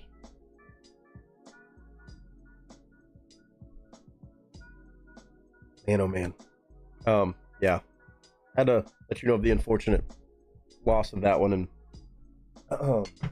you know, to be fair, compared to most breakable things we have, it lasted a long time. But it served us well. A lot of great memories with that thing. Cheers. And I've been getting compliments on this. I've been using the hell out of this thing, so thank you. Love me a good flask. All right, so we have a few more requests to go. Again, GG's in the chat for everybody's already brought by some amazing stuff, and we got even more crazy shit and fun stuff to check out, adding on even more genres and some things that don't even have a genre except shenanigans. When I come back, I'm going to do a quick run to the corner store, grab another beer. This was my last all beer, and I didn't know we were going to be hanging out on stream this long, but here we are. Full-blown 7-piece reactions. Let's go. Let's go. The party rocks on. And then if we do Twitch later too, I might be doing some music stuff, looking up the bass, seeing what I can actually hook up on this new mixer. I actually haven't tried doing that with this new setup, but we'll see. We'll see. Moonshine sherry jar in place of that shot glass. I mean, that's a big shot glass. We have things like Rage Against the Machine, if they were a 60s psychedelic rock band, in case you didn't think I meant shenanigans. We have Cinderella, the band. Don't Know What You Got Till It's Gone, a song that by title sounds familiar, but I cannot recall the song. And I want to watch the video because I'm greedy like that about videos in that era from Vader. And then Willie and Aaron also have 10-second songs, the almighty, the all-knowing, the all-great, and legendary and goated Anthony Vincent. My Way, Frank Sinatra, I would imagine, in the style of Ozzy Osbourne. You're going to want to hang on for this. So get a snack, get a drink, go have a quick, bite to eat, whatever you got to do. All right? Better get a 40 or two. I'm gonna grab a couple more of these. Grab a couple more of these. I feel like I ought to. This party's still rocking. Y'all are hanging out, having a good time. I'm so down. I'm so down. I'm always gonna catch this vibe. We've caught a vibe thus far, and I know we're not done yet. So I'm gonna put on, let's see. Let me put on some Texas country, man. I've been jamming out to a lot of country shit. I'll put on a little Texas country playlist. I don't know what it's gonna be exactly, but some southern good old red dirt country of some sort. I'll be back in a little bit. Nobody break anything. That maybe break into some food. Break open a can of drink. Don't break the drink, but just open it up. Get ready for the rest of the fun. Stream shenanigans on YouTube. And a good chance I might hop on Twitch at least for an hour or two doing something. I'll be right back. We'll start the timer in a second. Or y'all can start the timer. See if I can make it happen in under 20. Under 20 is always a good goal, but I'd like to do 15. I'd like to do 15. Hold on. Let me pull the music for you guys first.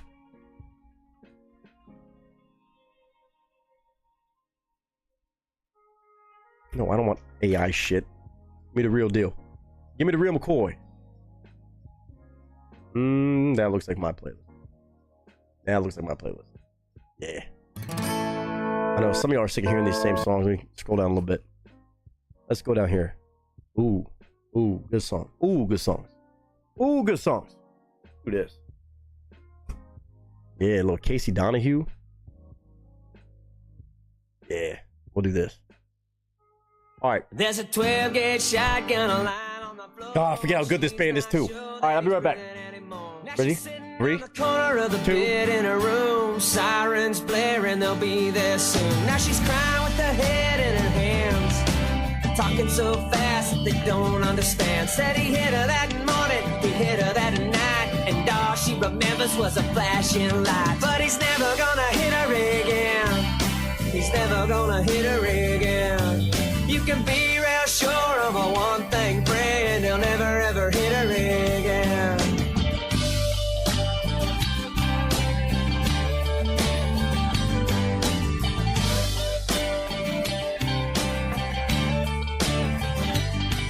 Well, he caught her with the quick right cross and didn't know the line he'd crossed. Now there's blood in her hair and blood on her clothes, blood still running from her nose. Well, she went and found a box of shells, gonna take him straight to hell. There were tears on her face when her eyes turned black. Didn't know a 12-gauge would kick like that. But he's never gonna hit her again. He's never gonna hit her again. You can be real sure of a one thing, friend, he'll never ever hit her again.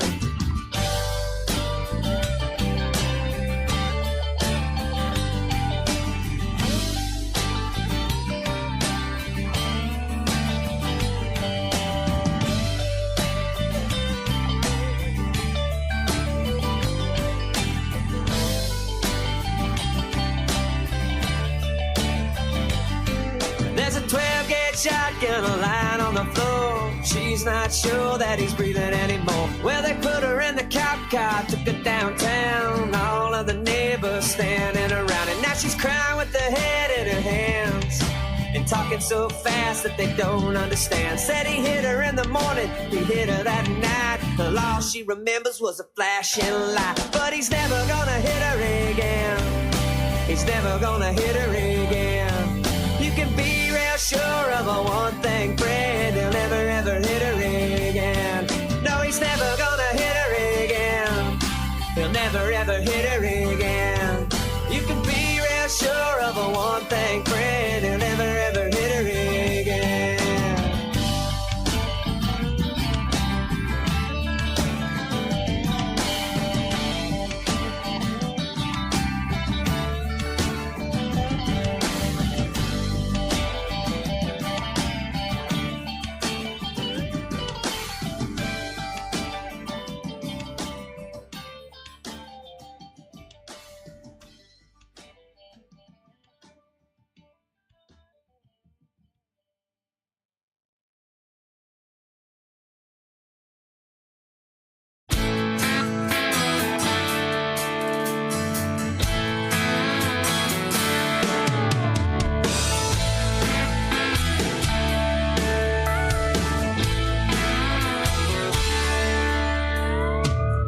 Always calling me, won't stop following me.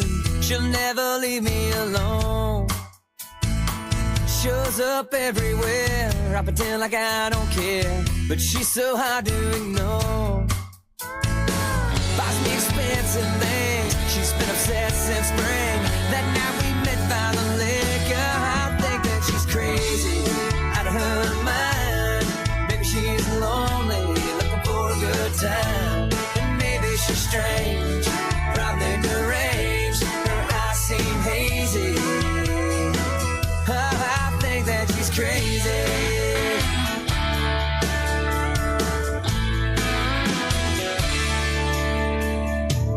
Drives her daddy's car down to the honky-tonk bar. He thinks she's out with her friends. Takes kung fu classes, drinks beer and champagne glasses. She's got car seats but no kids. She got caught shoplifting, from bar to bar she's drifted. Tattooed my name and shaved her head. Oh, I think that she's crazy, out of her mind. Maybe she's lonely, looking for a good time. And maybe she's strange, probably deranged. Her eyes seem hazy. She's crazy. Yeah, I think that she's crazy.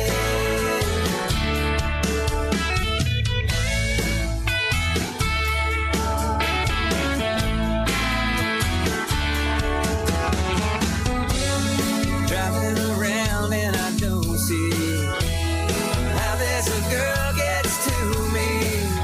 I feel like I'm breaking down. I wish I could turn it around.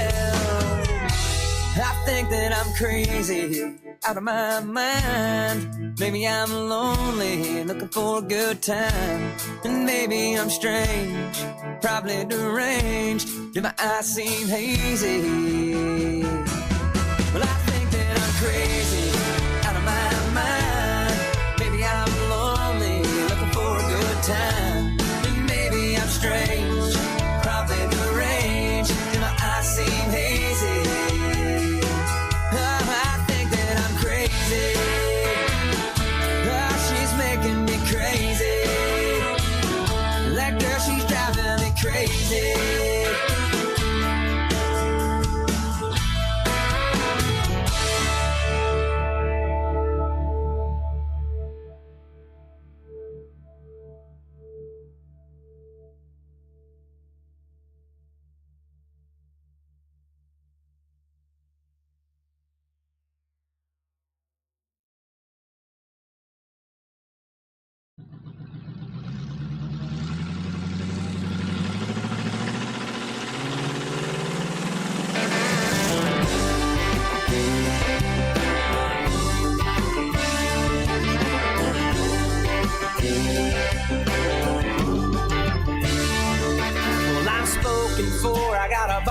chain.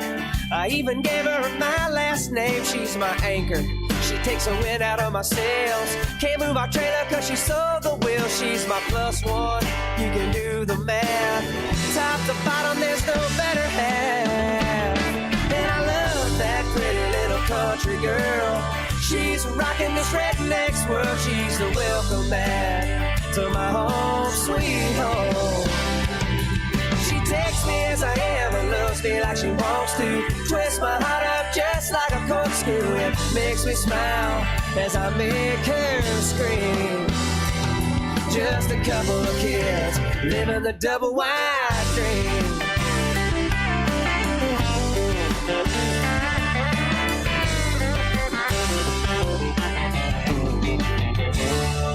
She likes to cuss and fight, and she can drink all night, and she can roll one up till I'm feeling right. She drives a truck with swampers and rims and an Alpine pumping through kicker tens. She dips snuff and she don't spit.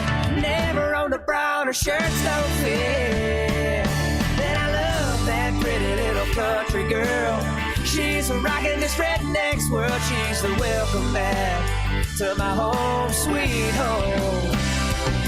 She takes me as I am and loves me like she wants to. Twist my heart up just like a corkscrew. It makes me smile as I make her scream. Just a couple of kids living the double wide dream.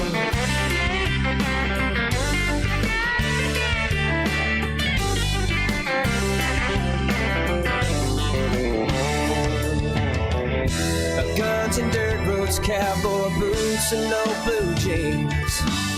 And she ain't no uptown hussy, she's my down home trailer queen. Well, I love that pretty little country girl. She's what's rocking this redneck's world. She's the welcome mat to my home, sweet home. And I love that pretty little country girl. She's rocking this redneck's world. She's the welcome mat to my home, sweet home. She takes me as I am and loves me like she wants to. Twist my heart up just like a corkscrew. It makes me smile as I make her scream. Just a couple of kids living the double wide dream. The double wide dream. We got double wide dreams.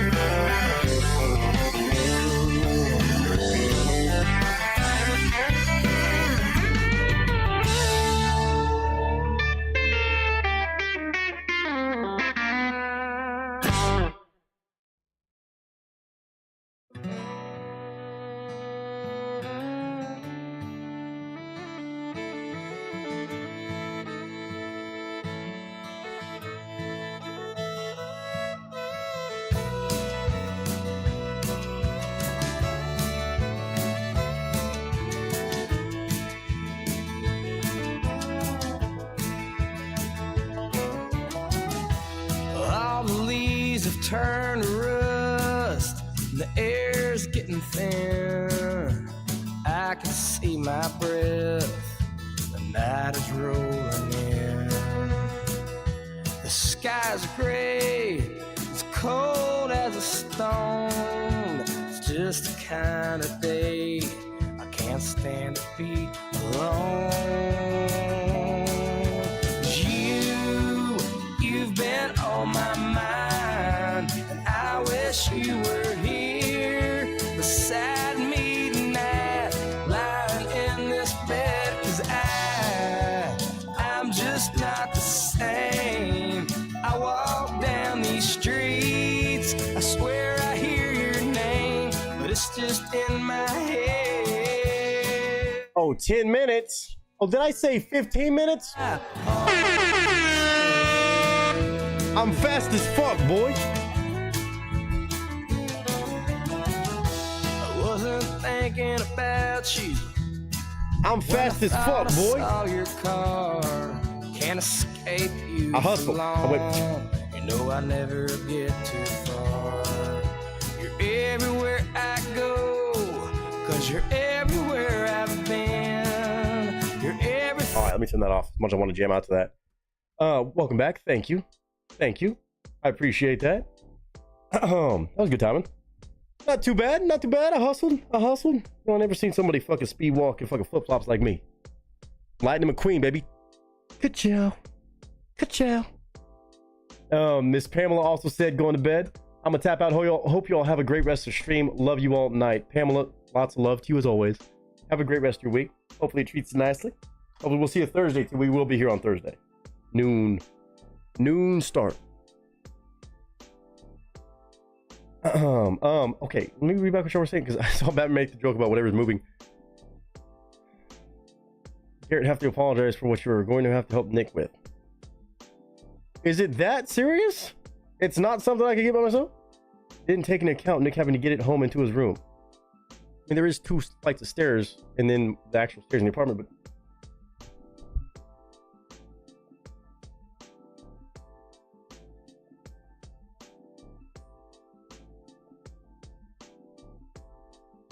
real question, is it like for sure couldn't do it solo? Josh Carlos said also gonna head to bed, Nick. See you next time, man. Josh, rest well, dude. Thank you for bringing by that amazing, and I do mean kick-ass fucking video of Alter Bridge doing that shit. Such a trip to see a video of them that soon or that early in their career and also doing something that fucking crazy that well. It makes sense the that well part, but that was fucking rad. Thank you for opening up the stream like that. Hopefully we'll see you soon, dude. Let me finish this beer. Only reason I ask, it might just be a little awkward for just one person. Okay. Play it by ear. I'll see how it is picking it up because I'll at least have $1 to put it in my truck. Then when I get home, maybe I'll ask for help to get it up the stairs. Because I don't know if I mentioned this, and it's gonna be something that's I don't think I mentioned this already. Maybe I mentioned it in passing. I know I've mentioned the idea of it, but now part of what's been some of the chaos over the past week, a lot of things going on, personal life outside of this, just a lot of moving parts going on. It's a beautiful thing. It's an amazing thing. There's a decent chance, and that's kind of a reason why I wasn't sure about putting everything up in here, decorating, as much as I always waited too long to fucking do that anywhere I live, because I know it's an apartment. I don't own it. It only comes and goes. Good chance that I'm going to be relocating in the next maybe 3 to 6 months even. Not necessarily out of state, not necessarily out of town. Could be, could not be. A lot of thought process, a lot of stuff I have to go through to figure out that decision, but it's born out of a great, amazing thing. Definitely bittersweet. There is an opportunity that's not set in stone, but it's really, really possible. Garrett and Danielle have an awesome opportunity to move out of state. And have a really, really cool. Garrett's got an option for a job that is phenomenal. That would be so just amazing for them. Of course, as they're going to get married, they're going to settle down. They're going to do their whole thing, of course, as you hope in life. It would be moving across the country, literally, not across, but out there to a Chicago area, and a great opportunity for them. Again, fingers crossed for them, prayers for them. Obviously bittersweet because those are my best friends. That's family to me, and it'll be weird not living with them, not having the dogs around. Of course they're like, you know, you can come out there and move with us and like live by us and stuff like that. And I don't think that's going to be in the cards for me. I don't think there's anything that Chicago in particular has for me besides them, of course, but you know, it's an amazing thing for them where they are in their life, and obviously absolute prayers and well wishes for them if y'all wouldn't mind sending them their way for that to go to full fruition. An amazing opportunity for a great job for Garrett, and then them to have their whole thing. Not actually in Chicago. I said out around Chicago, not, or maybe it could be in Chicago, not fucking sketchy parts, but an amazing opportunity. So kind of feeling that one out, kind of figuring out what my next move is. I'm personally deciding, is it my time to finally go back to Texas? Move to Austin, somewhere out there, look at spots, come visit, see what I like about it, see what I don't like about it, how things have changed, areas, spots like that. Or is it my soul in my my battle with Los Angeles? Do I still have more that I can accomplish out here realistically that I couldn't accomplish from out there? So obviously a lot of moving parts when it comes to moving. And I know this place has kind of been in leeway. I mean, I had a feeling, obviously, I knew I was going to be living with them forever. As much as I love them and we all love living together, even though like, man, we're going to be so upset to not be living with you. And it feels the same way. Obviously, it's family. I got to figure out where I'm going. My next move is.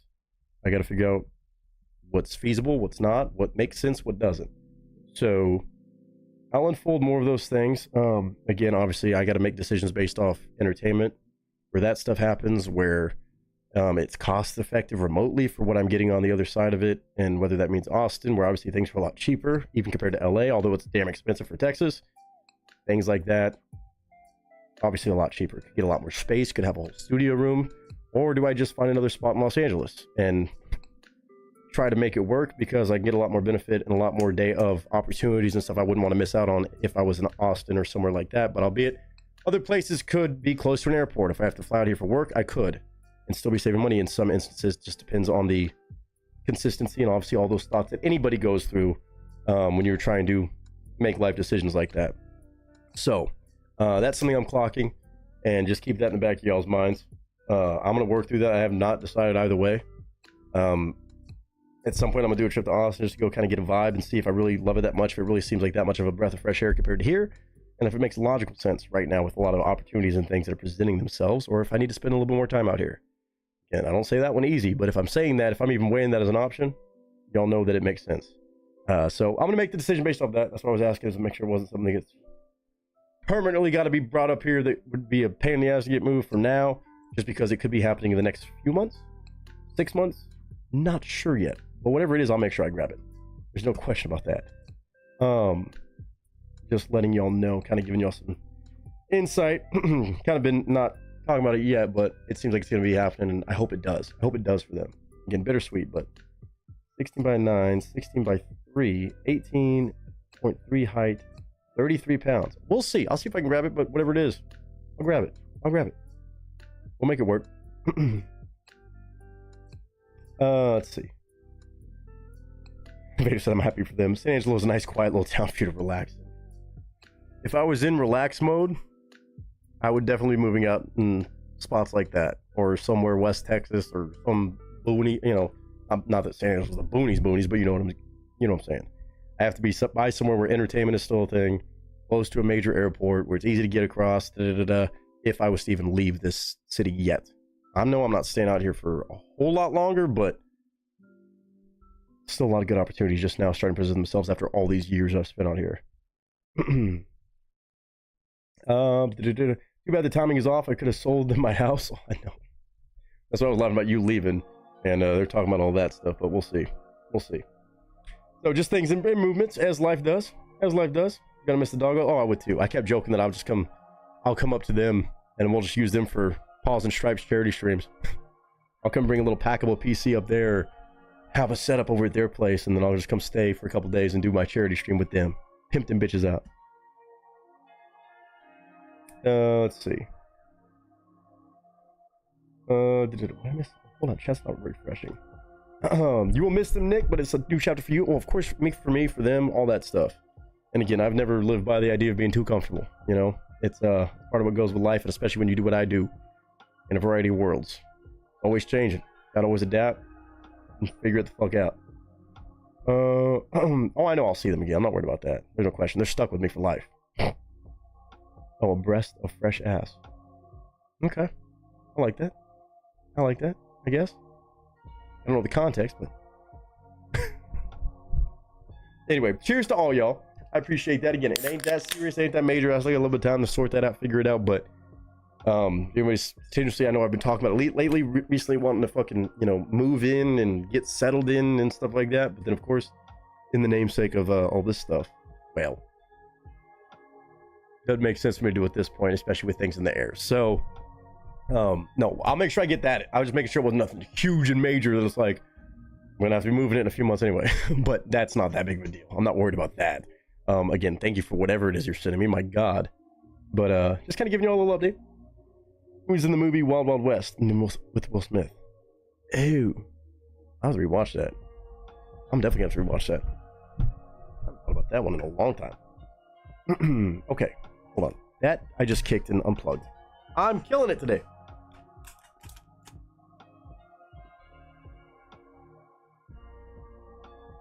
Tables have not been my friends as of late.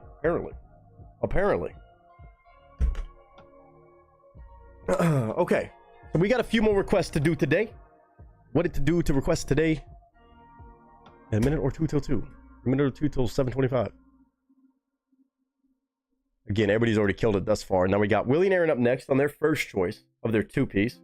Then we got Vader on a kick-ass fucking rock song I already know. And then Willie and Aaron gets to pick the closer.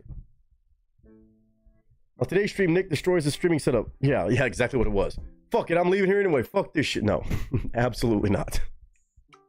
Too much invested in this gear and shit to do that.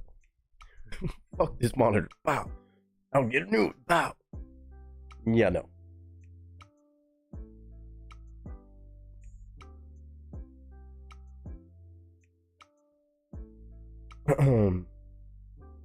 What are we thinking first, Willie and Aaron? You were in my arms instead. Still might be down to kick it on Twitch later too. I'm really thinking I am. Hook up some guitars and shit. This mixer. Oh, look at this.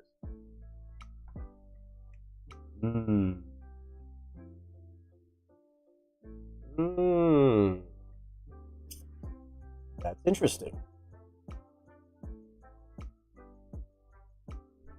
That mixer does. I wonder if I could reroute my other mixer into this mixer and hook up my guitar. Yeah. We're gonna do that later. That'll be a later fuck around and find out thing. 10-second songs first. Oh, fuck yes. So later on, we're gonna be checking out Rage Against the Machine if they were a 60s psychedelic rock band. Now, Anthony Vincent ain't a whole lot of reacting or critiquing because the dude's the all-time GOAT. In my eyes, he is in this kind of style of reformatting stuff. There's other gangsters and other goats. I understand there's the greatest of all time. There could be one or there could be several. Debate, but this guy's up there. This dude does not miss. It's impossible for him to miss on anything, even with crazy titles like this. Frank Sinatra's My Way in the style of Ozzy Osbourne. Now, his Frank is good. I don't know if I've heard a whole lot of his Ozzy stuff, though. Something about a Frank Sinatra song. It could make sense. Pull this up. When did this come out? 4 days ago. 4 days ago, Willie and Aaron on their A game. Let's go. Oh, boy. Again, Anthony Vincent, you might know better as 10-second songs. 3.59 million subscribers. 23,000 views in a matter of 4 days. Maybe even a little low for him. But this dude, he's well loved. And it is absolutely correct. It is absolutely accurate. Crushes it? Yeah. All right, let's enjoy this one, man. I got to see this. Another little sip of moonshine, Sherry. Everybody in the chat say cheers. I appreciate y'all for, real life talks and stuff like that. Some things I like to, put my cards a little close to the vest without, fucking everybody. Oh, he's moving. And rumors start spreading and this, that, the other and shit like that. So I like to get it out in one piece when it feels like a realistic thing before it's like, oh, just kidding. But I appreciate y'all. Love as always. Thank y'all for making this Tuesday extra crazy. Thought maybe we were just gonna have a chill one, which again, whether it's chill, whether it's jam-packed, hours long, couple hours long, doesn't matter to me as long as everybody's having a good time. And today, we've clearly kept the good times rolling. Willie and Aaron, Vader, Batman, everybody bringing by more and more requests. Just to add on Tuesday. I feel like now we're probably capped off. Good size stream, already 4 hours and 17 minutes in. And who knows what I'm gonna goof off with on Twitch. Could be anything. Cheers. I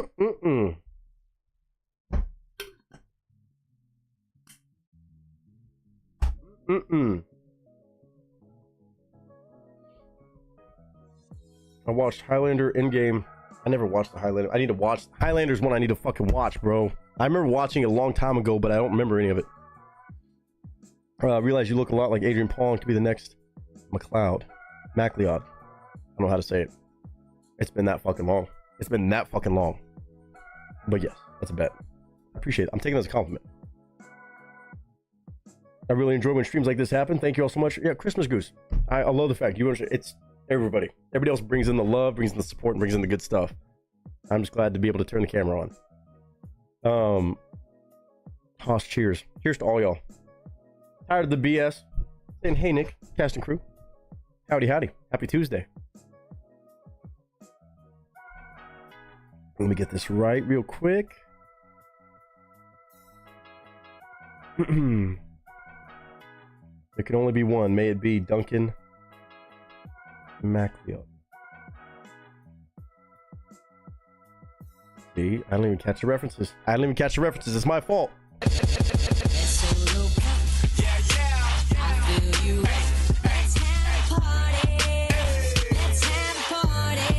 Oh, so it's still pronounced McLeod. Okay, my bad. I got you. I know it was Highlander. I knew that's what Vader was talking about, but I didn't. Let me see. Let me look him up. Better be a compliment.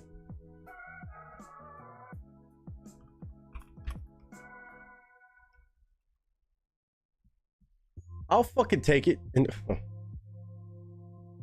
I'll fucking take it. Dude. Not mad about it. Long hair Nick. Bro, long hair Nick, when he fucking cut his hair or cut his beard off and had long hair. I mean, I'll take it. Now, handsome bastard. Thank you, sir. I'll take it. It's the big nose gang is what it is. Like, even this picture right here. If I do a fucking side-by-side. Actually kind of crazy. Actually kind of tripped me out. Damn. I'll fucking take it, dude. Dude, I got a picture here. Let me show you. Prove a point. And solidify what you're saying. Because I did not like the way I looked like that, but it did happen. Hold on for a minute. Hold on. Show you. There's a certain picture of me I know I was like, oh, hell no, Nick. You have to cut your hair too. You cannot just cut the beard and leave the hair. Wasn't my vibe. Wasn't my style. Also, it was just a trip when I hadn't seen my bare face like that in a long time. Maybe a combination of both those things in one. But, where is it? Hold on. You gotta see this. It's actually kind of funny. It's actually pretty funny. Where is shaving time? God, I have so many pictures on my fucking phone. Hold on.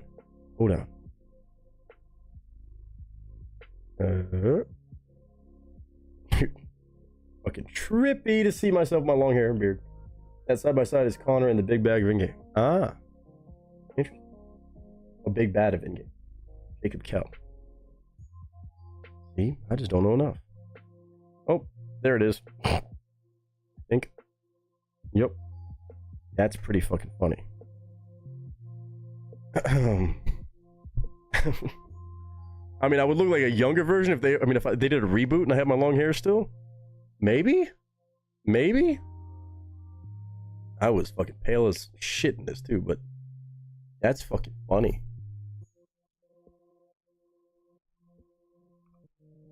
Oops. I mean, kinda.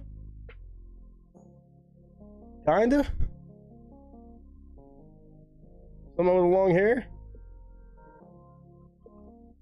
That's a trip looking at me like that. God damn, Nick. Jesus Christ. That hair was pretty though. Fuck, why did I cut that shit off? I know why I did. It was a pain in the ass. Pull off fucking prequel action. Little prequel. Not the squeakquel. 665 immortal deaths. Hell yeah. I have the box set of the TV series on VHS. Damn. Okay. I was like Danzig. Now that's fucking funny. That is fucking funny. May not know a whole lot of their music, but that's pretty fucking funny.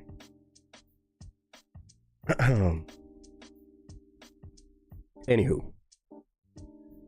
Let's get going instead of look-alike time. Let's go with Mr. Anthony Vincent. He looked like he'd be my cousin too. He might be my cousin as well. Riley Green, him. Yeah. I think he looks a lot like my youngest kid. Thank you. You got a good-looking kid. How about that? Cheers. You got some good genetics too.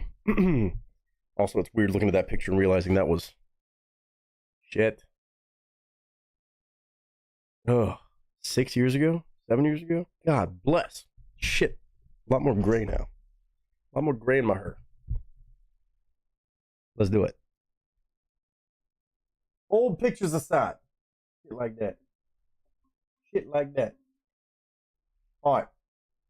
Here we go, ladies and gentlemen. This is Anthony motherfucking Vincent.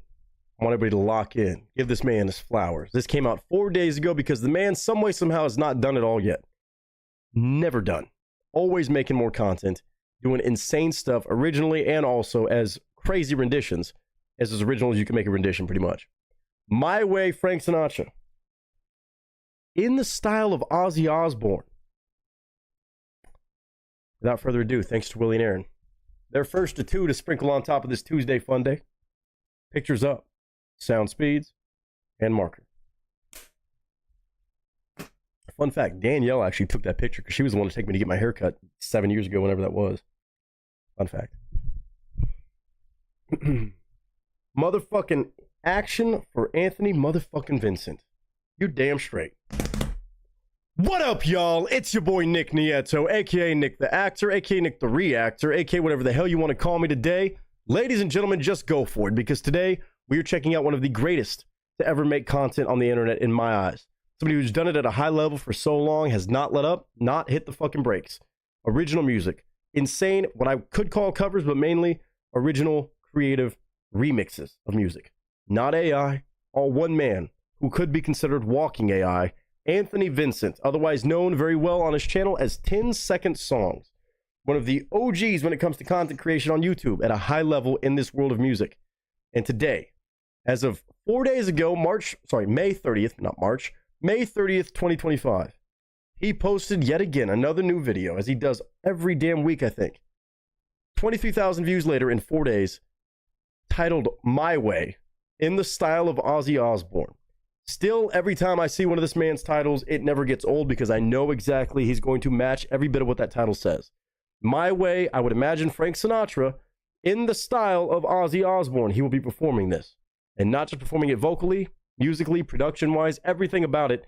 And it might just blow your mind to think that a Frank Sinatra song could sound like an Ozzy Osbourne song. He's shown it every other time before. He's undefeated, and so are Willie and Aaron. Willie and Aaron are the ones behind this request who came through and said we ought to check this one out today, only 4 days after it was released. So therefore, that is enough said for me. Anthony Vincent, 10-Second Songs, My Way in the style of Ozzy Osbourne, and it's a Willie and Aaron request. Now, needless to say, with all these things combined, I'm not going to have much to critique or ridicule on this. It's going to be my honest thoughts. Yes, I might pause if I want to, but I'm usually just blown away and just entertained by this man. A lot of smiles, a lot of good times, and just to see where his creativity will take this attempt and approach that he got from somebody in his audience, usually. My Way, Frank Sinatra, in the style of Ozzy Osbourne. So maybe Ozzy's way. Ain't no telling but to do it. I get so excited to watch these videos, man. Oh boy, and there it is. From Luis 13 Doyers, 4 months ago. Frank Sinatra, My Way, Ozzy Osbourne version, please. That's the first frame of this video. So again, takes an idea from the community, from his fans, and just says, sure, why not? And he's already got the glasses on, Ozzy style too. Willie and Aaron, you know I love this too much to even ridicule it, critique it, give any sort of negative thoughts, but I'm sure I'll have a whole lot of positive to say. Oh boy. Legendary stuff as always. May 30th, 2025, the man is still going after all these years. My Way in the style of Ozzy Osbourne. 3, 2, and 1.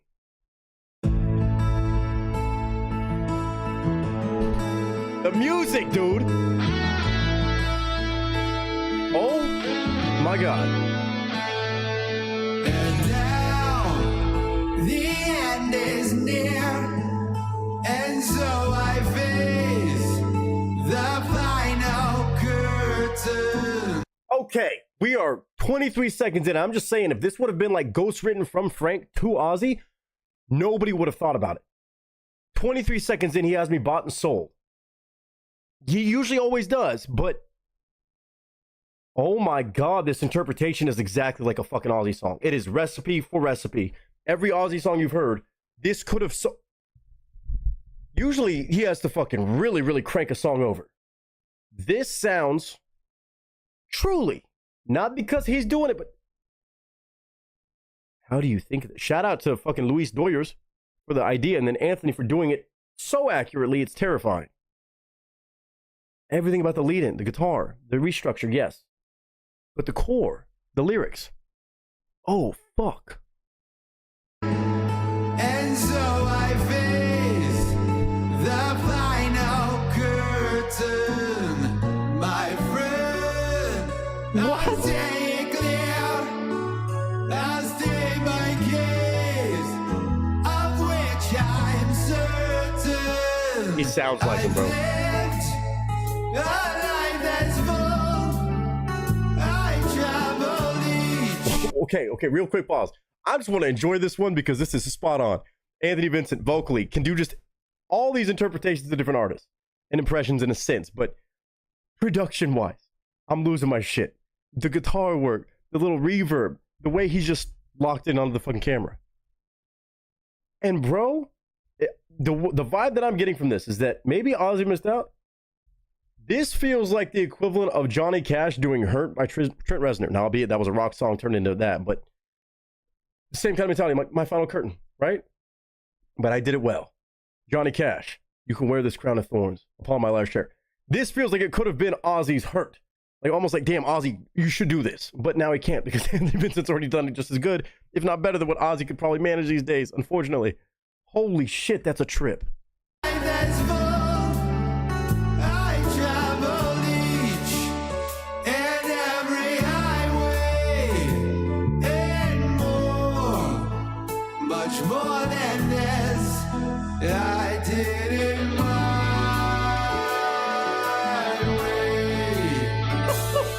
Regrets I've had of you, but then again, till you mention, I did Holy what shit. I had to do, and saw it through without exemption. I lived each charted course, each careful step along the byway, Bro. and more, much more than this. I did it my way. Yes, there were times The effects. I'm sure you knew when I've been out more than I could chew. But through it all, when I was down, I gave it all. They spit it out. Close your eyes and just... I face it all. Yeah, nice and tall, and did it my way. The vocal, the guitar.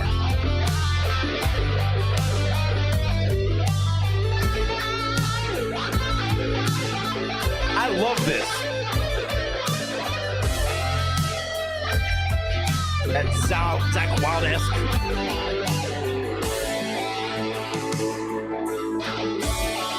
Iconic Ozzy guitar. I've laughed and cried. I've had my fill, my share of losing. And now, as tears subside, I find it all so amusing to think I did all that. And my eyes ache, not in a shy way. Oh no, not me. I did it my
at this point, the man just keeps exposing himself to be what has been rumored over and over and over again. And I've pointed out, I've called him out at this point because he's clearly not trying to hide it.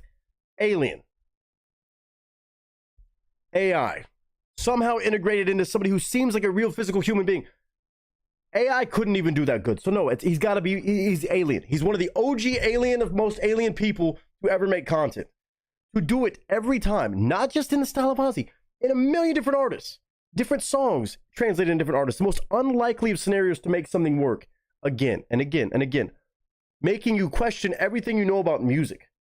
When you hear this man do something as nuts as saying "My Way" in the style of Ozzy Osbourne. It doesn't matter how crazy his titles are, how crazy the challenge is, the idea is. He says, okay, bet. People have tried to give him this shit to fucking slip him up for years. For like over 7-8 years. I think maybe 12 years. It hasn't happened. Nobody's caught this man slipping, not once. Not once. Giving him a challenge, he hasn't been like, it's impossible. No, he just says, okay, bet. Not just accomplishes, succeeds. Blows minds. Blows my mind. Willie and Aaron, you know how these go at this point because I am a Anthony fucking Vincent junkie at this point. Throughout years and years and years, well before I even did reaction videos, I was in tune with this man. I've been a fan of him for literally a decade, it feels like. Has to be. He's never once missed, and it blows my mind as a content creator to not have a single miss ever on your record. He doesn't. He's always 10 out of 10 perfect, solid, and then some. Anthony Vincent, 10-second songs. If you thought that was damn good, go look at his channel for 5 minutes. Go look at his channel. You tell me if there's something on there that you think, no, didn't work. He is a mastermind. He is a magician. He is not of this planet. Anthony Vincent, My Way in the style of Ozzy Osbourne, where if you close your eyes, you're like, man, it sounds like Ozzy. Not even just a little bit. Musically, vocally, soundtrack-wise. Alien.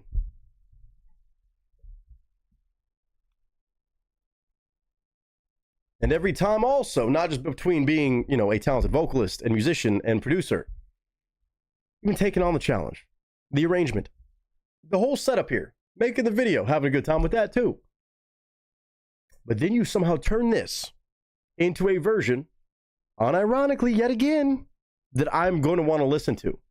I love some Frank Sinatra. My God, sometimes when I'm in the mood for that, I'm in the mood for that. I love that song.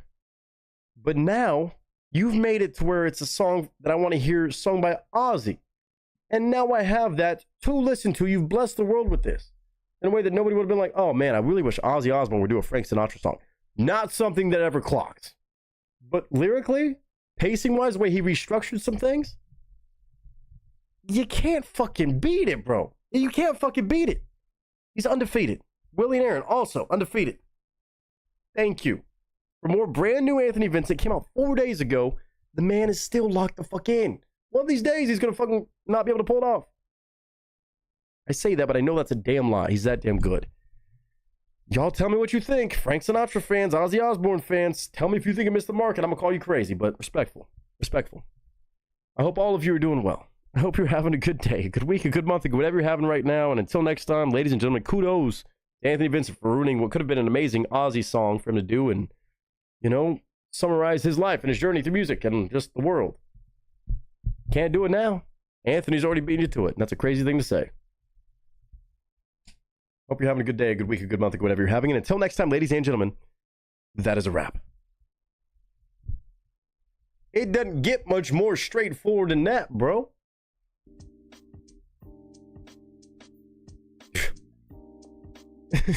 Nobody sees Ozzy and says, man, you know what he would do really great at? A Frank Sinatra song. That is a blasphemous thing to think. Normally you'd be like, you got to go to church after you say something like that. Literally. Nope. Apparently not.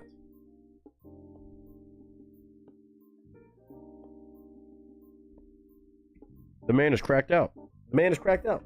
He's a cheat code. Cheat code, cheat code, cheat code, cheat code, cheat code. Oh, fucking AI. Crazy, right? Even Vader said it right there. Dude's a cheat code for music. Yep. Yep. He's one of our cheat codes. In-house. Fire, fire, fire. Christmas Goose said, well, fucking awesome song. I feel like it's an alternate soundtrack to Back to the Future. Fuck yes. That's accurate. He said, thanks, glad you all enjoyed it. Fuck yes, we did. Good news is my socks keep landing in the same area, so easier to put back on after they get knocked off. That makes sense. That's good. Glad you found them too. Hopefully both of them. Dude, this dude's still literally posting every fucking week too, isn't he? He doesn't lose the love of it. He doesn't get sick and tired of it. Lil Jon Get Low in the style of Slipknot? Oh, fucking A.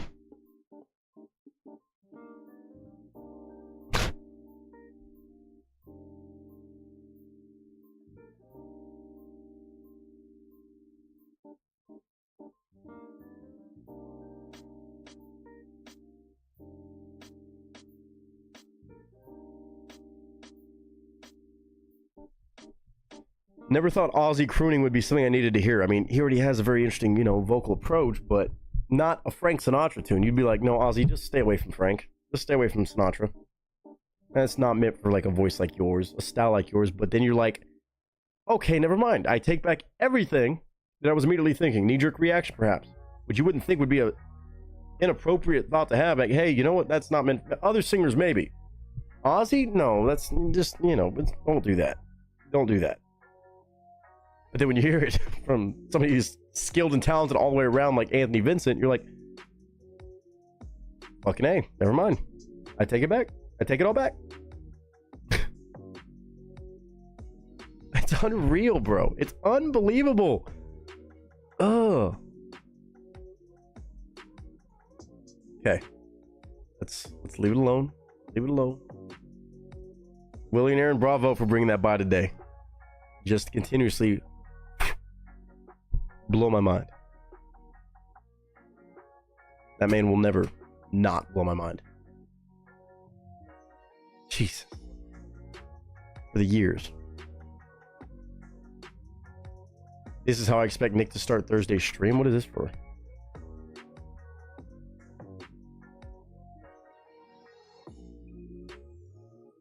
Oh, because of whatever. Oh boy. Oh boy. Anthony is, hey, give me a title and an artist and bet. He really is the definition of that, dude. He really is. Like, it'd be easy for him to gloss over shit like that and just pick something random. No. Years into doing it. Okay. From something that turned into a rock ballad of sorts with Ozzy Osbourne. Vader Dubs, it says Cinderella's OG hit off debut album. So is this considered their biggest hit, or are you just saying their first major hit? 199 million views on this. Lord have mercy. Posted in 2009 from 1988. You're gonna have to blur out the video, but it don't matter. It don't matter. It does not matter one bit. Don't know what you got till it's gone. Biggest, as far as I know. Okay, got you.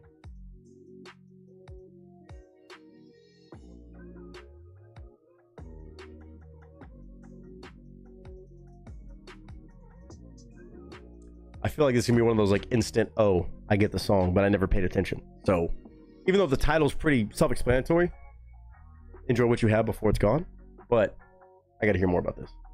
Christmas Goose says yes, definitely biggest song. Okay, okay. Now we did Heartbreak Station. Heartbreak Station was a fucking jam too. But I see how this one, based off this view counter, yeah. Posted to YouTube in 2009, and it has still almost 200 million views. Yeah, that tells me possibly their biggest hit. Good chance. Oh man, here we go. Fucking late 80s greatness, bro. I know y'all are gonna be able to see the video, but I have to blur it out a little bit. You might see some of it still, but I gotta watch it fully on my screen. I love these videos. Heartbreak Station was a dope ass fuck video too. I love that. I love the videos almost as much as I do love the music. I'm just saying something. All right, let's go. Let's go. Vader bringing on some great 80s greatness here, dude. Oh man, always feels something special. Always feels like something special when I get to experience this for the first time, at least in the total version and package. you know, you know. If you know, you know. Let's see. Let's see what we may know about, we may not know about, shit like that. What are we talking about? If there's an MTV counter, biggest song. Okay, so definitely this video was played a lot. So a lot of you have probably seen this video time and time again. Or maybe brings back some memories, even blurred out. Make sure that audio's cranked all the way up for this. It's gotta be. It's gotta be. Woo! Song number 6 or 7 tonight. Here we go. Pictures up, sound speeds, and marker. Oh boy. Go for 80s hair. Oh, yes indeed. I know this band will provide that. Let's do it. What up, y'all? It's your boy Nick Nieto, aka Nick the Actor, aka Nick the Reactor, aka whatever the hell you want to call me today. Just go for it. Today is one of my favorite kind of reactions right here. Definitely just for me to be more educated, but more educated about a very certain decade and style of music that I think is one of the best out there. At least the best decade of music, in my opinion. My personal, probably favorite, as I always say. I always have to start off with that because today, the one only Mr. Darth Vader, providing some greatness. A legendary tune that I'm sure probably will sound familiar to be fair. To be fair. Even on YouTube. Posted years and years after it was released. 200 million views almost. So, I've probably heard this song. The title sounds familiar, but I cannot recall the melody of the song, any part about it. But it's a song from the almighty, the legendary group known as Cinderella. In 1988, their hit song, from what I understand, their biggest song, Don't Know What You Got Till It's Gone. Now, the title, again, very familiar. I recently did get the chance to check out, also because of Darth Vader, Cinderella on a song called Heartbreak Station, which obviously was a real treat. Not just for the music, but the videos from the 80s. These music videos that a lot of y'all saw on MTV and different places like that, I love them. I'm so infatuated with watching these videos, even for the first time. It's so fun for me. They have so much character and so much like really great filming too. And just really cool moments that are just iconic when they match up with the music, the sound of the production, even when they're remastered like I'm sure this one is. Again, this song came out in 1988. It was posted to YouTube on their YouTube channel in 2009. So you can do the math. Just a couple years later. And it still has 200 million views on YouTube. Lord have mercy. This is definitely one that's poised to be one of those that I recognize at some point or another, very, very much so. With that many views, I can only imagine. And with me kind of being familiar with the song title, I think. And we'll see. But I do get my chance, first time, start to finish, listen of this song, to fully appreciate it, to fully absorb it, and the video. Now, the video is going to be blurred out for you guys because the major labels associated with a song this size. It's going to happen. But again, I'm sure many of you probably have already watched this video a bunch of times, 1,000 times. But for me, I got to see it. As Vader said, cue the 80s hair. Because the hair is the same thing, man. I know this group will provide that punch as well. The fashion, the style, the energy, the influence they had on music, it definitely has lasted more than a lifetime for some. But I'm excited for this. I'm going to load up the video, even though it's blurred for you guys. I'm watching it totally on my screen. I'll give my thoughts about that. And I'll give my thoughts about the music, of course. The iconic 80s sound that I'm just obsessed with.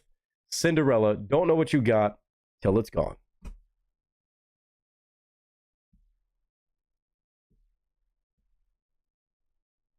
All right, so again, I feel like I'll tell you guys as soon as I realize that it sounds familiar, even a little bit familiar, but I'm sure it's going to hit me upside the head and be like, oh, you dumbass, you've heard this song so many times. With this era of music and also a song of this, you know, notoriety, I would say, just a little bit. I'm sure I'm going to sound like an idiot for saying right now, I can't remember it. But as far as the actual lyrical structure, everything else, the storytelling goes, I mean, I get it's probably pretty straightforward. Don't know what you got till it's gone. Tried and true statement. But I want to hear the rest. I want to hear it all, every bit of it. Let me blur this out. Actually, I did not blur it out right there. Hold on.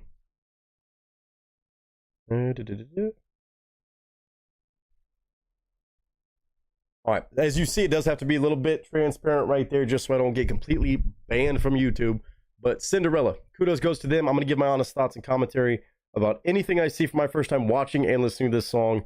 Yes, I know it might be crazy for some of you, but for me, my first time. So I'm kind of just giddy as can be about this. So let's start it. 5 minutes and 48 seconds. Thanks to the one and only Darth Vader for making sure I get right about stuff in this era. Headphones on. Audio's cranked all the way up.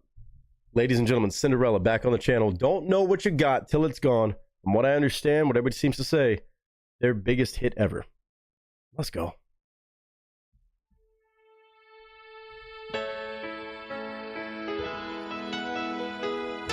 Already vaguely familiar, maybe? Love the piano openings. I can't tell you, baby, what went wrong. Maybe a little bit familiar. I can't make you feel what you felt so long ago. Woo, it ain't the same. I let it show. I can't give you back what's been hurt. Dude, the voice, bro. The voice pouring out from your heart like this is crazy. I can't give it back to you. I know, I get it. Almost apologizing. Oh man, that rasp and grit again. Woo, I love it.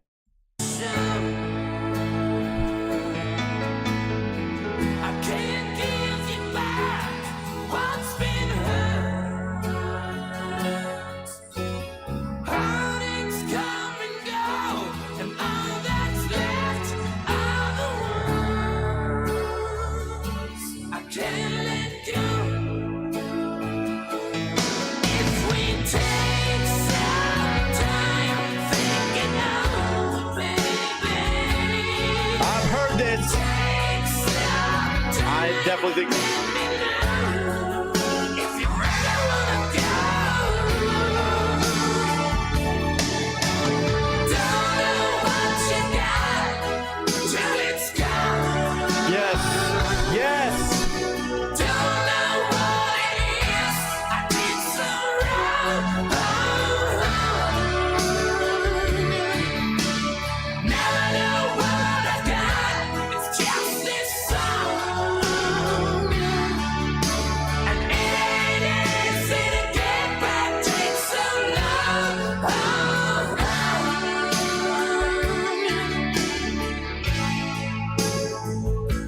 I've definitely heard this song. I kind of caught it on a bit of that pre-chorus kind of feel. Even the beginning piano, it sounded a little bit familiar, but obviously a lot of piano openings in this world of music. Damn. Okay. Okay. Now I clock it. Now I get it. Now I really get the full atmosphere built up and environment of this song. Truly just pouring out your heart. Maybe it's like the self kind of, not destruction kind of side of you, but just, I know. I can't replace what's been broken and hurt. I can't do it. And I have a bad habit of maybe not seeing what I have until it's gone. But also, even looking back and kind of some love, it's tough. The way that it went out and shaped out and stuff like that. Damn, but the emotion that he pours into this fucking song, just like Heartbreak Station, Cinderella had some fucking emotional vocal power. And then this entire band just strumming along, the video, them all in this middle of nowhere scene. God, it's so fun watching these, bro. And it's a trip to connect some parts of the songs that I know with the full level of emotion and draw in, like, kind of delivery of the main point and just the way that it kind of goes through the rest of it. Let's go. Let's go. Dramatic. I can't feel the things that cause you pain. I can't clear my heart of your love. It falls like rain. The outfit. Look at the fashion. I hear you calling far away, tearing through my soul. I just can't take another day. Who's to blame? Who's to blame? If we take some time, think it over, baby. Take some time.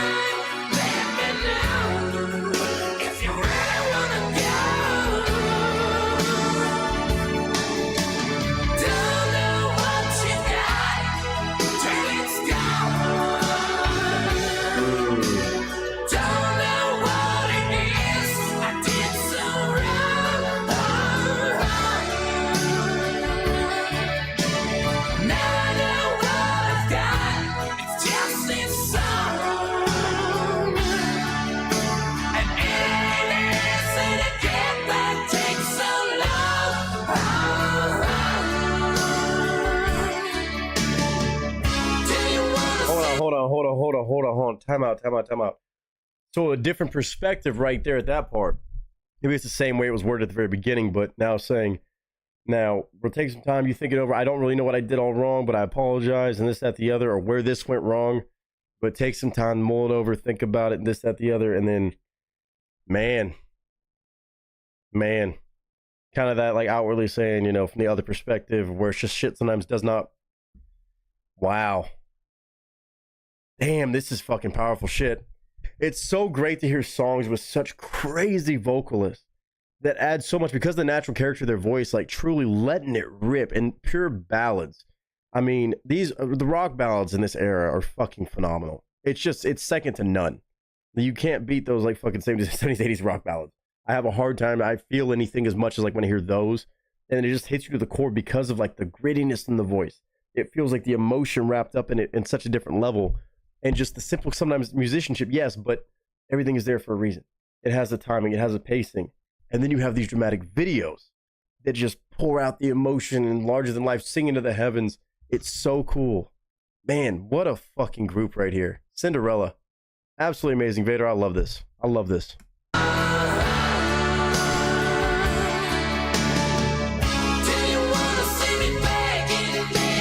You want to see me begging?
Fucking hits.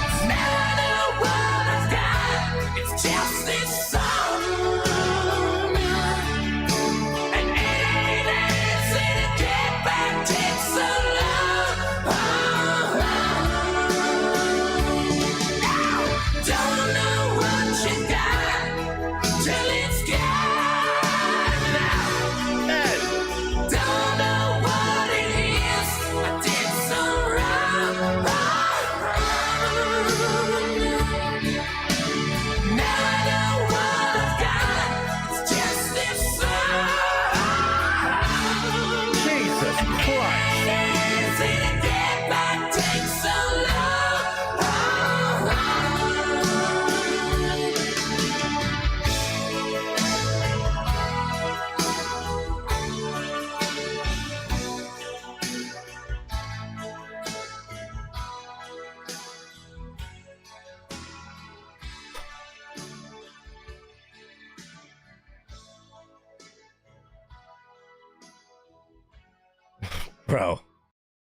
Bro. The 80s, bro. I'm telling you. Hold on. I'm telling you. There's something so miraculous about this fucking decade. And this whole era, again, it's more than even just a decade. There was stuff in the outskirts that had the same impact to me. But holy shit. The power, the emotion that was just naturally wrapped up in these vocalists' just DNA. And then choosing the right songs, the right words, the right melodies to let that shit shine is just fucking tough to believe. Cinderella is another one that I knew a little bit about the name, but not much. Now it's all clicking. Some of these iconic like pieces of songs, like this song, I've heard for sure. I know I've heard it. I don't know it like word for word. I don't know it super, super well, like some other ones that I have those moments with. But I know I've heard this song. Didn't know it was Cinderella. Didn't even, maybe not even know that it was the name of this. But I remember hearing that fucking, the melody at its core, at a sense. Like, it's ingrained in me. I've heard it so many fucking times, but I didn't know. And then to hear this whole perspective of I didn't know what I did wrong, just let me know. And I just made this song for you. This me trying my best to, fix whatever's broken here. That outpouring of that desperate moment of like, listen, something's not right. And I'm trying so hard. And then like wanting for some sort of response and that pull. Oh my God, bro. Holy shit. It's tough to even put into words. The video, iconic. It's always a dude with a hat on outside of a fucking building. Like, this is a very Slash-esque moment again from another band where you hear an iconic level solo that just rips apart your fucking heartstrings. Perfectly balanced with the song. You get another random piano in the middle of nowhere, which I sense a fucking theme with this band. Love that. And so many bands do. Cinderella, man. Holy shit, Vader. I'll be thinking about this one for a minute. Just from the iconic feel of this, the emotions, the natural voice of the lead singer. It is so just wrapped up. You can't hear it and not feel the fucking desperation, the pain, the yearning. Like, I'm trying to make this work, but I just need that feedback. Oh my God. Wow. Oh, wow. Damn. Okay, yeah, I really don't have much on this, guys. Just anytime I watch this, it's like, bam, straight to your face, 80s, and iconic experience, iconic video, iconic song. It's a lot to fucking absorb. And I know some of y'all were just listening to this so many times you couldn't avoid. I mean, it's all over the place. 200 million views since 2009 is crazy. I know how many views it must have gotten, listens and streams and CDs, albums sold. It's like that. I get it. For me hearing it for the first time in 2025, I'm sure just the same power of when people heard it for the first time in 1988. And I'm honored to share that experience with y'all every time. And again, shout out to Vader for giving me the chance to do so. Cinderella, don't know what you got till it's gone. Absolutely powerful, absolutely moving, intense emotion. Nothing held back. No easy parts of wrapping yourself into that song and hearing that song. There's no lull moments. It's all gas of emotions outpouring like that, bubbling over. Everything I got is for you in this song. God, that's fucking wild. Cinderella, don't know what you got till it's gone. Obviously, I don't need to say it's a banger. It's gotten love for it, but for me, yeah, it's my 80s mix. It's in my 80s mix for sure. Oh my God.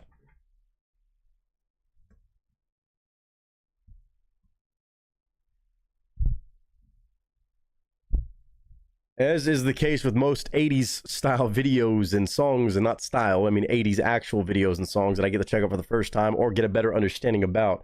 It's always so damn special. Again, I thank you, Darth Vader, for always providing some good stuff in this world time and time again. Different bands, different songs, different elements of their biggest hits, maybe less big hits, but really good ones that are so special to check out.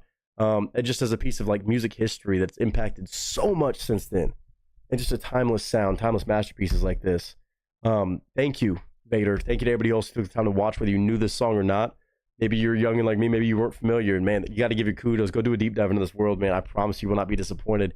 You'll find a lot to be entertained by. And I know I still am continuously over and over again. And it doesn't get old. So, that being said, I hope all of you are doing well. I hope you're having a good day, a good week, a good month, a good whatever you're having right now. And until next time, ladies and gentlemen, all things in life, you don't know what you got until it's gone. And that is a wrap.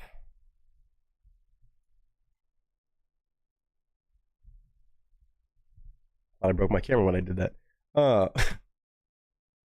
Lord.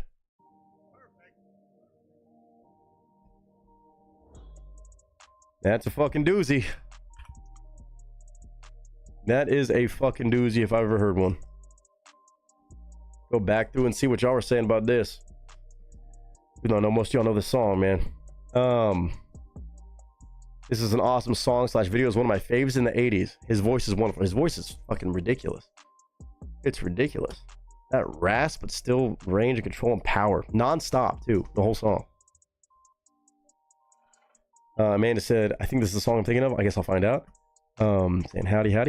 I knew he'd recognize the chorus. Yeah, no, that caught me for sure. As soon as I heard the pre-chorus, I was like, wait a second. I've heard this somewhere. I've heard it somewhere for sure. No question. Didn't know it that well. Not as much as I thought I was going to, but still. Cinderella and Rat, deep cuts, so many others is actually amazing. The what? Are you saying that they have a lot of deep cuts that are amazing? Wait, no, Deep Cuts is his own group? I don't know. I couldn't tell what you were trying to say. But yeah, Cinderella and Rat for sure. I know I've checked out and fucking insane. Been missing out for sure. For sure. And not even connecting the dots of songs I know, then finding out it's them. I'm like, that part just makes sense. Like the Lita Ford stuff, been nuts. Wow. Back in the day, this was an anthem. Couldn't have gotten away from it even if you wanted to. It sounds like it based off the views too. When you said MTV, I'm sure this was relentless. So you probably know that song like the back of your hand. It was the musical video Wild West. Extremely entertaining. Dude, every video was so crazy. The concepts. Like sometimes so random for the song, but it just fit the energy. And they're so dramatic and it's so fun. The music videos were just like, still like an up and coming thing in the power of music videos. There was so much emphasis put onto what the video was.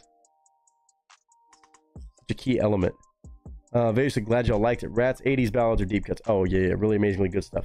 I'm sure a lot of them, and it seems like Cinderella and maybe Rat, not as namesakes as they should be. Especially for how many songs people have probably heard. Like not in a one-hit wonder type of way, but literally a lot of fucking great songs. Like maybe they've had a song here or there that popped off, but probably had more. It seems like it could have done the same. Wow. Wow, that's crazy shit. That is crazy shit. Damn. Okay. From there we march forward into our last request tonight. Again, well done to Vader. Overshadowed by bands like Metallica, GNR, Motley Crue. I get it, but still, I mean, everybody had the same kind of style approach, but so many different qualities from each band that I think they all should have had. And you could always say that. You could always say that's timeless, I guess. Willie and Aaron, if y'all are down, we got one more song from y'all to check out. One more piece of music, I should say. Not talking 80s, we're talking psych rock and 60s. Which song are we doing from this? I didn't see which one y'all said. Song number 1. Okay, yeah. Killing in the Name. Okay, hold on. Let me clock this for a second. All I saw was Rage Against the Machine. If they were a 60s psychedelic rock band, that is the name. Rage Against the Morphine. I didn't even see that shit either. Rage Against the Morphine. What a fucking name. I already feel like I got my brain a good bit today.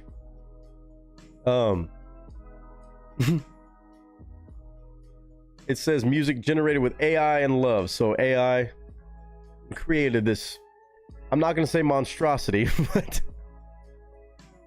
created the initial product and then some human elements, gave it some extra love. Rage Against the Morphine. What a fucking genius title. And we're going to be listening to the part of this. It's four different songs, 5 different songs, pardon me, of Rage Against the Morphine. We're going to be listening to Killing in the Name, which just makes too much sense. Oh, Lord have mercy. Beautiful piece of art, indeed. It already sounds like it before I even hit play.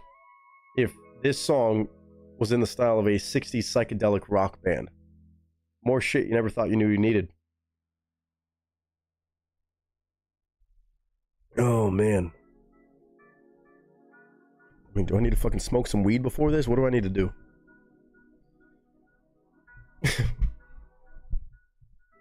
Rage Against the Morphine is fucking amazing. Perfect. Now, if this is perfection, I don't know. I don't know, but it's gonna be something. From the channel called Imagine. And I think we've seen before do other AI inspired elements and grand schemes and grand plays. Willie and Aaron found this one and brought it by. This came out May 25th.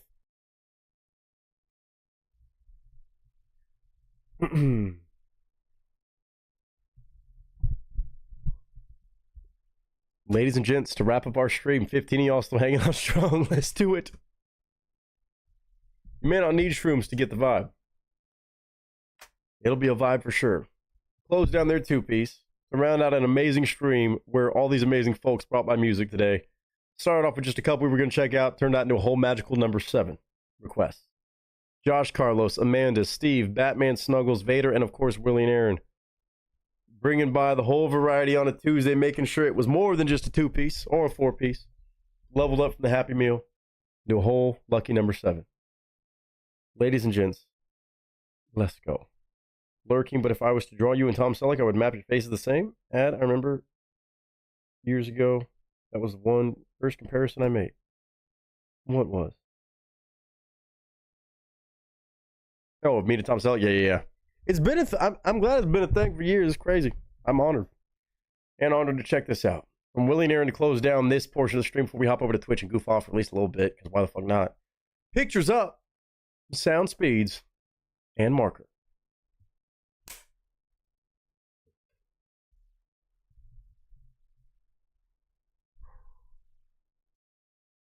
Be prepared to trip. Last action tonight, this is how you close a stream.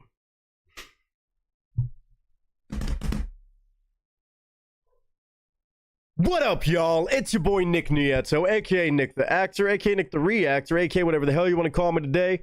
Just go for it. And again, I'm prepping myself with that because I know these are the typical videos. Whether you're watching live or after the fact, I'll get called all kinds of different names. Out of my fucking mind. Yes. Shenanigans inducing. Yes. And a little bit maybe just, cuckoo or Cocoa Puffs. Or just crazy awesome music, because that's what we got today from some fellow music lovers that definitely know how to pick them in some creative ways that you would have never expected. Willie and Aaron have brought something by today in classic Willie and Aaron form. Oh man, it's these that are always the funniest to set up. Something made with AI, but a good sprinkle of human interaction and love to really perfect it. And I imagine it is perfected. A video titled Rage Against the Machine if they were a 60s psychedelic rock band.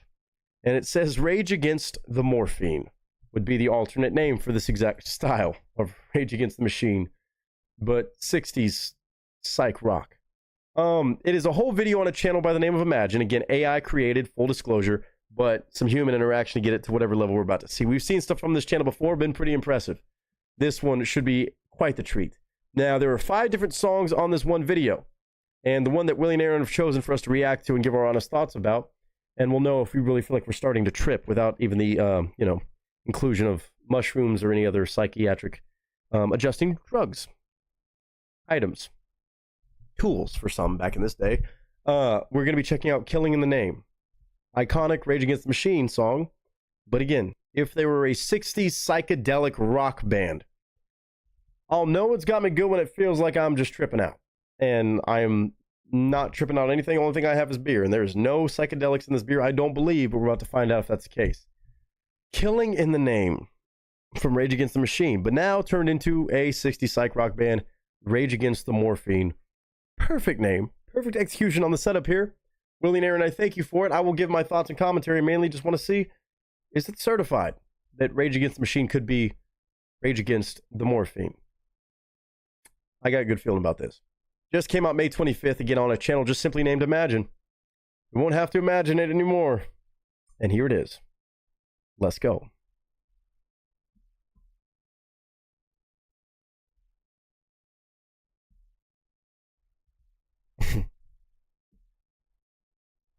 As you can see on the screen, Rage Against the Morphine is the name of this kind of reimagined version of Rage Against the Machine.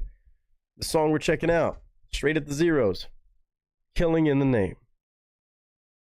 This is going to be a wild ride, and I'm glad to have all of you who are here and brave enough to venture through this with me. Willie and Aaron, you know I love stuff like this, as chaotic, as wild as it can be. The power of AI used for creativity and not evil. Here we go. Audio's cranked up. Let's trip. Okay.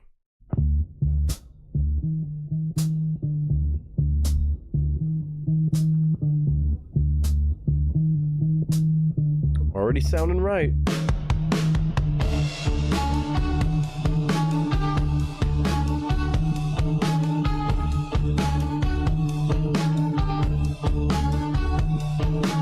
Killing in the name of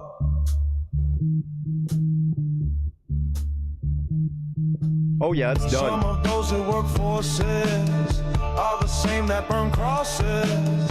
Some of those that work forces are the same that burn crosses. Some of those that work forces are the same that burn crosses. Some of those that work forces are the same that burn crosses. Yep, I'm too sober for this. But if you weren't already, for some reason, on psychedelics right now, not giving advice, not saying you should or shouldn't, if you weren't already, just listen to this stuff. Now, some psych rock, can't always say it's my favorite. It was never a go-to genre for me, 60s style psych rock. But here we fucking are. And I can already say, it's pulling me in. For some fucking reason, it's pulling me in and I'm enjoying it. Holy shit. Okay. All right. Continue. But, wow. AI, but it's cleanly done, bro. It's cleanly done. Some of those that work forces are the same that burn crosses. Killing in the name of. Killing in the name of. Bro, why do I kind of like this? Now you do what they told you. Now you do what they told you. Now you do what they told you. Why? Now you do what they told you. And now you do what they told you. And now you do what they told you. This is actually dope. Now you do what they told you. And now you do what they told you. And now you do what they told you. What am I doing? And now you do what they told you. But now you do what they told you. Well, now you do what they told you. Those who died are justified. Wearing the badge of the chosen whites, you justify. Those that died, bearing the badge of the chosen whites. Those who died are justified. Wearing the badge of the chosen whites, you justify. Those that died, bearing the badge of the chosen whites. I mean, okay, for a variety of reasons, this works so well. Again, shout out to whoever had the implement with the AI. The AI did well. Whoever put in some love, clearly there was some love thrown in to make it sound this accurate. Like, I'm forgetting, this is not a band. Not Rage Against the Machine doing it. This is AI. And something about a Rage Against the Machine song and their kind of rebellious nature, anti the man, this sort of stuff, it works perfect for this genre. Jesus. I like this, but I want to hear the do what they told you. I don't know. This is surprising me how much I enjoyed it. I'm not considering myself somebody who loves and listens to a shit ton of 60s psych rock, but I'll be damned if it doesn't sound really fucking good. Justified, bearing the badge of the chosen whites. You justify those that died, bearing the badge of the chosen whites. Twisty as shit.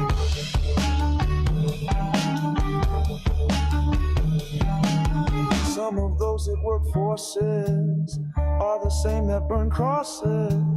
Some of those that work forces are the same that burn crosses. Some of those that work forces are the same that burn crosses. Some of those that work forces are the same that burn crosses. That music is so good. Killing in the name of. Now you do what they told you. Now you do what they told you. Yeah, dude. Now you do what they told you. Now you do what they told you. And now you do what they told you. Oh, fuck no.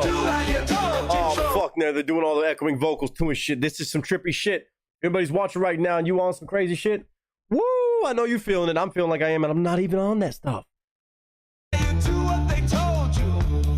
Now you do what they told you. Now you do what they told you. And now you do what they told you. And now you do what you told you. Trippy as fuck. And now you do what you told you. And now you do what you told you. And now you do what I like you it. told you. And now you do what you told you. And now you do what you told you. Those who died.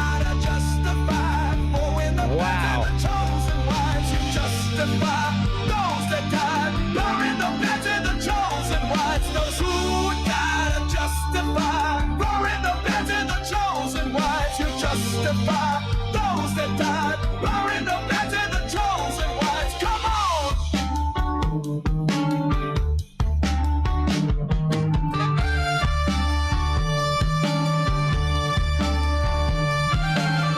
Hey, real quick before we finish off this song, a quick shout out to Imagine, whoever's doing the influence on this, the edit, the AI delivered stuff and prompt shit. This is impressive. Like normally, even on AI stuff, I can pick up on a couple things that definitely would have me if I just heard them like, okay, that part, no, that's AI. I already knew it was because they have to disclose that now with anything I check out. But if I would have just heard this, I would have thought this was some deep cut recording that was just out there or some shit. Like, I'm not hearing any sort of like weird electronic induction sort of stuff or weird edit cutouts that normally coincide with at least one moment of a song so far. There's still a little bit left, but I haven't heard anything that I couldn't buy as being an actual human voice, human instruments. Like, terrifyingly good, but also that human element makes a big difference. So kudos to the channel Imagine real quick. Just gotta say, if I would have heard this, I would have been like, oh, somebody recorded this? This is crazy good.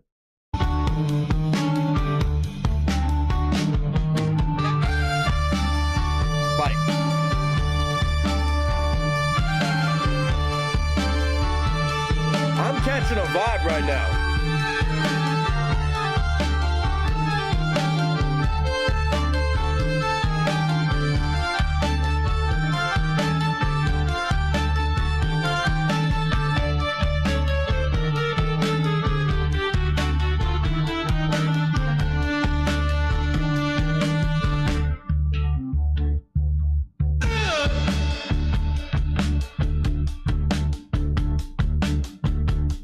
I just like the fucking vibe.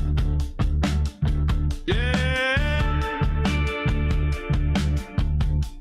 This could go on my gym playlist, bro. For some fucking reason, I'm gonna put it on there.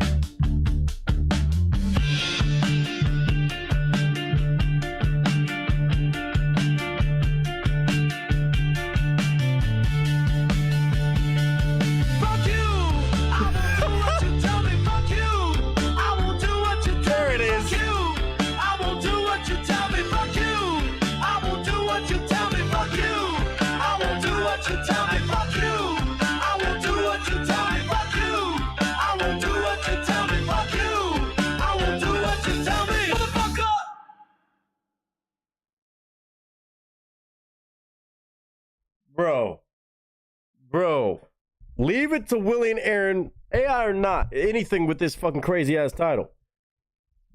On a genre that I'm not very well versed in, I understand the sound. I got some songs in that world that I listen to, like psychedelic rock.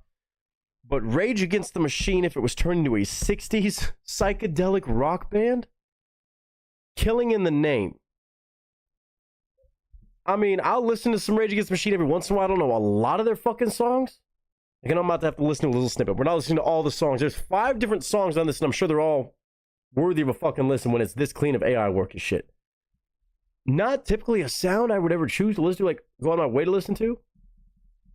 Like, even like Pink Floyd, which I feel like is definitely in that world. Like, I listen to some songs every once in a while, but not a whole frequent listen for me. I have to be in a certain, like, I guess, element or mood. And I don't even do shrooms and a bunch of psychedelics, but I understand it's more than that for that genre.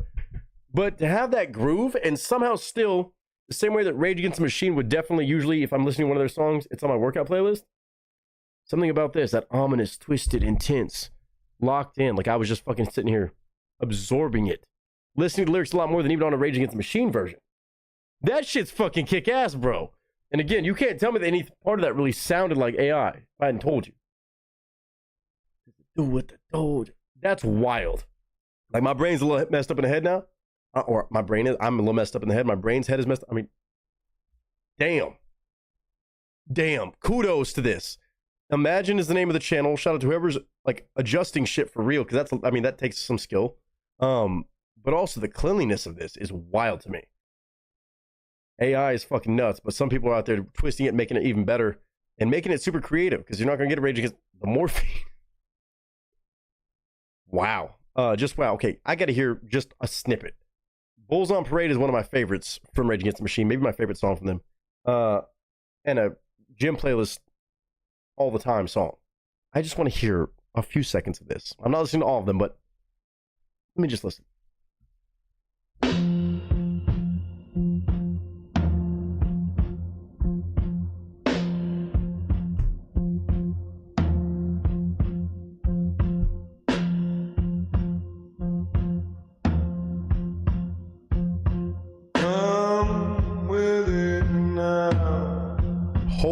shit. I feel like I'm tripping out on this.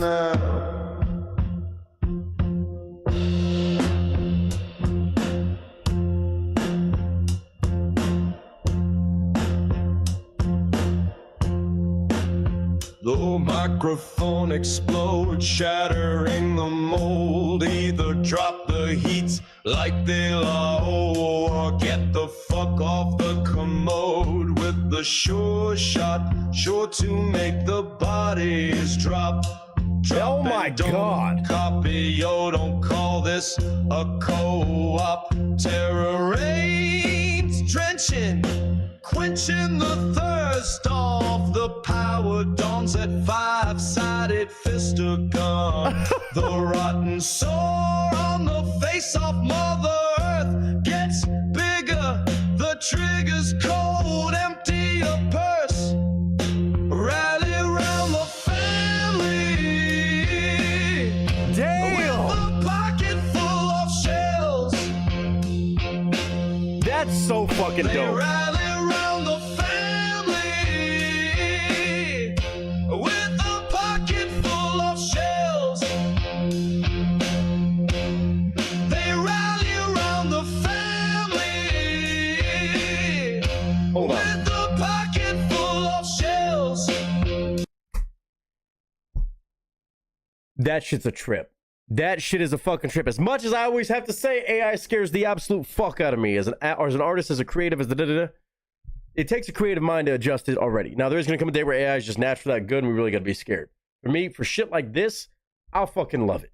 I'll fucking love it because it just totally transports music into a different world. Like that. And then somebody makes it sound even better. Holy shit. Never thought I would sit in here saying I want to hear some more Rage Against the Morphine, or at least, I mean, those are really the main two songs I know from Rage Against the Machine. Yeah, I'm going to be listening to those. When I'm in that certain mood, I'm going for this first. I mean, I'm sorry, it is what it is. I mean, Rage Against the Machine, I don't know if they would have liked this, but Rage Against the Machine, if they were a 60s psychedelic rock band, it fucking works when it's done like this. A lot of ways it could have been attempted. No. This way, shout out to the channel Imagine. Because I don't gotta imagine it now. It exists. Holy shit. Rage Against the Morphine, though. 10 out of 10.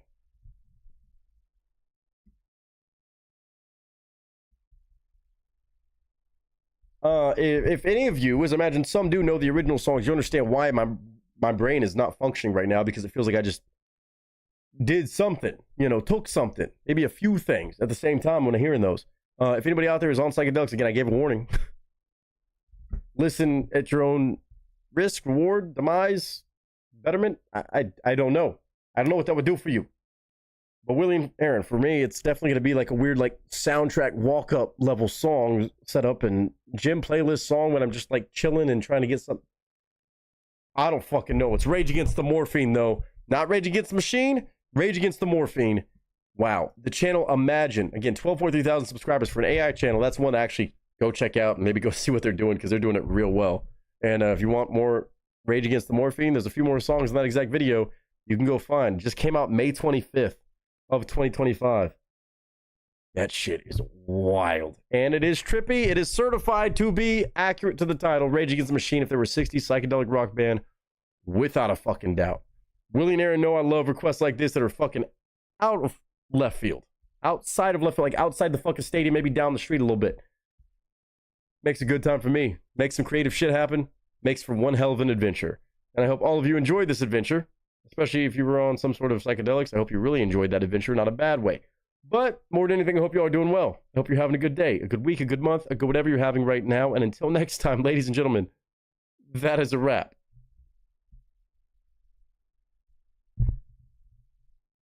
Dude, this channel is crazy. I even see on my fucking sidebar 4 days ago, Linkin Park, if they were a 1970s reggae band.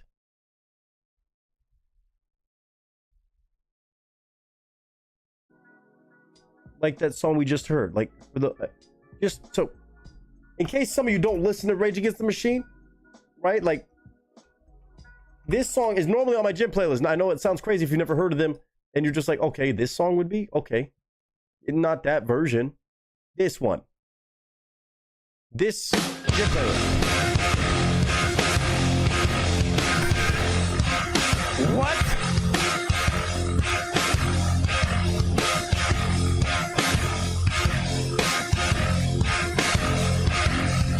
How is that the same song? It's not the same song.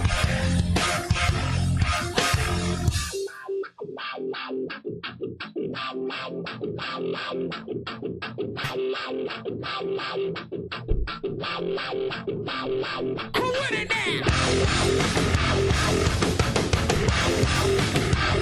Who with it now?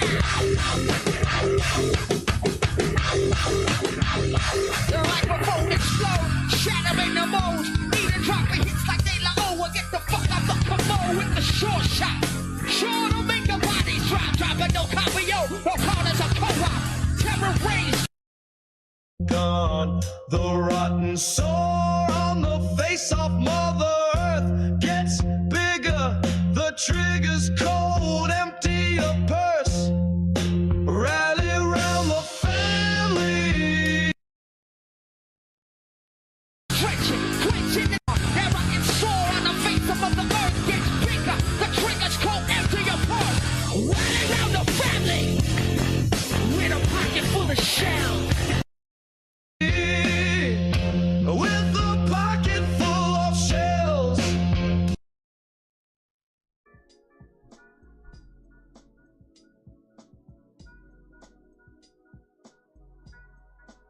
Fuck yeah, Willie and Aaron. That's some crazy work. That's some crazy work, but I fucking love it. I fucking love it. What a way to close down the stream. Woo! There's that fever dream shit or acid trip shit or whatever. What a crazy fucking back and forth. AI still scares the shit out of me, but at least they were honest about it. I like the fact that channel said made with that and love. You could tell there was love there. That shit was actually pretty damn seamless for all the AI shit I've heard. That's pretty fucking impressive. GG's to everybody who's brought by request tonight. Everybody. Oh my god, what a ride we ended up on for a Tuesday. Wasn't expecting this. I thought we were gonna be in and out a few hours. 5.5 hours on a Tuesday. That's how we're rocking this week. The first reaction stream of the month. I guess everybody said we can't just do a 2-piece, a 4-piece, not even a 5-6. We gotta do a 7-stack. That's how we're gonna start off the reactions in the month of fucking June. Oh boy. We are in for it. Thursday, we're going to be back here.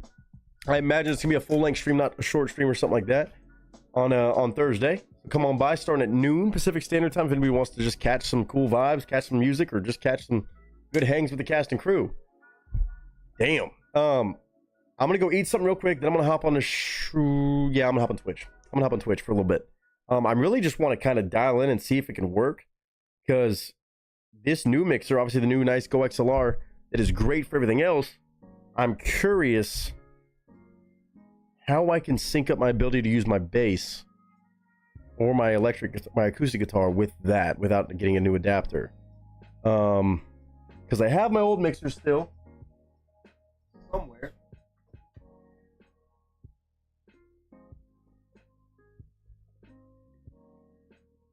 Unless Garrett's been using it, I don't know. I might try that, or I might just fucking plug in, or no, just go acoustic on the guitar and just fuck around with some different shit just to see what we end up doing. I might listen to some country songs that I'm trying to think about what I want to do for this performance thing they're trying to get me to do, if it's not already just the 1 or 2 songs. I might just play some solo dolo games of Rocket League. I might play some fucking Black Ops. I might do some random shit. Like random shenanigans. You're not ready to go to bed yet. Check in about maybe 30 minutes. I'm not going to blast it out on Discord, so I'm not going to do that late in the night for a lot of people, or already past midnight, almost. So just keep an eye out for a Twitch notification. I would say I'm probably going to be live in the next 30 minutes. Going to go eat something real quick. Come on back, and we'll kick it for a little bit. It might be a short stream. I might be just fucking around for a few minutes, but why the fuck not? We've already had a fun stream here, and y'all made the most of it, and I hope all of you, whether you're making it for this next Twitch stream, Thursday or not, first time in or not, 14 of y'all still hanging out. Thank you guys. Again, last week was fucking nuts with the number of streams, the hours we were streaming. But y'all made today pack an absolute fucking punch in the best way possible. Made it fun for everybody involved. Everybody saying thank you for just providing the good vibes. And again, I just have to say I love you guys, as always. Through the twists, turns, ups, downs, all my goodness, the craziness that we have in this family, the fun is so special. And that's going to do it for us today. Vader's daughter, good to see you at last second. I hope you're doing well and blessed and all good things. Hopefully settling in. We're going to be hanging on Twitch, though, in about 30. So I'll plan on seeing y'all there 9:15-ish.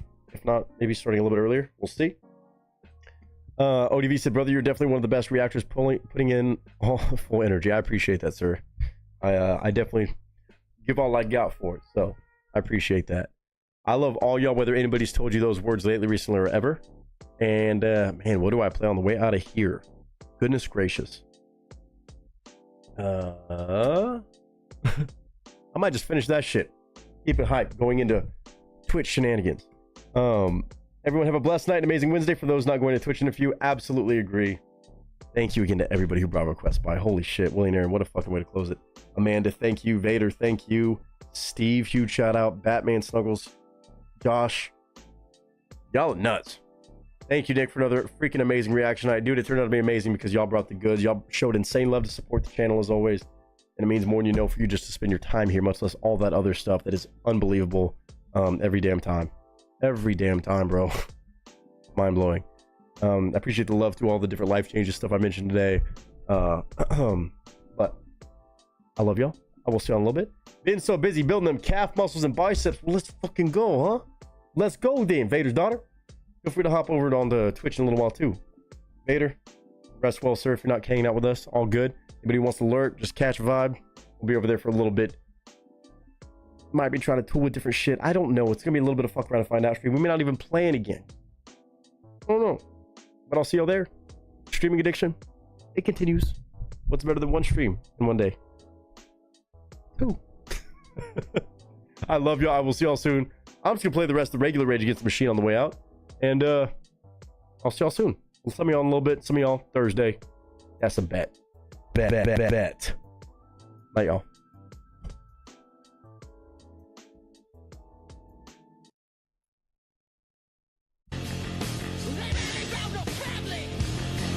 With a pocket full of shells. We rally round our family. With a pocket full of shells. We rally round our family. With a pocket full of shells.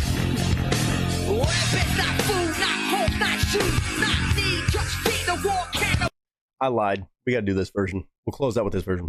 Feed the war cannibal animal. I walk the corner to the rubble that used to be a library line up to the mine cemetery. Now what we don't know keeps the contracts alive and moving. They don't gotta burn the books, they just remove them while arms warehouses fill as quick